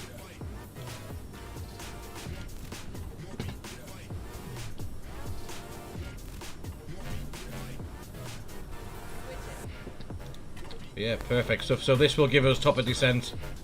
We go into MFD menu, we go to VNAV. It'll show us where we are. We've got 144 miles to run. And then top of drop will be also, if we can go to it's range, isn't it? And then we can zoom out and have a look at the plan. There is top of descent, is just before Suman, and that should hopefully get us down to where we want to be. We'll have to figure out the ILS. Like I said, I'm not very good in this, so it'll be quite good fun to see if we can get it going. We could actually have a look at that. Summum and then the ILS for here. We need to get in the charts. Get that. Taxi, not that one. Approach 23 ILS. There it is. So when it comes for the time before that, 111.35 for the ILS. Pretty cool. Right, let's get turn the airports off there. We can zoom back in to see what we're doing. There, that's a bit better. Flight level 140 now for 20. For 200 even. Yeah, probably. That being said, I don't know. It is very easy to over-rotate it, I have to say. You think it's not going up, then you pull a bit further back on the stick and away you go. So it probably is possible. And it probably is quite easy as well. But yeah. It's certainly some different plane to fly compared to what we've flown for the rest of the day. As you'll see in a minute when we get leveled off. I know you guys can't really see.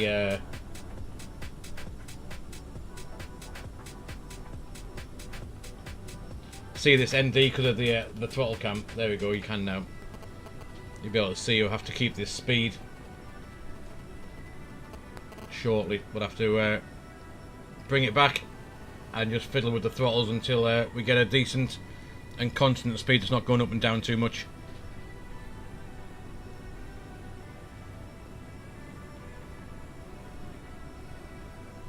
Hopefully this will flash Alt S capture in a minute when we get another couple of thousand feet up.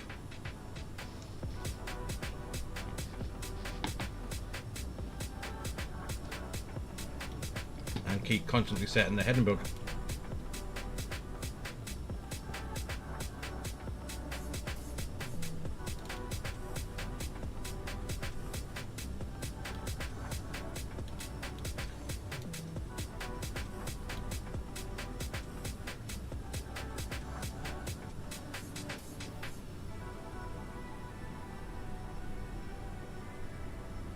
So this should start flashing green very soon.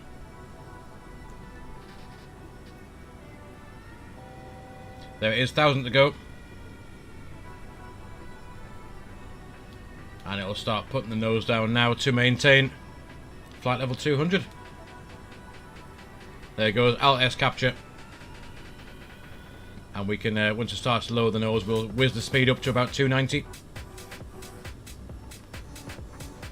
So you can see that speed's already on the increase, but we'll bug 290 now, and that's where we'll sit for the few minutes in the cruise. 280, there we are, 289, 290, and there's the nose dipping down to speed us up.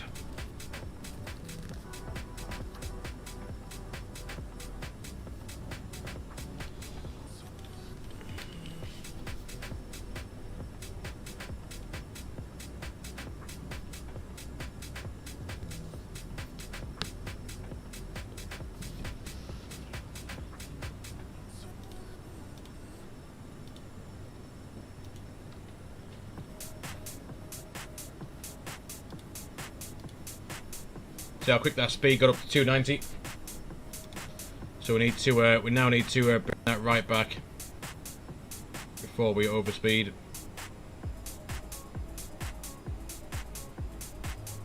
We'll start with about 82% N2.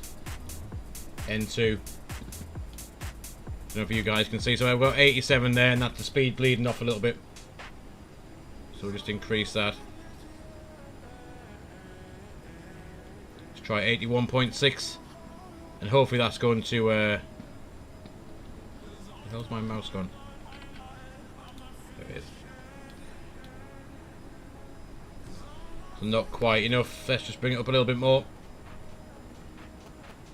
83. Descent, there we go, it's found our descent. 16 minutes time. It wants us to start descending. So 82, not quite enough. get a bit more in. Try 84. Yeah, speed's increasing, so that might be just a little bit too much. But it's a bit of a fine line to get it right where you want it to be. As long as it's not more than a couple of knots, 5 or 6 knots either side, I don't think it'll cause too much of an issue. Let's bring that down, let's try 83. That should keep that there, ideally.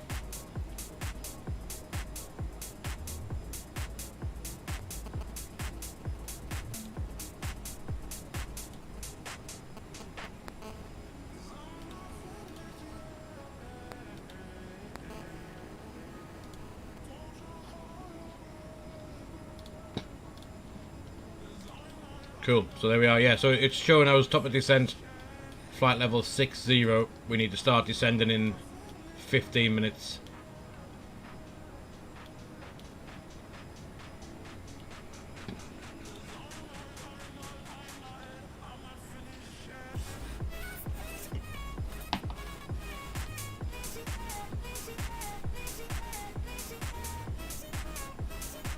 So yeah, basically 82, 83% N1 with a 50 knot headwind is pretty much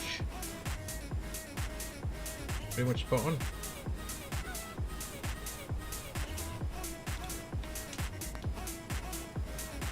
And that's staying there quite happily. Mach decimal 6.2, so we could go a little bit faster. But yeah, there's some of them. That's the start of our arrival in 53 minutes. Sorry, 53 miles. Very quick flight. We'll be out over the sea now, pretty much. Or coming up to it. There it is. But yeah, awesome little plane.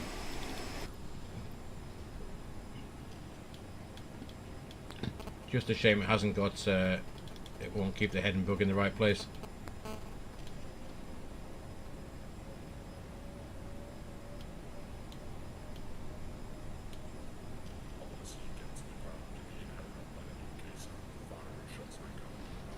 I think after this, that'll be 3 flights done for today. We've been streaming for nearly 5 hours by the time we get on the ground. It's gonna be time for me to go and get some lunch, I reckon, and then go and do the stuff I got planned for this evening. I think I have to go out into. I'm going out into Newcastle a bit later on, so it should be good fun.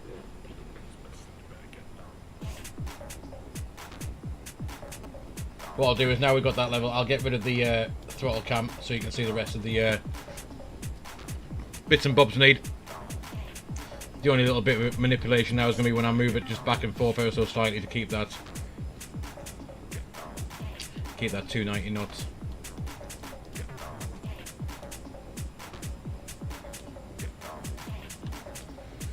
So yeah, 102 miles left to go to London Southend. We got 6 minutes to that's not right, 6 minutes, 45 miles to Suman. There's our top of descent creeping in. So let's have a look at this arrival. It's a very quick flight.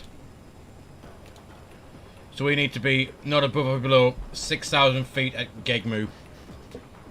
So this is calculated our top of descent based on that 6,000 feet Gegmu restriction. So we go in there, as you can see. This is what it's thinking we should be doing. Then it's got all the rest of the points already in. And then it's got the missed approach after that, which is quite good. So if we look at to be NDB, we need to be at 2,000 feet, 9 miles out.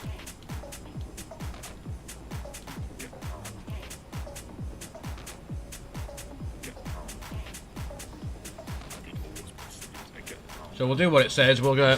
All we have to do is put the altitude in 6,000. We'll hit VNAV and see what happens. We'll go thrust idle like we do in the Airbus, but we'll do it ourselves. It'll be thrust idle, open descent type thing. VNAV will do the job of getting us down, and we'll pitch the nose up and down to maintain the profile that it wants for our descent. And what we can do is we can tune up, because I'll forget. Let's tune up the ILS now. It's 111.35, so we're going to do that down here. 111.35. 111.35, and then we'll have that active. Go back. And with this one we want, thank you. DME hold can go in, 11135. Then after that we'll get it up on here, and that should sort us out. We should now have the nav source. There we are, Locket's got it in there. So let's have a look at our plan. I do like the look of the CRJ. It's not easy to fly, but it does look looks pretty cool. I like it.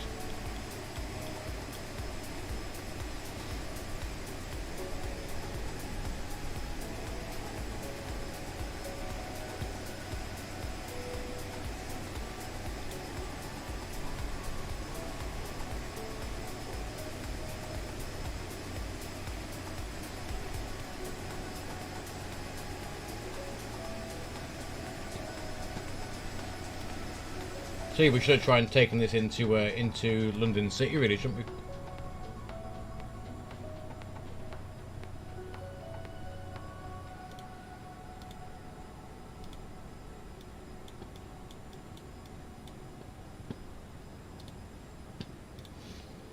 Right, top drop coming in. We're just slowing off a little bit. Let's give a bit more juice. So that wind's picked up. Obviously, the speed will bleed off. Got to obviously keep on top of that, otherwise we'll be in a pickle.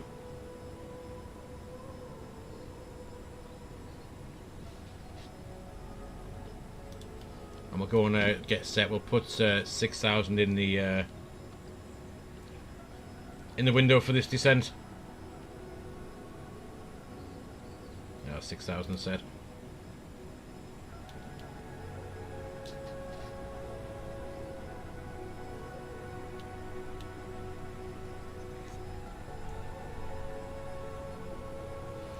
So we're briefly descent. We know what we're doing. Pretty much. It's going to be VNAV all the way down. We're going to come from here. Logan, Jacko, 6,000 feet, max 195 knots and 250 knots at Logan. We have to work that out somehow. And then ins for the ILS. 2-3, we've got that tuned up. And then after that, when we land, it will be vacate to the left on Charlie. That's our plan.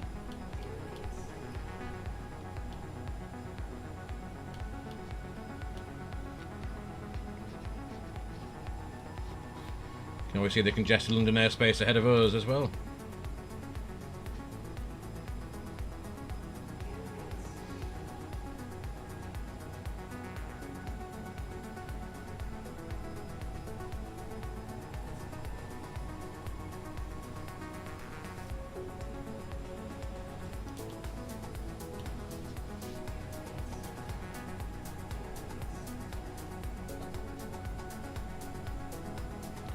We'll have to set the course as well when we get there for the ILS too, just to make sure we're heading the right direction.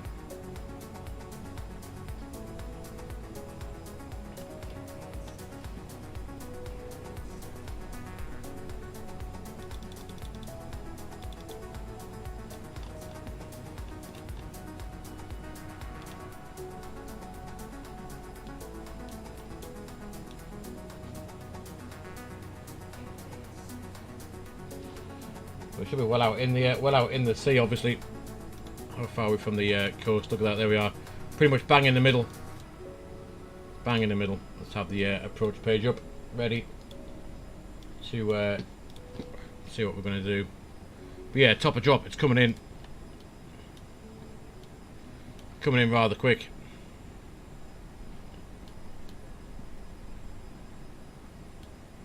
So 6,000 set, what we'll do is we'll hit VNAV, and then we'll just go thrust idle and see how that works out.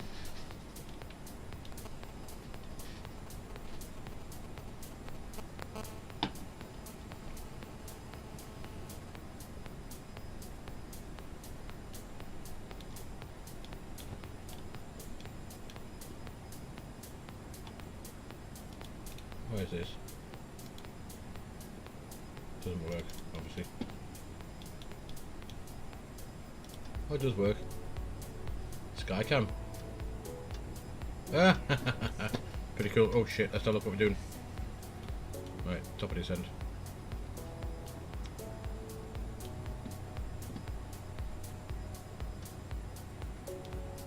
That's quite cool.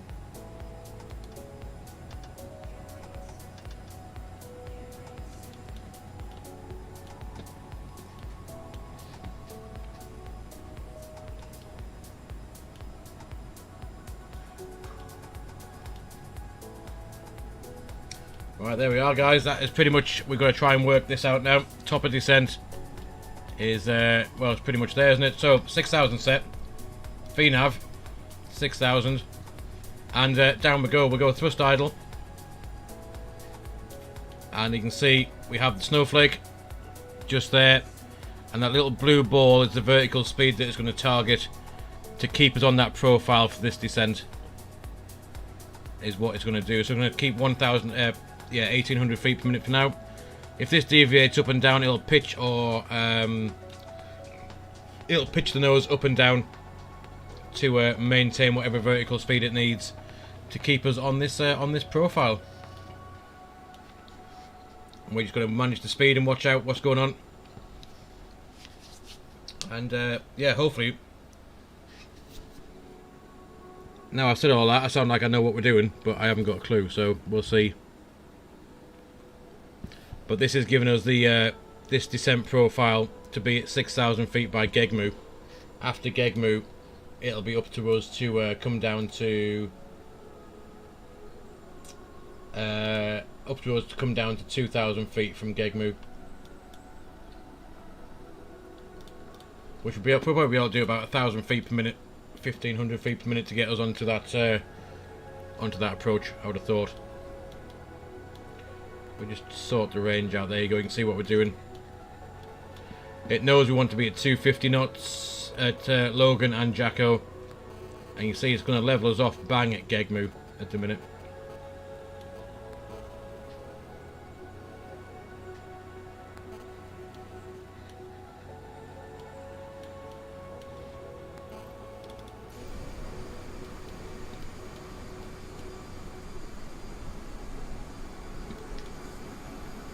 Pretty cool. We'll just keep an eye on the speed.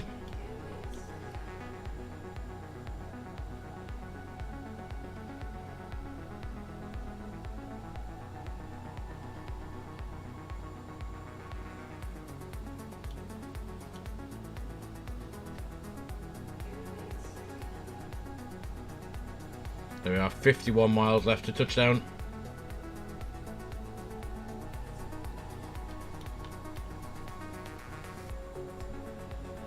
And we're keeping around 250 knots indicated, but still doing Mach decimal 4 at the minute.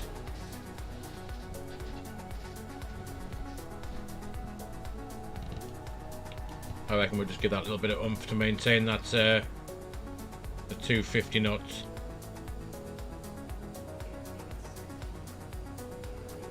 Just get that up a bit.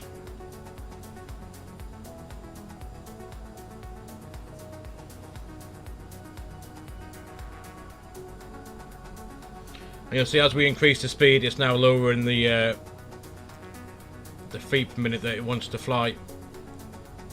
I'm going to keep that at 230 knots. Actually, I think is a good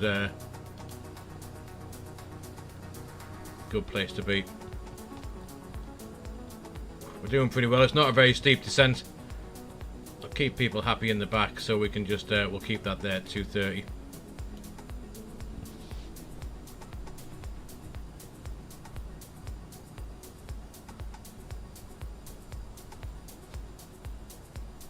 I've got Alt VNAV path.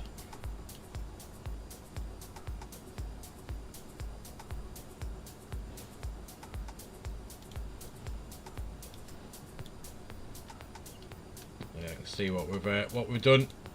We took off. It's pretty much a straight line, wasn't it? Nothing to do really with it.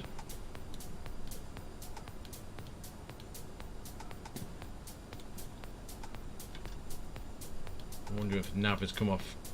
Sometimes the nav bit on this, it does leaves a bit to be desired, because now I press something else. Yeah, see, nav is no longer engaged for some reason.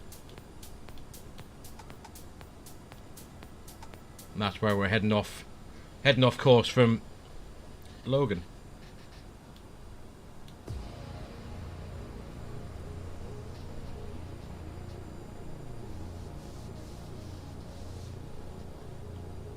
But still, snowflake in the middle.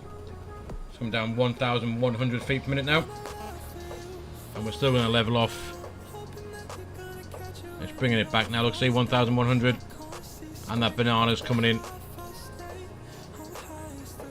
Let's, shall we go and set, we need to set the MDA in 238 for the MDA.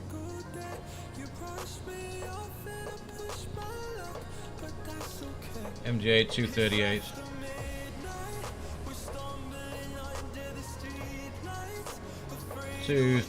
So we'll set 240. There it is.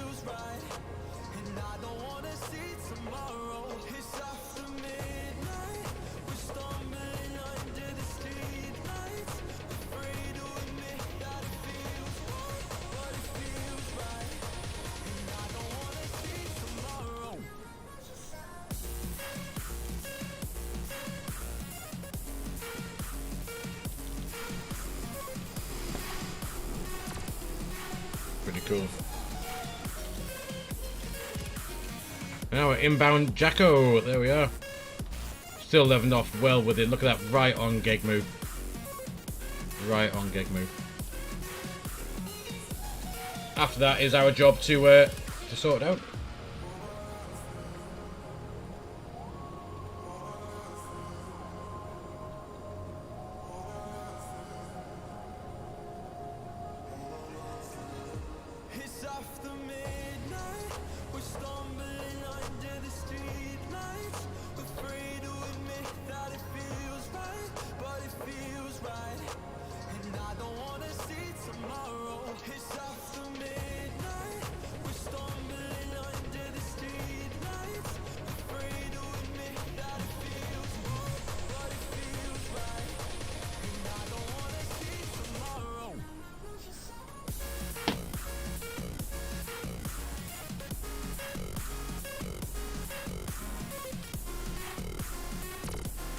Got Jacko at 250.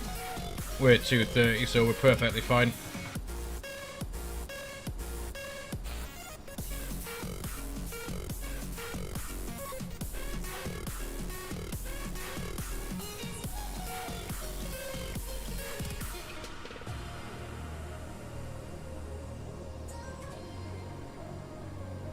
So there's 10,000 feet. Let's get the seatbelt signs and lights back on.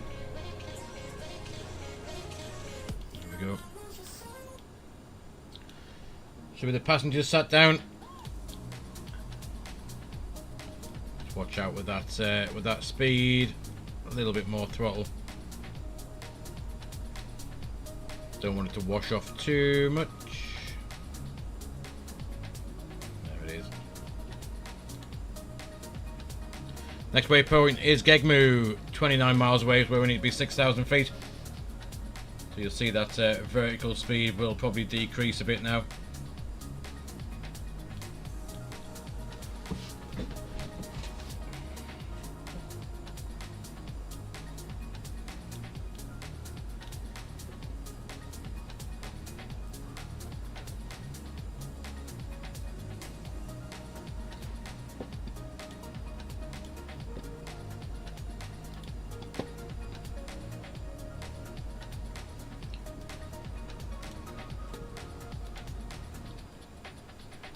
That's worked out quite nicely. To be fair, that descent has not caused any issues whatsoever.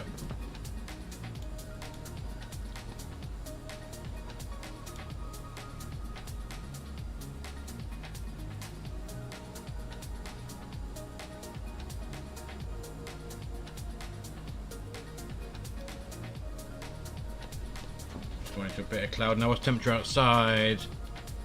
Probably in ice, and let's get a bit of anti-ice on. Wing. Let's get them on. Just in case. Don't know why it freezes for a couple of seconds every time. There we are. Still on that descent. Perfect.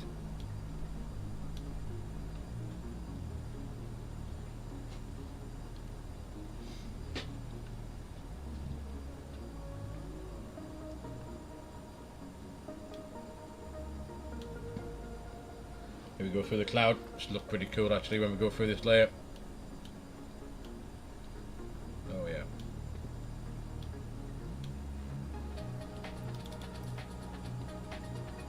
Look at that.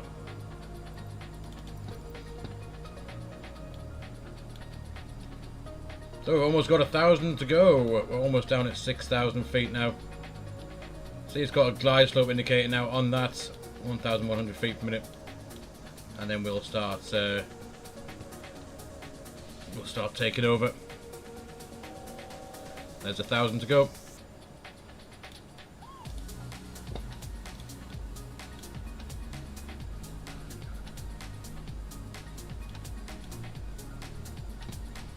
Might just start bringing that speed back just a smidge.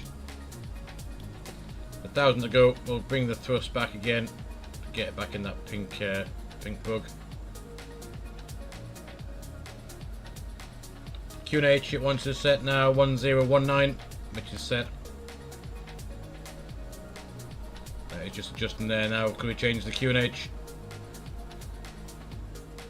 Back on that profile nicely.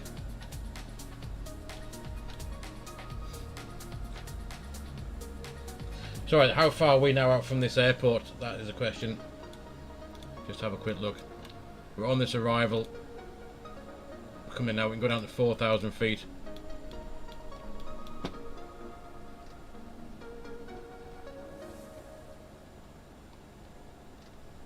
$4,000 feet is set. Our speed's just washing off a little bit.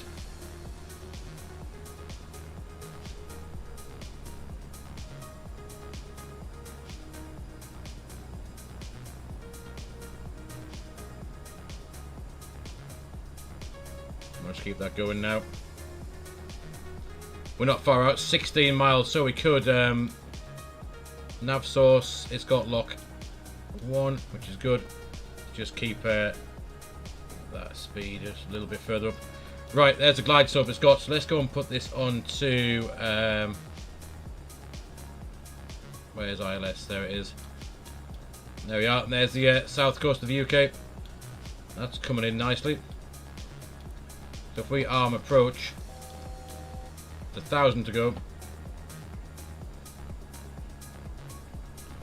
And we'll just get the course. The final approach course is going to be 233. We are still in nav, which we're not.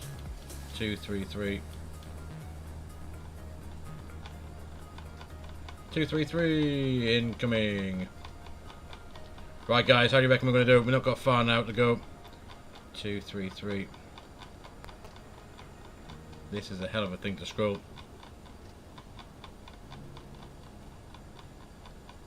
Okay, now. Watching that speed a minute. Let's give that a bit more thrust.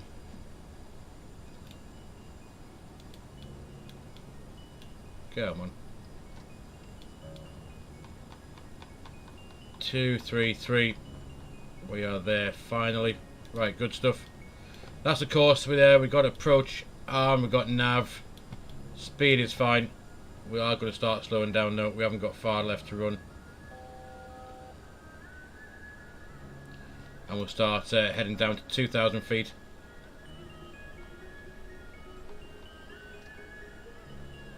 $2,000 feet. Will VNAV take us down? No, let's do speed. Vertical speed. 1,000 feet per minute.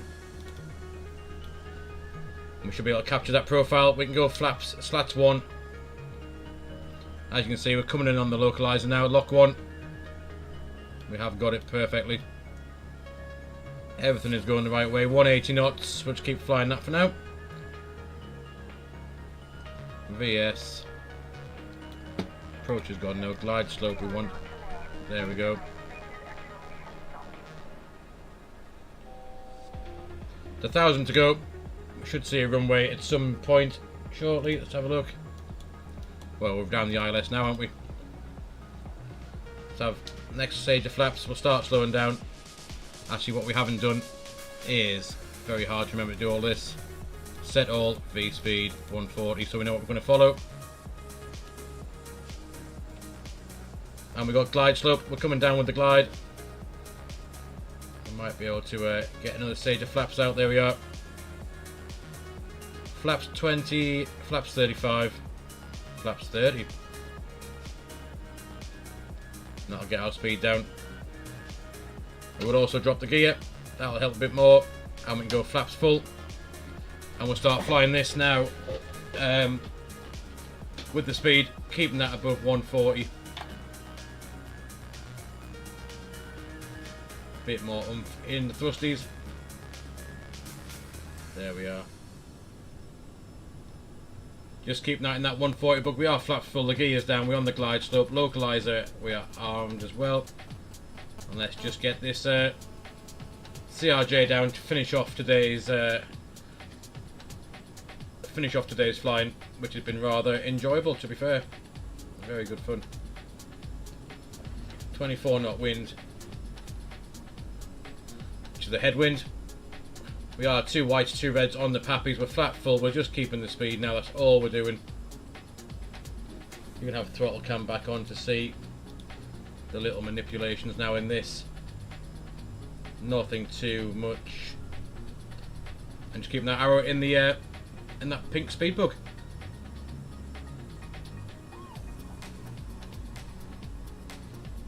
It's 1400 feet. Now, taking out the autopilot in this is not as easy as it looks, or other people make it look. It is very twitchy once you take it out and we get closer to the ground.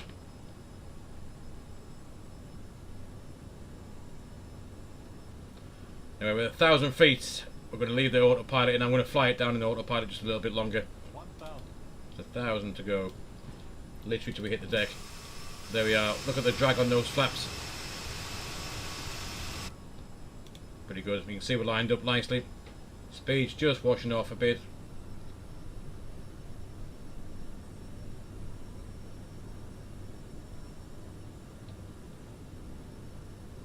Two whites, 2 reds. Back on, just correcting it just a little bit.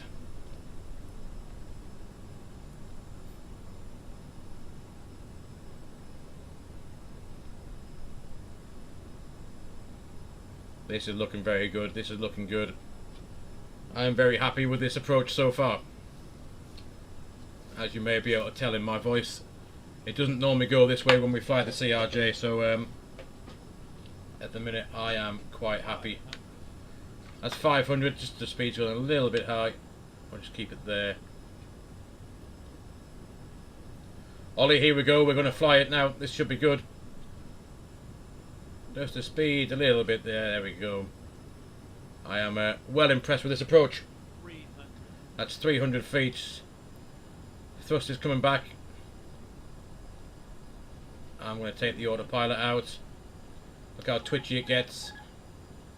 This is very twitchy. There's 100. 50, 40, 30, 20.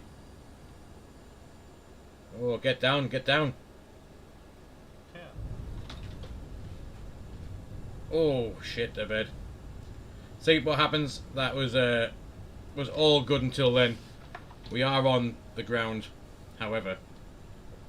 That was very well dodged in the end. Well dodged.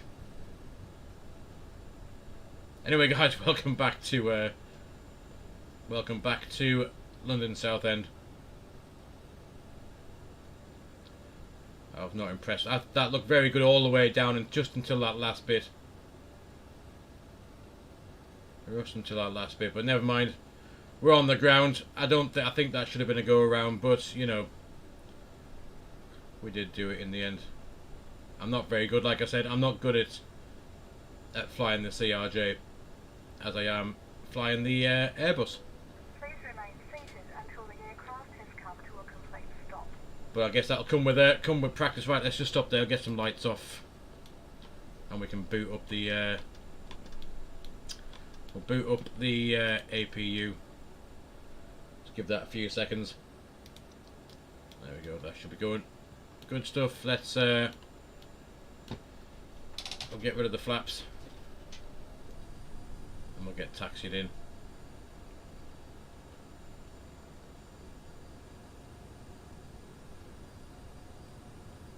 And we'll go find somewhere to park. This is freeway scenery from flightsim.to again for London Southend.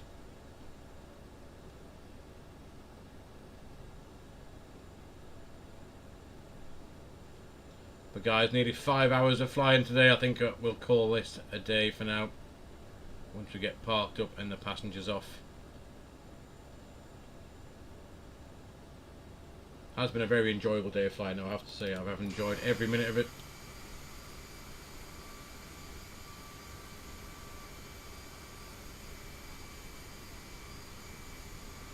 Now where with the CRJ? Ollie, yeah, more than likely, I'd have thought so, yeah. I'm not at work tomorrow. So, yeah. Where should we put our CRJ?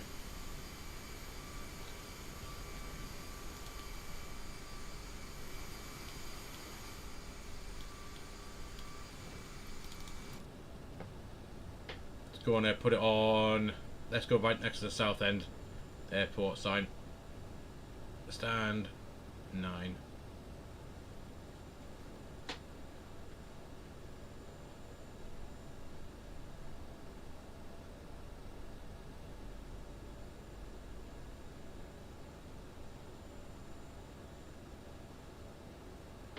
And we'll stop there. Perfect. Let's go and get the we'll get the parking brake set. And hopefully the APU should be. Oh shit! Why is it not available? APU. Start. There we go. Well, there we are. We are down on the ground in some kind of fashion, I suppose. But yeah, guys, welcome back to the UK, back to London Southend. We've been from Brussels to Salzburg, Salzburg back to Brussels, Brussels to London Southend, and finish off in the CRJ. You can hear that APU boot up, so we can go ahead and wait a few minutes just until that's ready, and then we can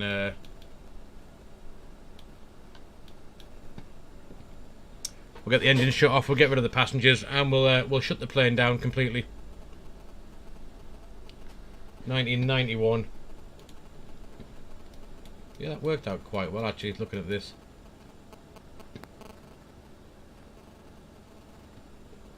Now 397, could have been worse.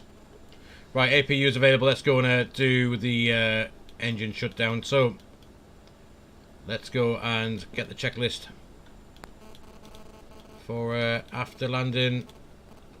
APU is on, transponder radar standby, slats and flaps are 0, lights are set, probes are off, shut down, so parking brake is on, seatbelt signs can come off. That can stay on. Anti-ice is, oh, actually we had anti-ice on, didn't we? So let's get the anti-ice off. Anti-ice is off, and the beacon and nose wheel steering off. That off, that off, that off, that off, and nose wheel steering is down here. That is off. And aircraft will open the doors, and we'll go to terminating. So chocks should be in place, and anything else we need to do. Chocks in place, IRSs can come off. IRS off, anti-ice is off, hydraulic pumps all off, which are here, off, off, off, off, and off. APU off, battery master off, and then lights off, and the rest of that can be done. So what we'll do is fuel pumps off, lift the red flap, that can go to shut off, red flap, shut off.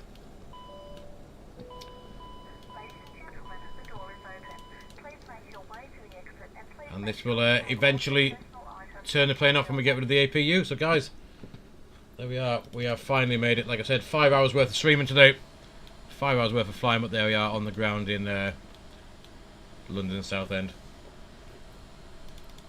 I will just wait for that the last few passengers to get off, and we will turn this off completely. All we're left to do is battery master off, and that should terminate our flight for the day. When it's woken back up again, there we are, and then that can go off as well, and the plane should shut itself down once the APU is off. There we are. One powered down plane.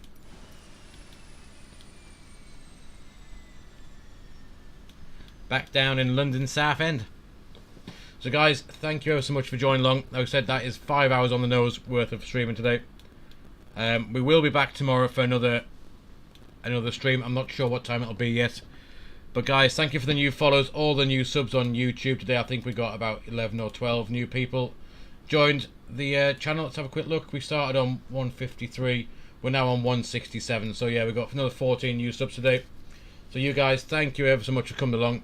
For those following on Twitch as well, everyone watching on Trovo, Ollie, Reen, Lucas, everyone else, enjoy the rest of your Wednesday evening, guys. I'll see you in the skies very, very soon on another live stream. Take it easy, take care, and I'll probably see you all tomorrow.